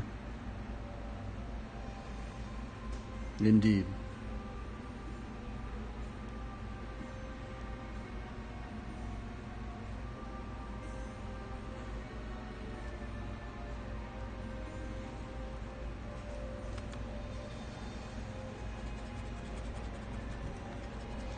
The other thing about these drawings, by the way, is sometimes when you erase it too many times, like you only have a certain amount of attempts.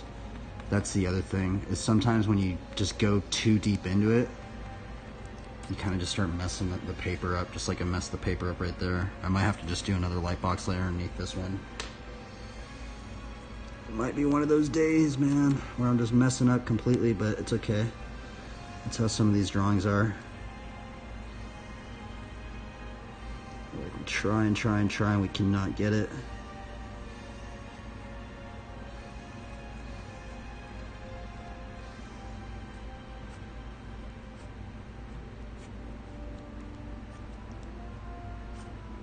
For some reason I just cannot get this helmet, man. This helmet's hard. It's weird, I feel like a face would just be easier at this point.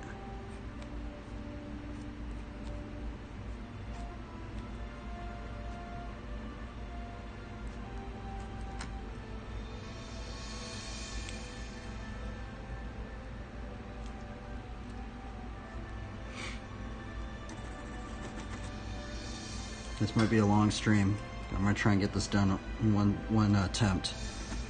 So that's generally like how I like doing my drawings. I just like drawing the entire thing just out at one attempt, and then I just don't mess around with it ever again. Otherwise, I'm not gonna finish it. I'm kind of one of those people. It's weird.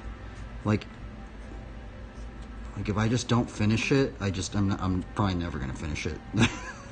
if I don't finish it the first go, I just get so like bored of it.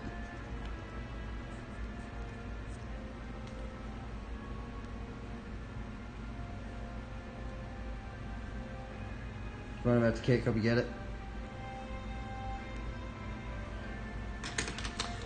Oh, this one's hard. I'm gonna lightbox this, man. This one's just, I messed up something. I think I messed up the proportions of the head. Oh well, this is one of these struggle days. The bike riding went good, but then the drawing's just a struggle. No worries. This is okay.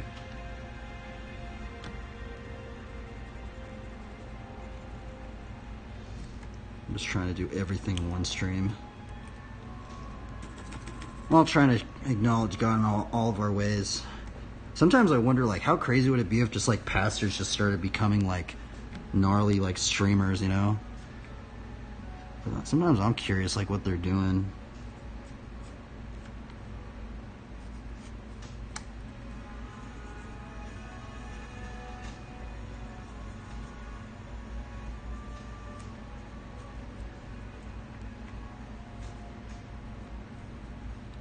Sometimes I kind of want to just like see their mistakes. Like, do they just mess up like writing sermons and stuff like that? I'm curious. I'm just like,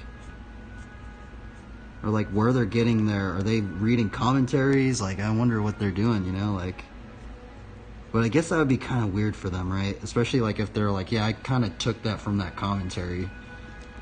I guess that would be a little weird.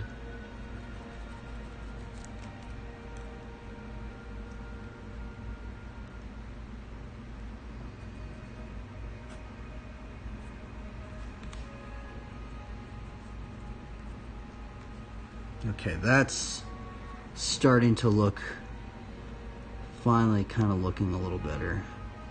Man, I struggle with that thing.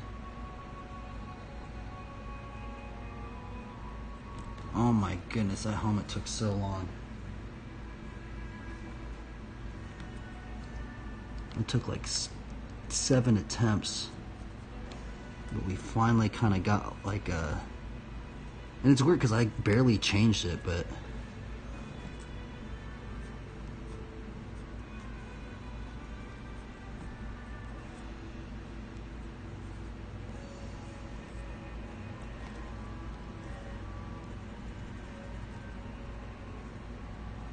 That's how it'll be sometimes. You get to see me fail until something sticks.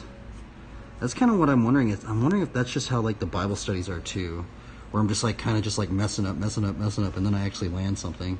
Just kind of like the bike riding. I'm actually just wondering if it's just like that, but I don't know.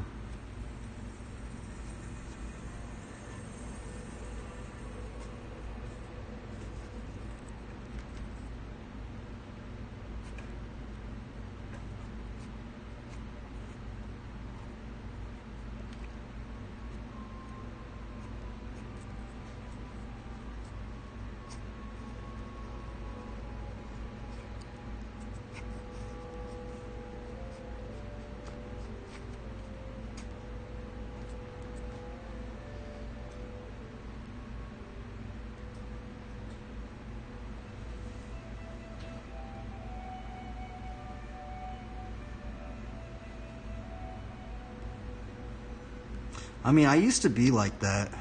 I feel like I might have like undiagnosed ADHD or something. Because I feel like I just have struggle like focusing on things unless I like do it right away, and then I just get bored of it. I'm like kind of one of, you know what, you know, like when they say like someone that just keeps starting a project and they just have like thousands and thousands of projects. I feel like I'm that kind of person. I just start all these things and I just never finish them.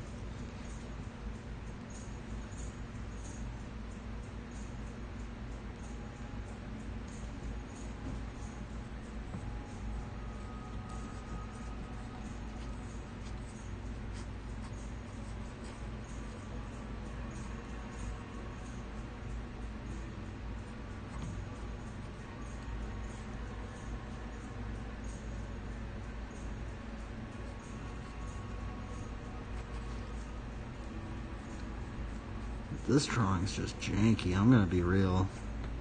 I'm not digging this. I almost just want to restart it. But at this point, I'm just gonna like. That's the thing. I can't win all of them. Sometimes I can just get them down just right away too. But dude, sometimes I'm just like sitting here, just struggling, bro. Today was just straight up the grind, man. Kind of what it feels like. It just kind of feels like I'm grinding a flatland maneuver. Just like grind till something sticks. You stick a landing.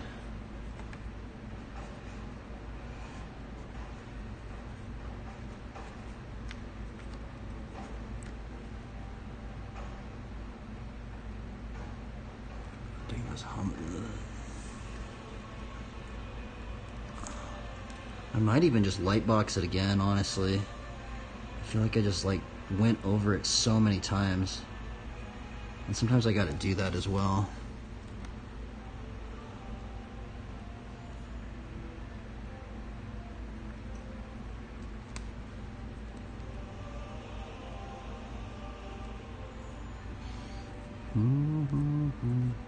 You know another thing I forgot?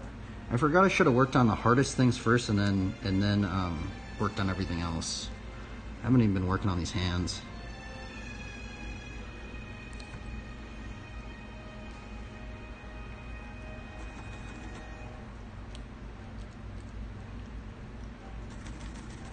No, we're just gonna try and have fun. This one's just terrible though, but ooh, the grind today. It's okay.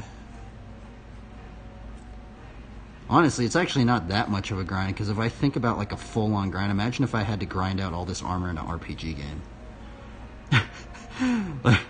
like some RPG games, bro, you gotta grind like way longer than just a couple hours for a full set. Sometimes you have to like grind it for like weeks on end. So I guess like that, not that much of a grind. That's cool.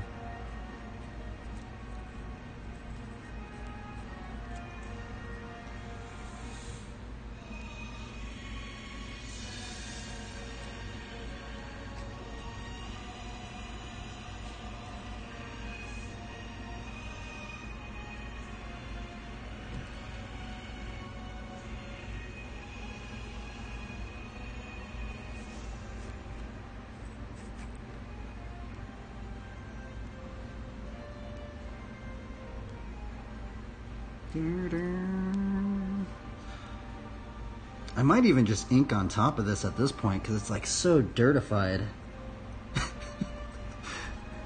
There's so many attempts on there. Jeebus, dude, this is insane. Oh well, you get to see my mess ups. For a while I was going pretty strong, like without like messing up too much in terms of like the drawing streams. But I think today it's like I'm kind of tired and I'm a little not fully into it.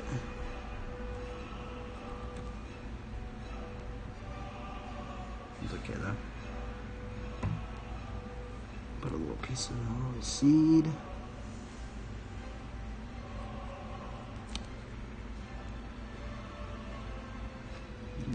Do like a leaf sort or something.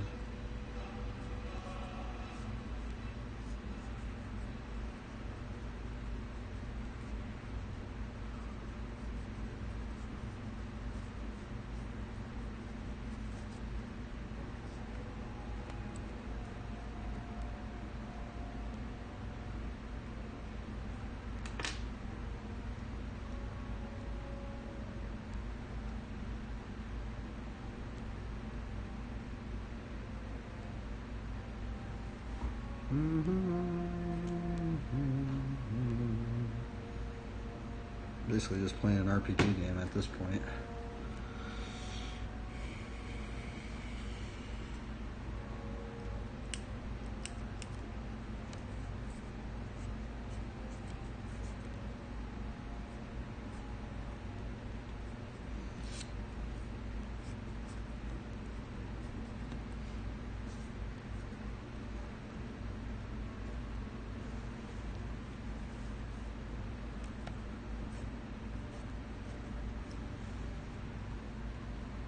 Seth Kimbrough. You know what? I actually forgot. I think Seth Kimbrough is a gnarly believer. This guy right here singing this. I think Immortal Treason, I think that's a Christian band. That's the funny thing. I think that's the name of that band, by the way. I actually forgot. Dude, that's so funny. I forgot Seth Kimbrough was a believer. That's hilarious. That is intriguing. I totally forgot about that.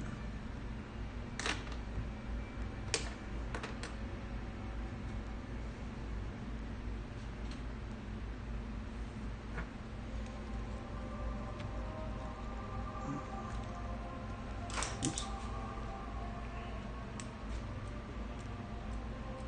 Why is this drawing so hard today? I'm struggling with this thing.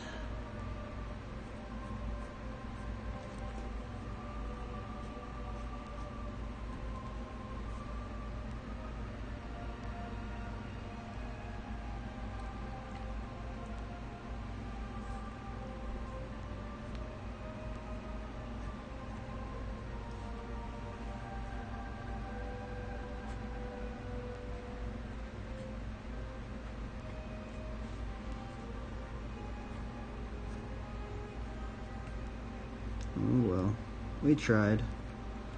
I guess that's what matters. We attempted, even if it's all messed up.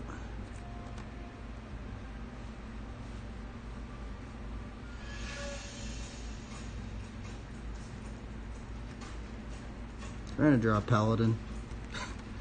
This paladin is hard, man. It's kind of crazy. Like, normally paladins are easy for me, but Nikes, man, this paladin is hard. Not an easy paladin to draw today. I'm done.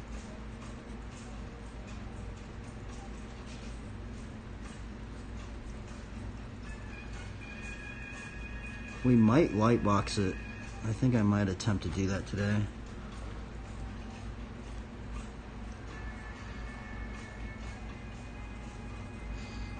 I'll put some spice on this guy.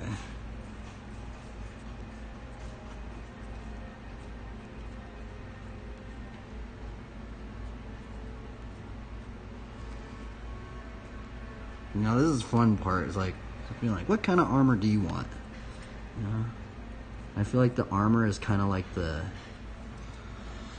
graffiti aspect of this piece. I'm gonna push this up so I'm in better posture, by the way. I am drawing standing up as well, which is kind of. I'm actually not really too much about drawing standing up, but I feel like it's better for my posture.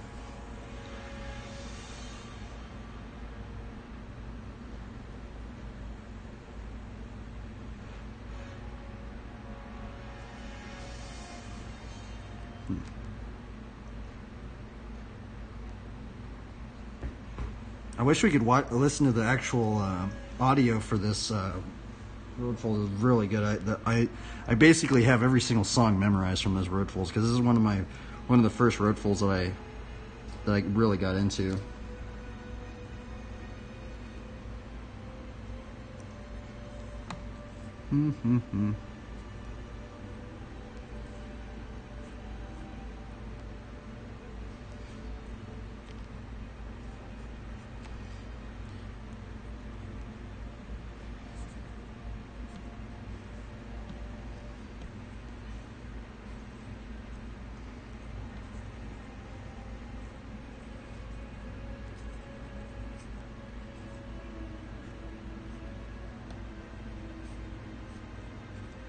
It's like the strap for the shield.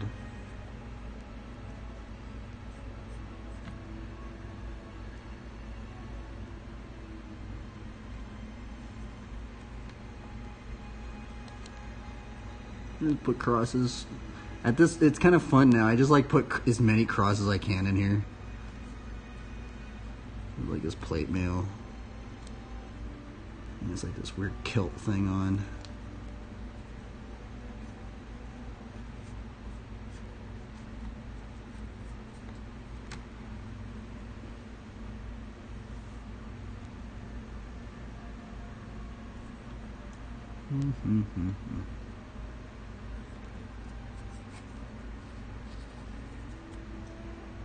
helmet of salvation, breastplate of righteousness, belt of truth, boots of the gospel of peace. I'm gonna have to put a peace sign on here. I know this dude seems kind of brutal, but we're gonna have to put a peace sign in here.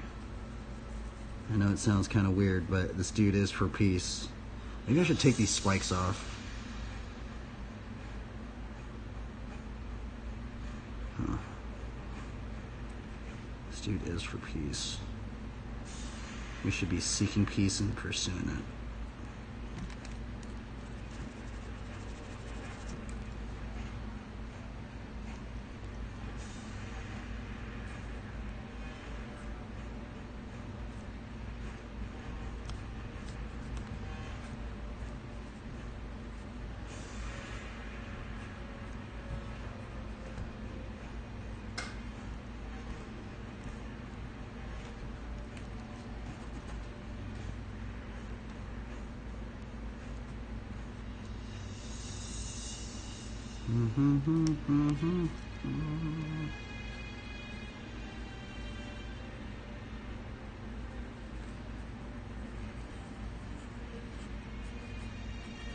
Peace sign.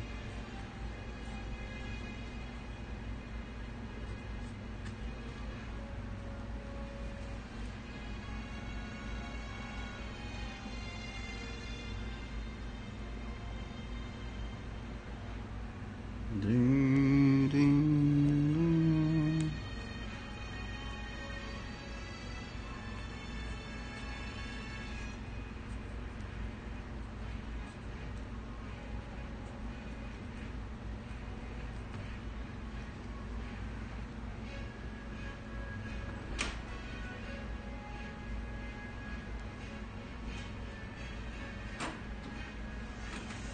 Good.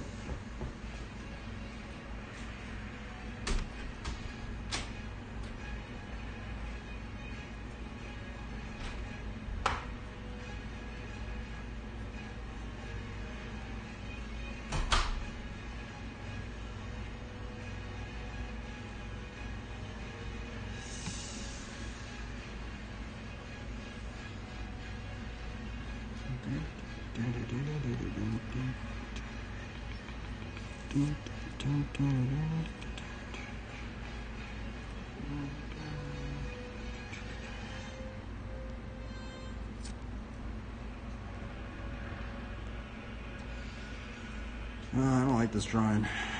It's like cheesy. I guess we can't win them all, so.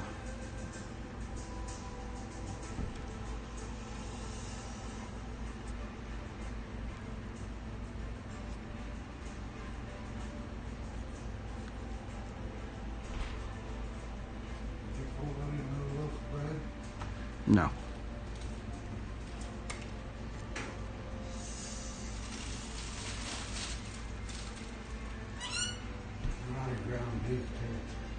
Yeah, we're gonna have to go to the store.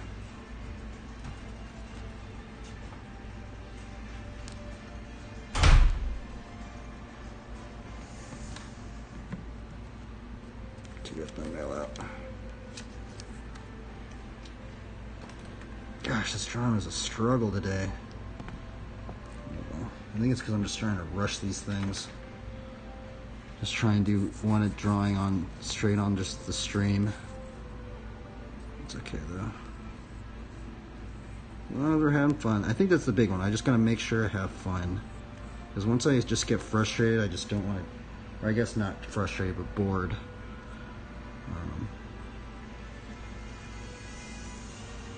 So we're gonna draw this bike just for fun. Oh, this is hilarious. Just to draw on a random bike right here.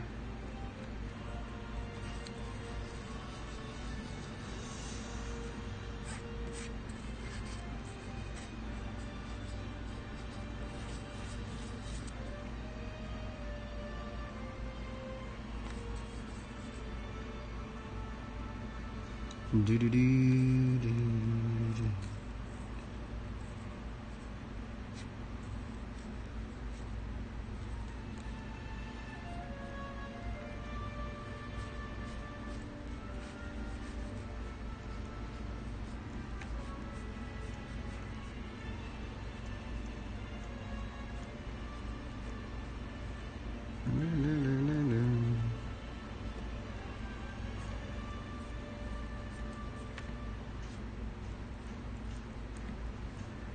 You're gonna have like the flatland bars.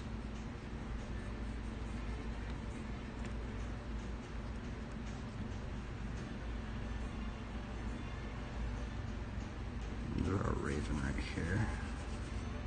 Actually, I need to get some nerfings for that.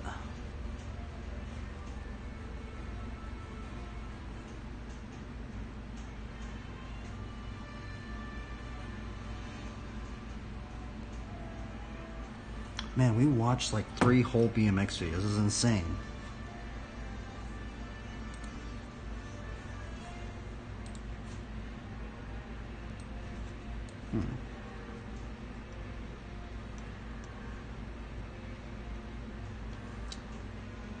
What's this?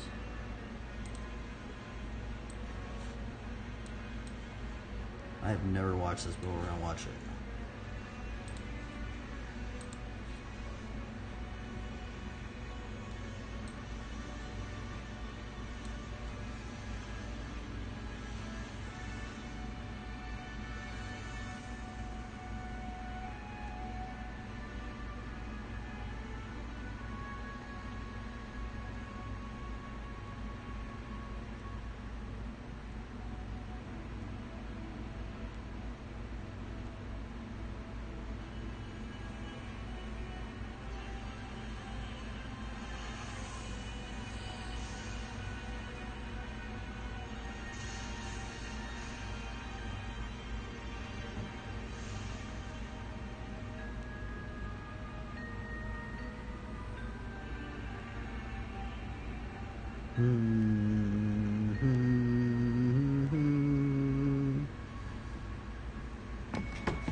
Let's change this. A different trials video.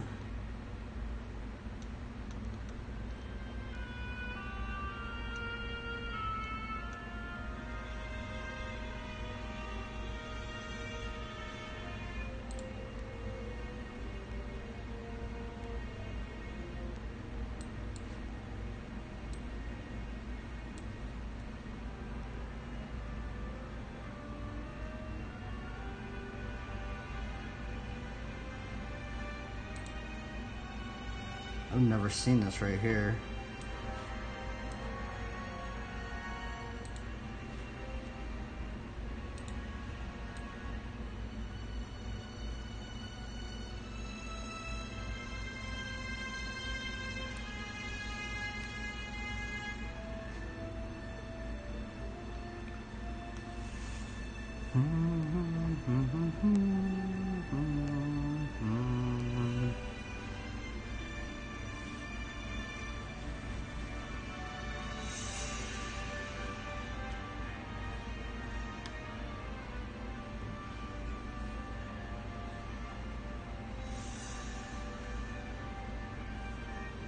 Let's just get this cheesy drawing done.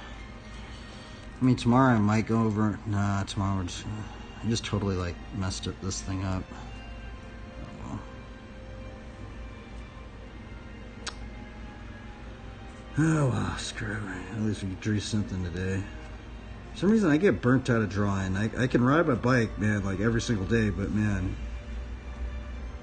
drawing, it's just like think about things, but it is fun.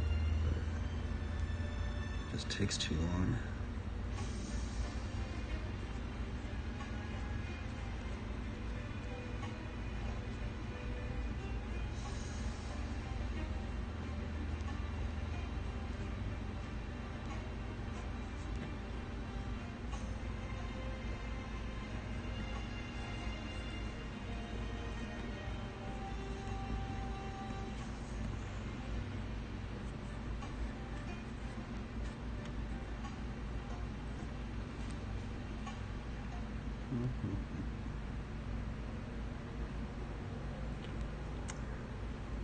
Push this up. This actually should be a bit more up like that.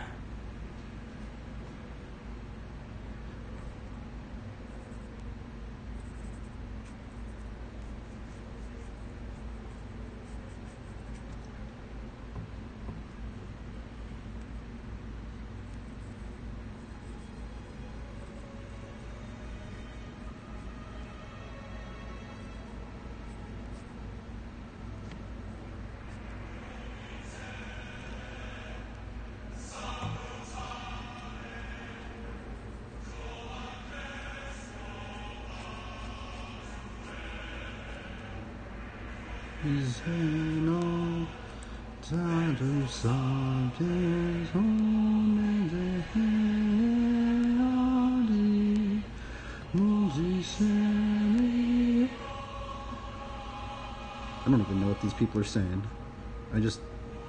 They're saying something.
All good was the struggle, but getting back in routine. Are you talking about what you went through?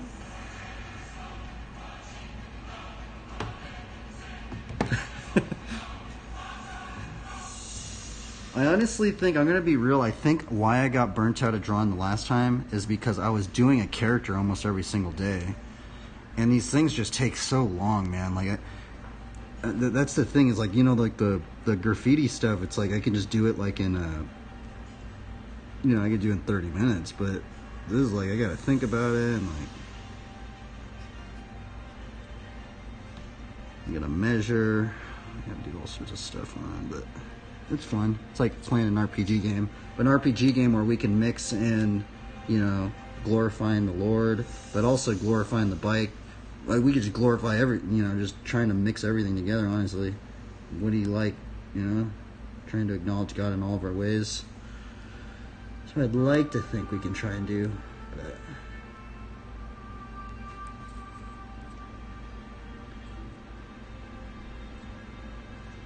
I don't know if I'm doing the best job at it.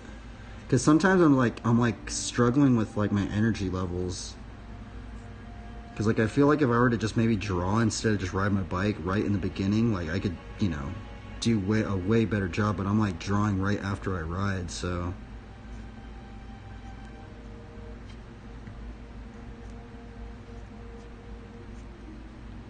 Is that a raven? I feel like that doesn't look like a raven.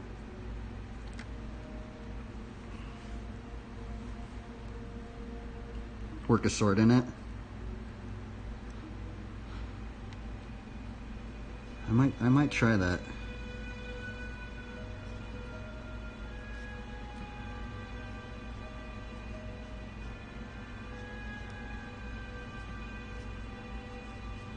I'm surprised I even stuck this one out. I was about to just end this stream, honestly, but this thing looks like a vulture. How do I make it look like a raven? I think it's the beak, huh? It's the beak for sure. Ravens kind of have like a beak like that. Dude, how cool would it be to be able to like talk to ravens? That'd be amazing, man.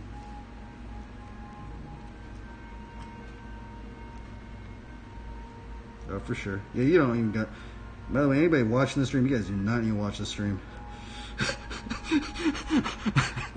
It's ridiculous I can even able to stream this long. What's crazy is people do 24-hour streams. You guys are insane. Anybody that does those, you guys are crazy, man. Like Swifty right now, he's doing 24-hour streams. I'm like, what in the world, bro? You're gnarly. You're gnarly, dude.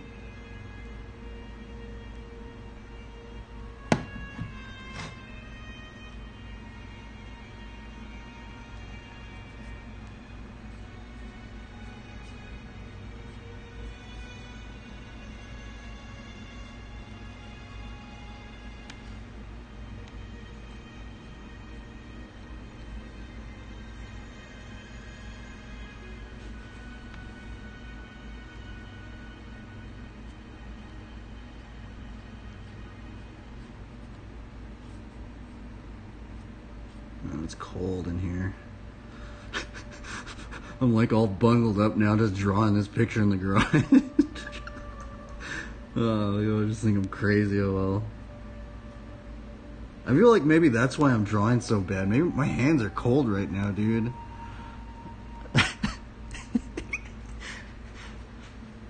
I'm drawing all bad because I'm cold. I don't know. This one just didn't work out, man.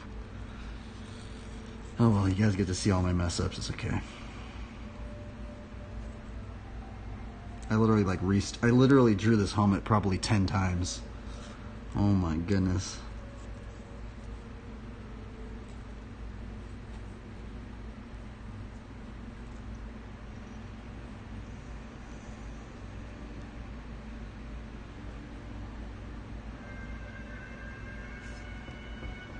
I think this foot's a little too big, actually.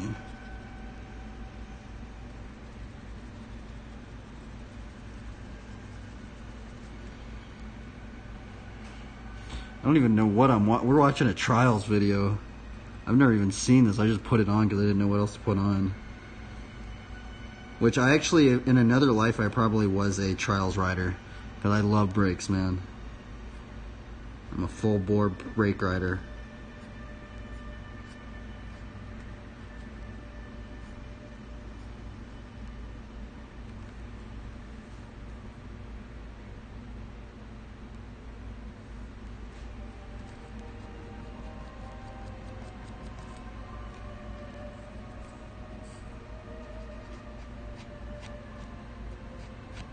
And honestly, this sword should be out a little bit more. Like it should be like right down there, but...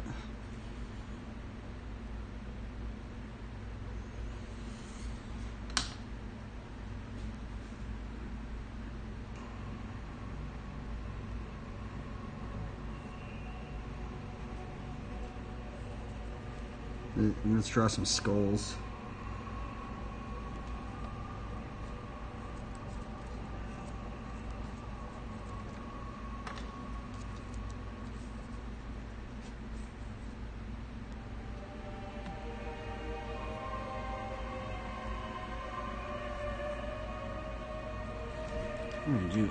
Dude, I haven't even been zooming in. Oh my goodness. I literally have not even been zooming in on any of this drawing stuff.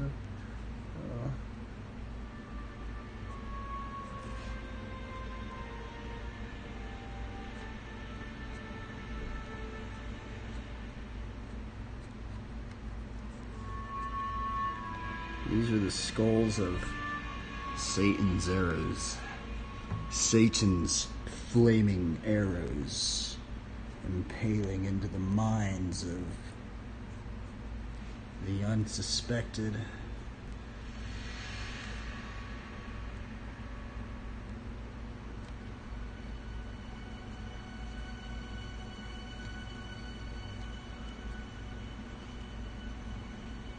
Satan's arrows. And this guy's just uncovered just a mound of just people that have just killed themselves or something like that.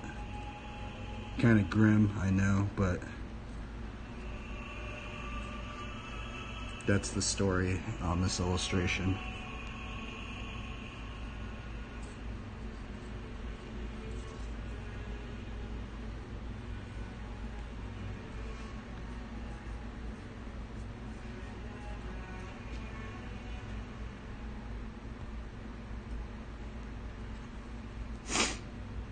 Have a good, oh, let's see here. What is funny, before you knew you messed up, you were like, this is why we do thumbnails.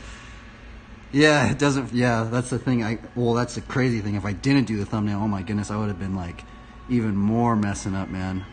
But thanks for tuning in, Creative Fit, dude. This is a long stream, dude. These ones are gnarly long. But yeah, that's actually the big reason of the thumbnails, man. I mean, I can only imagine if I didn't do the thumbnail, this drawing would have taken way longer.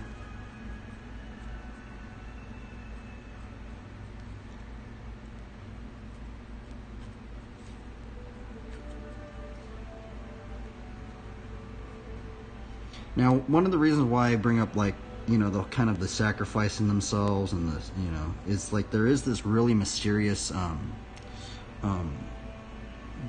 Bible story in Mark. I think it's Mark 5 or Mark 15. I think it's Mark 5, or might be Mark 3. But it talks about the when Jesus went into the town to I guess even exorcise the demon-possessed man. And that story is very peculiar because if you go deeper into the lore of that, right? What's really weird about that story is when Jesus takes the demons, the 2,000 demons, out of the demon-possessed man. The demons asked to go into the swine, right? And what's weird about that is that what's very strange about that is that the swine end up hurling themselves off the cliffs, right? I just find that very mysteriously weird.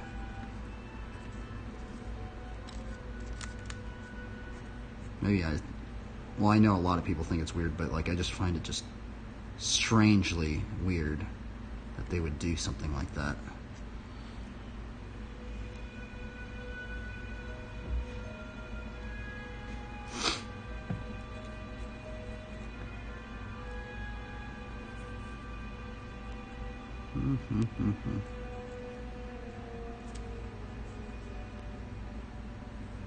Man, this drawing is all weird. I don't know. This drawing's weird, huh?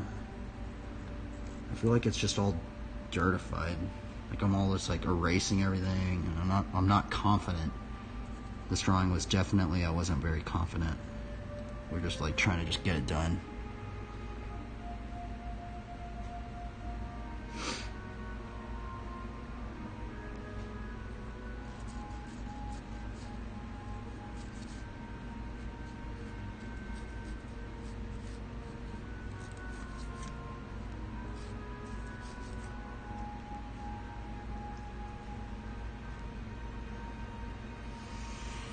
Okay, so we got the seed is the word of God. We have helmet of salvation, breastplate of righteousness, belt of truth, boots of the gospel of peace. I need to redo this right up in here. This looks really janky.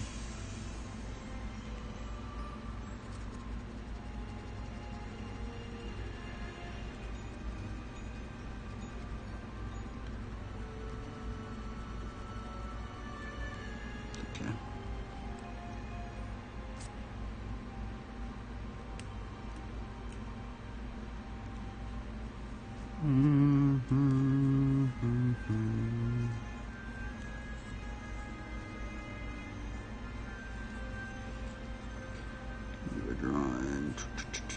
Draw a picture. I feel like I can't even talk right now. It's so weird. That's what's so weird doing the Bible studies right in the beginning, because I feel like I'm so talkative in the beginning. And then towards the end of these streams, I'm just tired. I'm just like, I don't know what to talk about. Okay, let's put a peace sign up in here.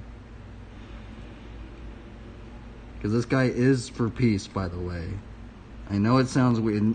I know this dude looks pretty gnarly, but he is for peace, okay?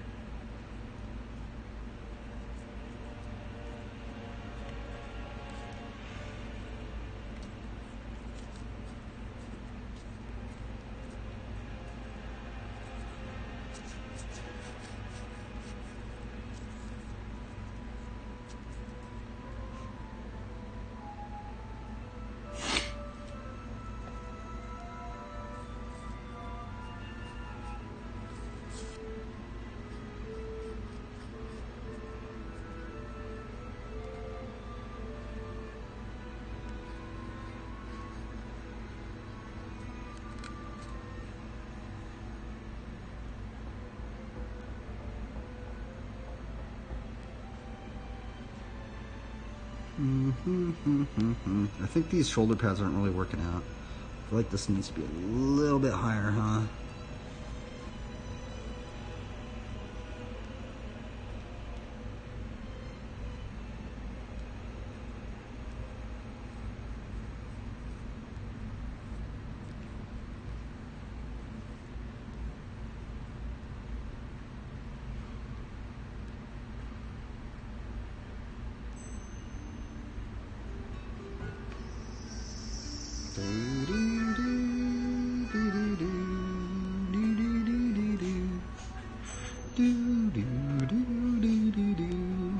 We've entered into the stream where I'm just like, I don't even know what I'm doing anymore.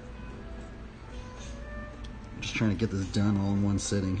I mean, I'm actually standing right now. I'm just trying to get it done. I kind of want to ink it out, honestly, because it's like so dirty that it's just like, I feel like I should just like maybe try and ink it out, but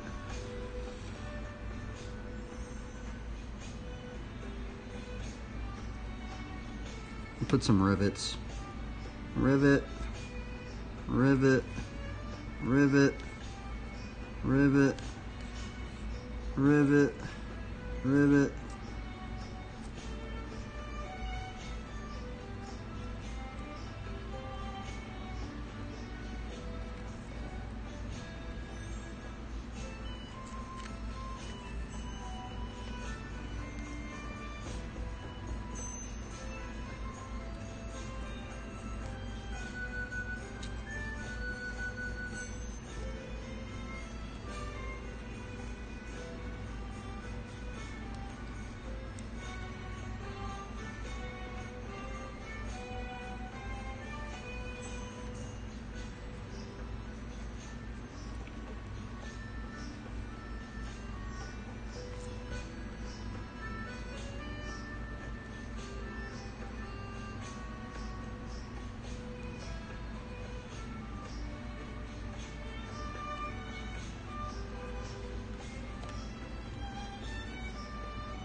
It's kind of funny just like thinking about the song selection,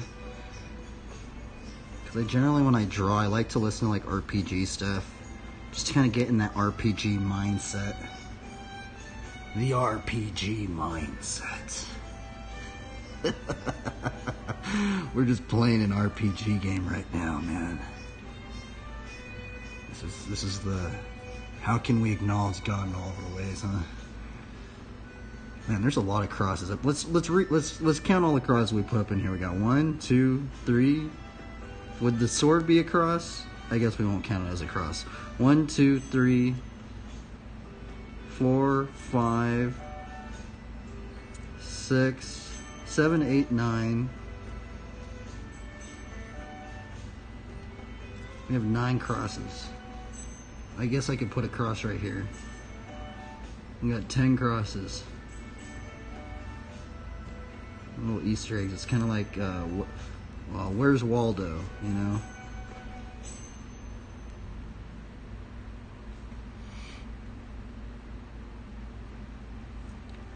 Where's Waldo? Let us bear fruit for the Lord. Whether we eat or drink, let us do it as unto the Lord. Actually, not really thinking about it now. Man, I gotta do it better now.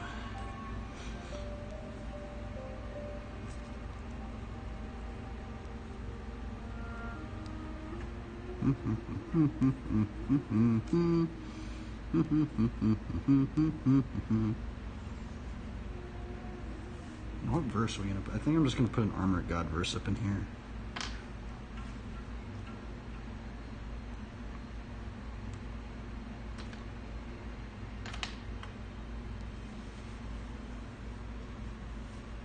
You can watch something else this year. I'm gonna put something else on.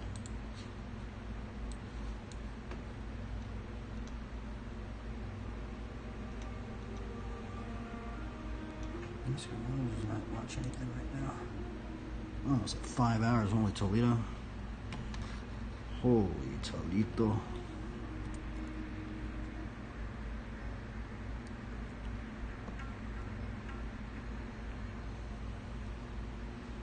Let me put some new batteries in here as well.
Oh, there we go. Now we got some light up in here.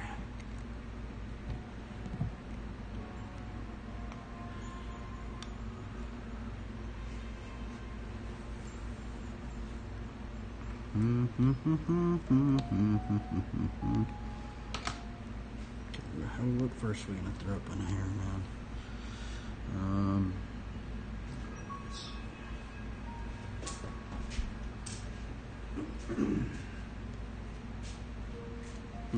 Let's see here.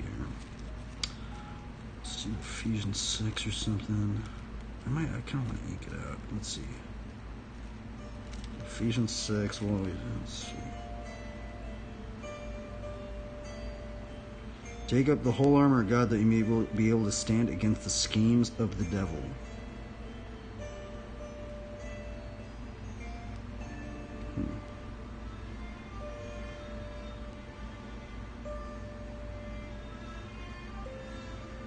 Or should we do, and take up the helmet of salvation and the sword of the Spirit, which is the Word of God.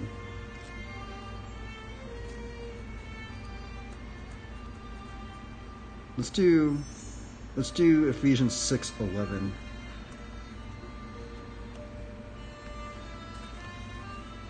I wonder if I'm going to be able to write it in there. I'm going to have to write it really small.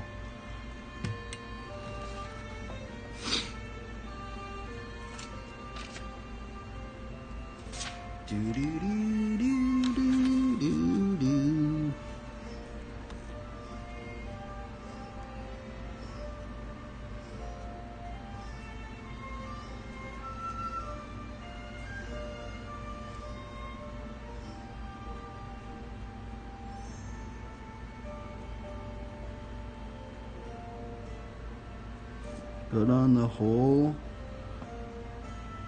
armor of God.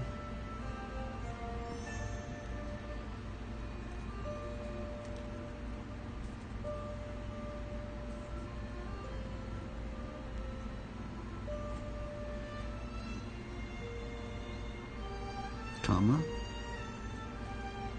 that you may be able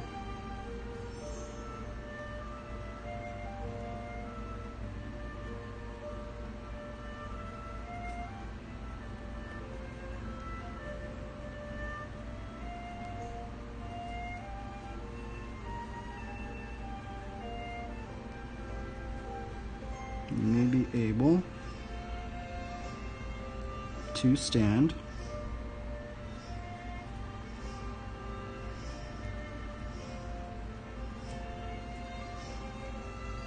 against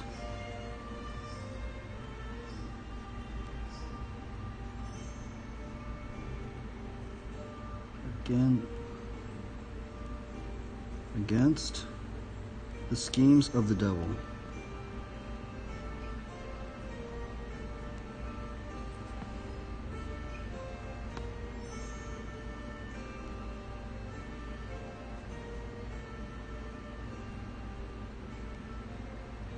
Did I write that wrong? No. Schemes of the devil.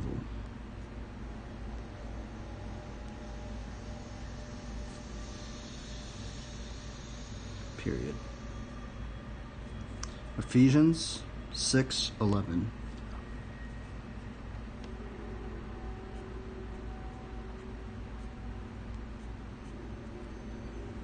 Did I spell Ephesians? Ephesians. F-P-U-H.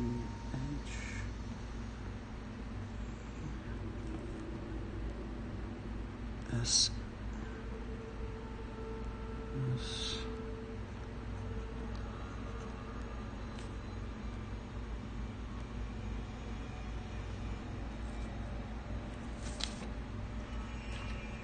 Okay.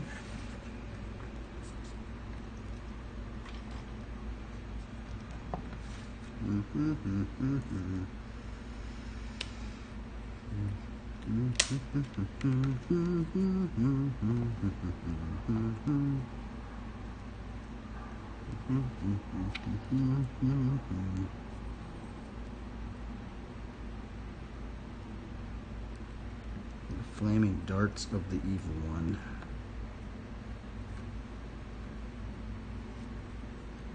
The flaming darts of the evil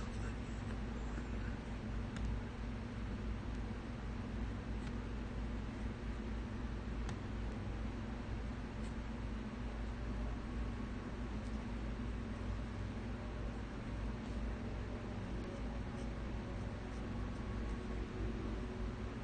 Oh, that's gonna be funny. It's gonna be like life, and there's gonna be like plant. Dude, that's so funny, actually. There's like death over here, like plants growing over here.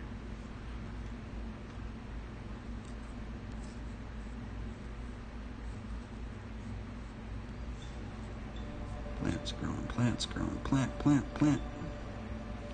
Plant the seed. Love the Lord with all your heart, and all your soul, and all your mind, and all your strength.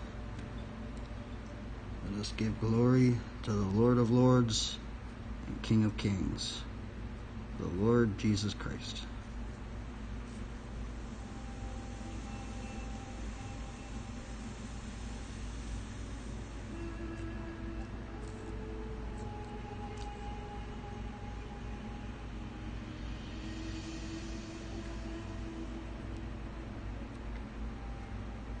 It's kind of, man, it's so weird over there.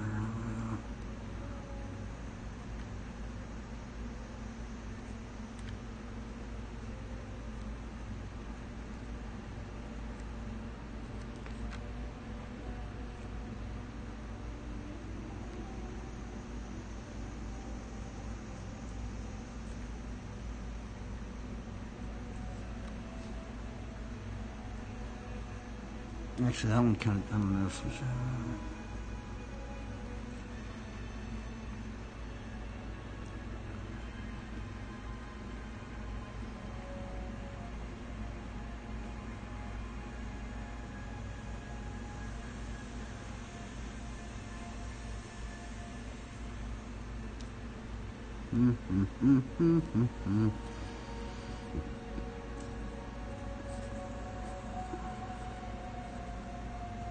darn, this one's all, man. I kind of want to just ink it. I kind of want to ink it out, but it's going to take another 2 hours. We attempted it. For some reason this one was hard today. I don't know why it was so hard today. It was.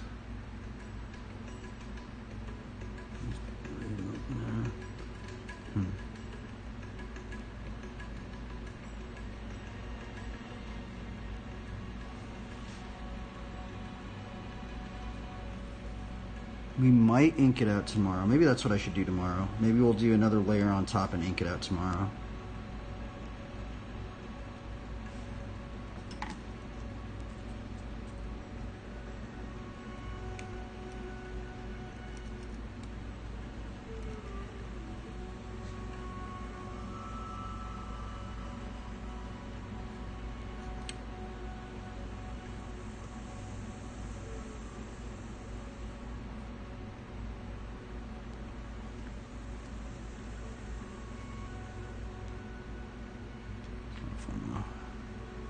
Paladin.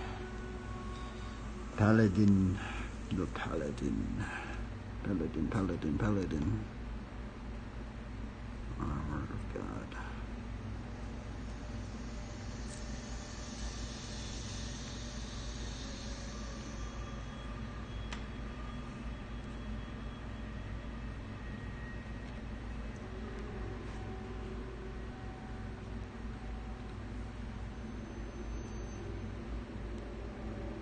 I almost feel like this needs to be more like upright. I guess not. I guess.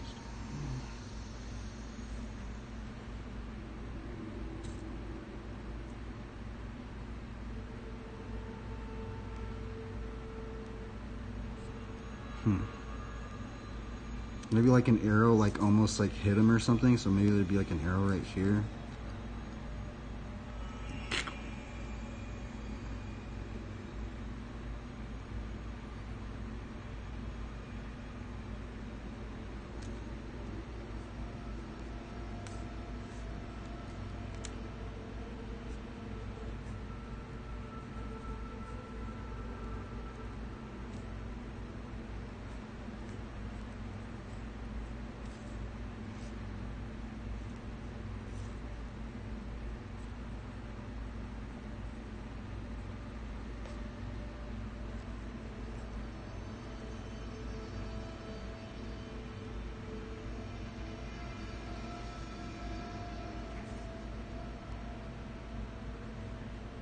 That's pretty cool. I kind of like it, but it's just like super, man, just super janky today. Oh well. We tried at least. I mean, I guess we can't win all days, but man, this one was a struggle, dude. This one was a struggle today, man. Holy moly, this one was a battle.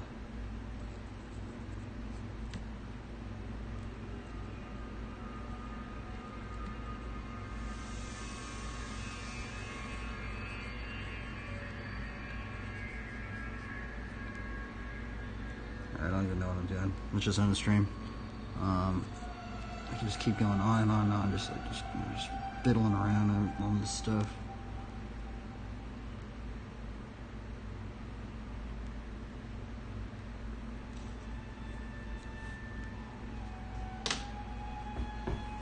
I don't know if I'm even gonna have this one on the thumbnail. Maybe I might clean it up tomorrow and we'll use that one tomorrow up for the thumbnail maybe. Or I might have just this one as just a little thumbnail. Maybe that's what we'll do, because I know we can clean it up better one day or tomorrow.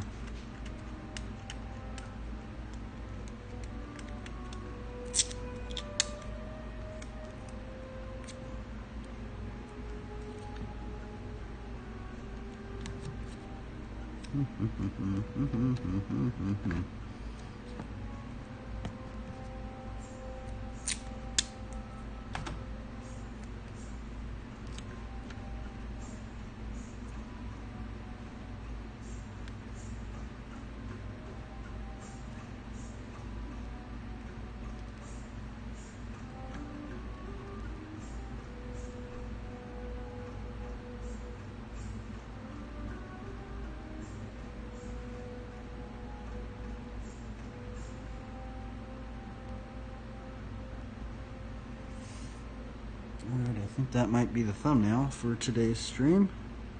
I'm pushing it a little bit more this way.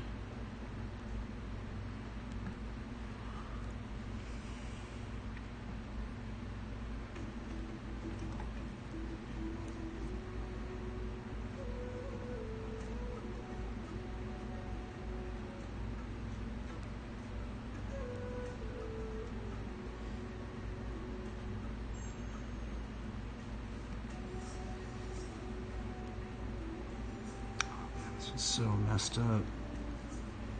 There's just so many things wrong with it. If you really look into it, oh my goodness.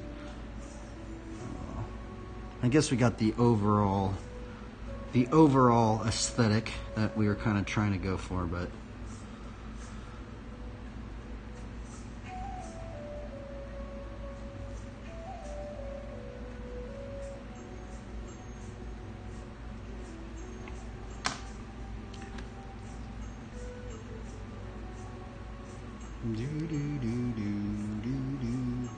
so I've been noticing these characters take me about 2 hours to draw. I wish I could get it done quicker. I'm wondering what would speed up my process. You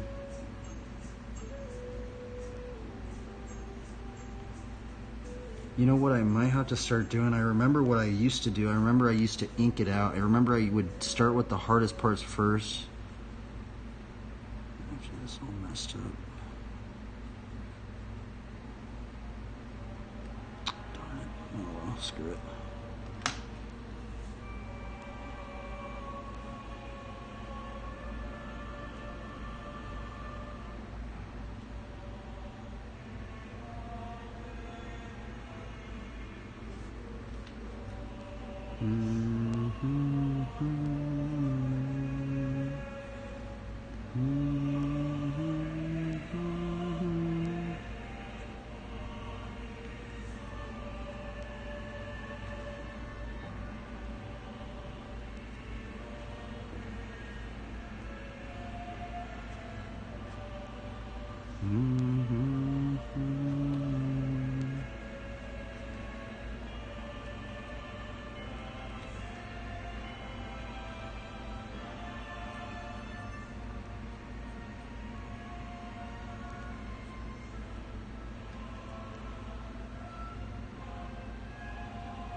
Man, I could just fiddle around with this all, like, just so much, you know?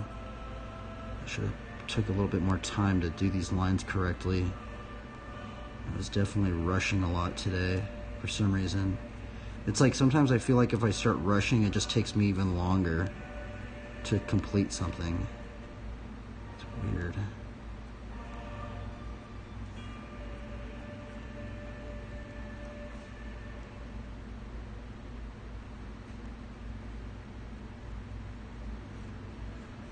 Ooh, I like this song.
gotta do a better cross on that Bible. That is not good cross right there. I'm gonna do one that's a little bit more.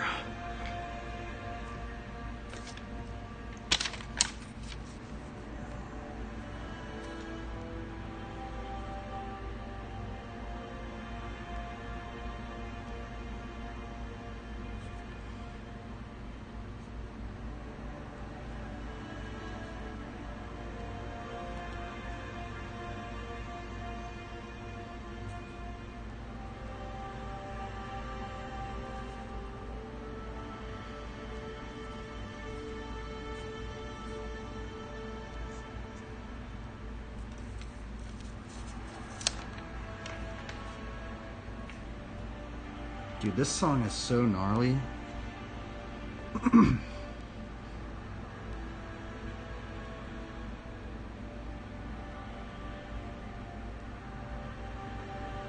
Oh man.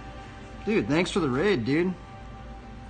I'm gonna be honest, so I'm about to end the stream here. I'm just scribbling. I'm just like making all these little changes at the moment. I apologize. I normally don't do these streams that are this long. The only reason why today's stream's long is I'm trying to get back into drawing, and we drew this character out.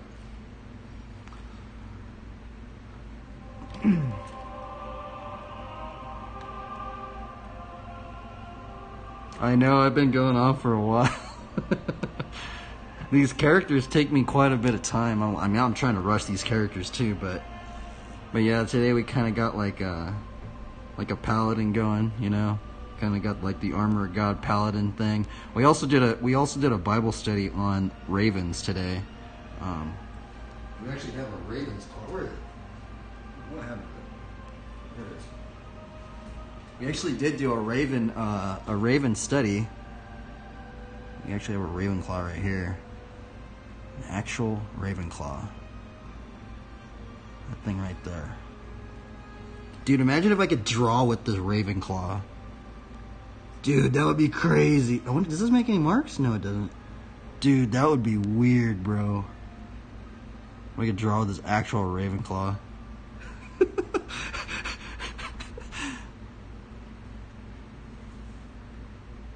But yeah, this is generally what I end up drawing a lot. I like drawing knights. One of the reasons why I like drawing knights so much is because there's so much, you know, like the armor design. It kind of makes me feel like I'm playing an RPG game. You know, like the RPG game where you get to like, oh, well, I'm going to grind for this shoulder pad, or I want that breastplate, or that. And so when I'm drawing these characters out, sometimes I like picture myself, I'm like sitting there almost like playing a video game, but I'm like just trying to grind for like new items and stuff like that.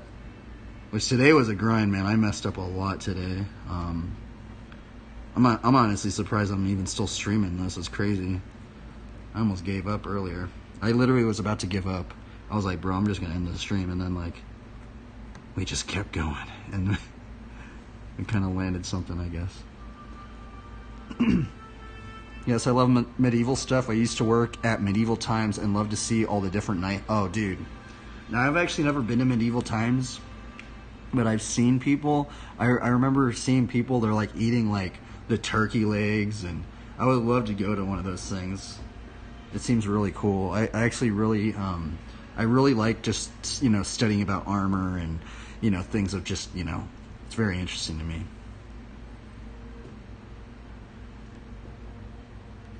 Man, Creative, are you still here, bro, huh? I'm about to end the stream right here. I'm actually going to raid somebody else, so I don't know who I'm going to raid. When are you going to start streaming, Creative? I would raid you right now, man. The new show is, Matt, don't care much about for the script, but the night stuff is still awesome. You know, there was a time when I actually wanted to get into, like, LARPing and stuff like that. But that stuff can get, like, really expensive. Me and my friends, we used to just make foam swords and stuff like that, you know? Like foam swords and all that stuff. And the thing is that, like, I feel like if I were to get older, it would be really cool to, like, I mean, if you had, like, the funds to actually, like, get custom-made armor, like, custom-made, like, plate mail. And what I think is very interesting is actually the chain mail, right? Chain mail, which actually I kind of want to put some on here now I think about it. You know, chainmail is like super crazy, man. Like, oh my goodness, how they make it, like, it's so intricate. I'll put some chainmail now I think about it. Chainmail up in there.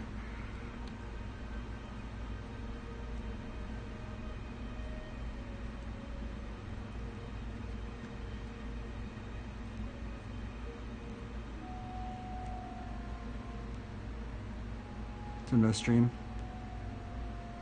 Oh, and me? What in the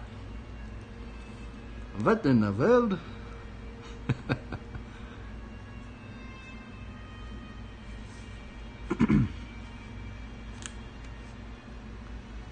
Thing almost barely fit on the page, man.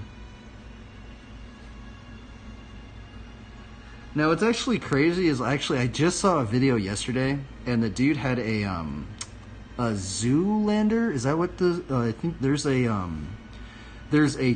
a Zoolander, but I think it's Zoolander, whatever. It's like this really long double-handed sword, right? And the dude said it only weighed 6 pounds. And I'm like, what in the world? Because I always thought like those big double-handed swords, I thought they weighed so much more, right? But I saw a video or something. Oh, let's see here. That stuff is crazy heavy. One of the guys there who played a night actually made some of his own. They couldn't wear it in the show, but he did wear it to some cosplay things. Interesting, yeah.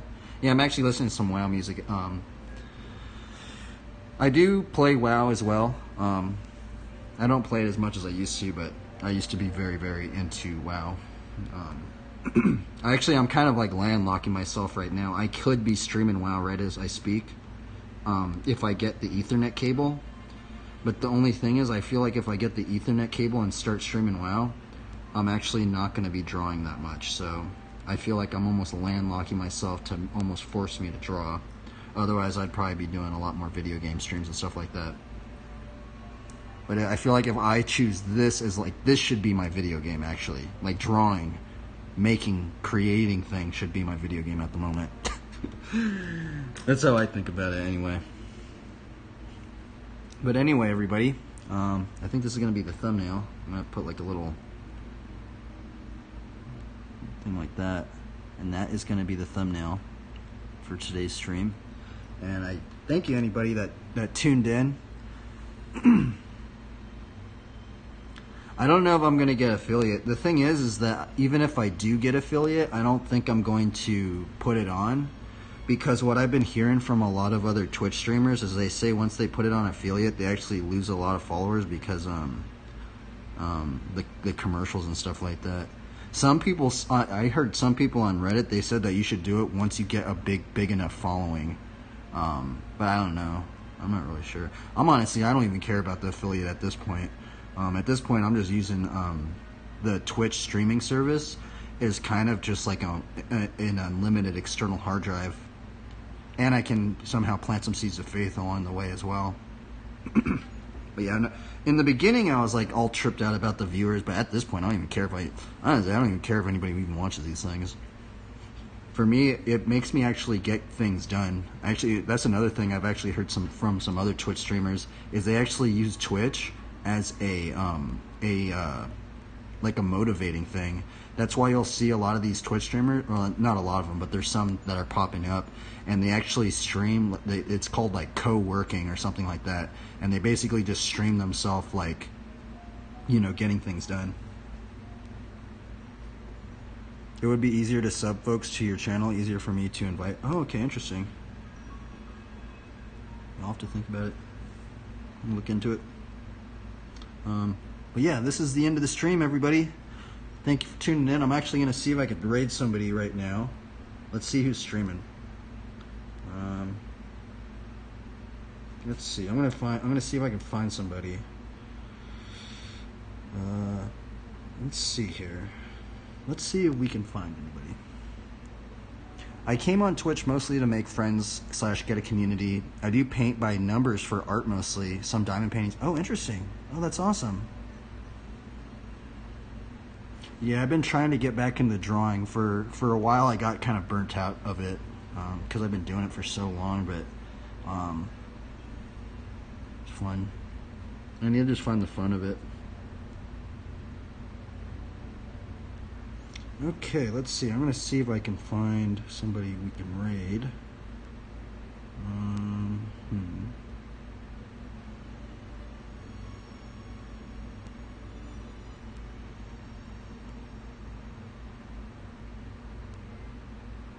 Do you? Do you? I don't know what kind of stream you guys like to watch. I mean, I'm trying to think here. Do you guys like Swifty? Because I know Swifty is like streaming right now. Honestly, this dude's a trip. I'm gonna make you guys stream. I'm gonna stream this guy. I'm gonna raid this guy up in here, Sir Derpy. This dude's a trip. Let's see here. How do I do this? Raid channel.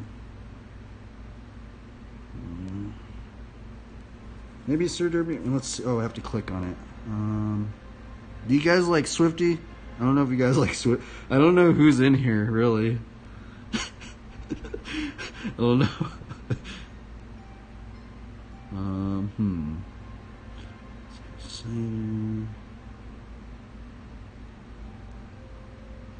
This guy is a believer, so let's see here. That's the other thing. I also do Bible studies. I do Bible studies and stuff, so I don't know if you guys understand. So there is a believer that is streaming right now. Let's see here. There's also this guy that's streaming. This guy's actually a really gnarly BMX rider. Actually, we're gonna stream this guy. I'm gonna start a raid on this guy. This guy actually is a really gnarly BMX rider. His name is Spencer Forsman. So we're gonna raid his stream right now.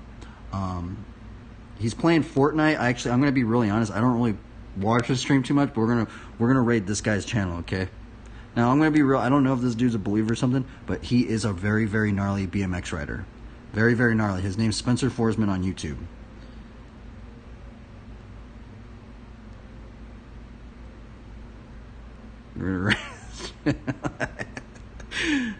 Okay, here we go. I don't know if you guys are gonna watch it or not, but oh well. Why isn't this working? Oh, there we go.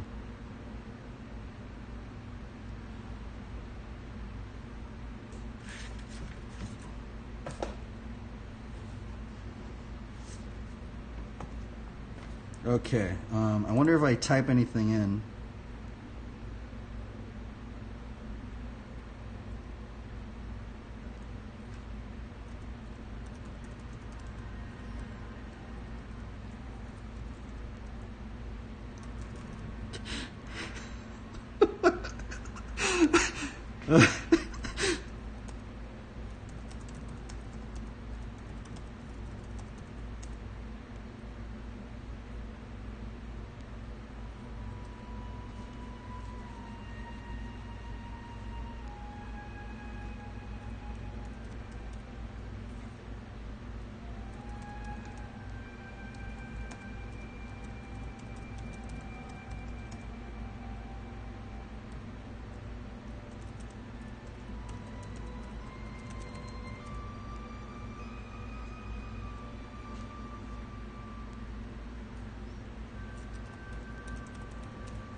Okay, peace out, everybody. I'm out of here.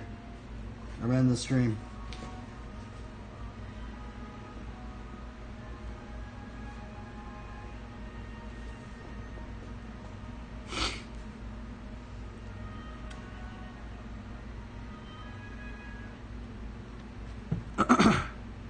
Okay, we ending the stream. Farewell. Farewell, Spencer. You have a good one. I don't know if you even still hear me. Actually, let me see if I can get another thumbnail.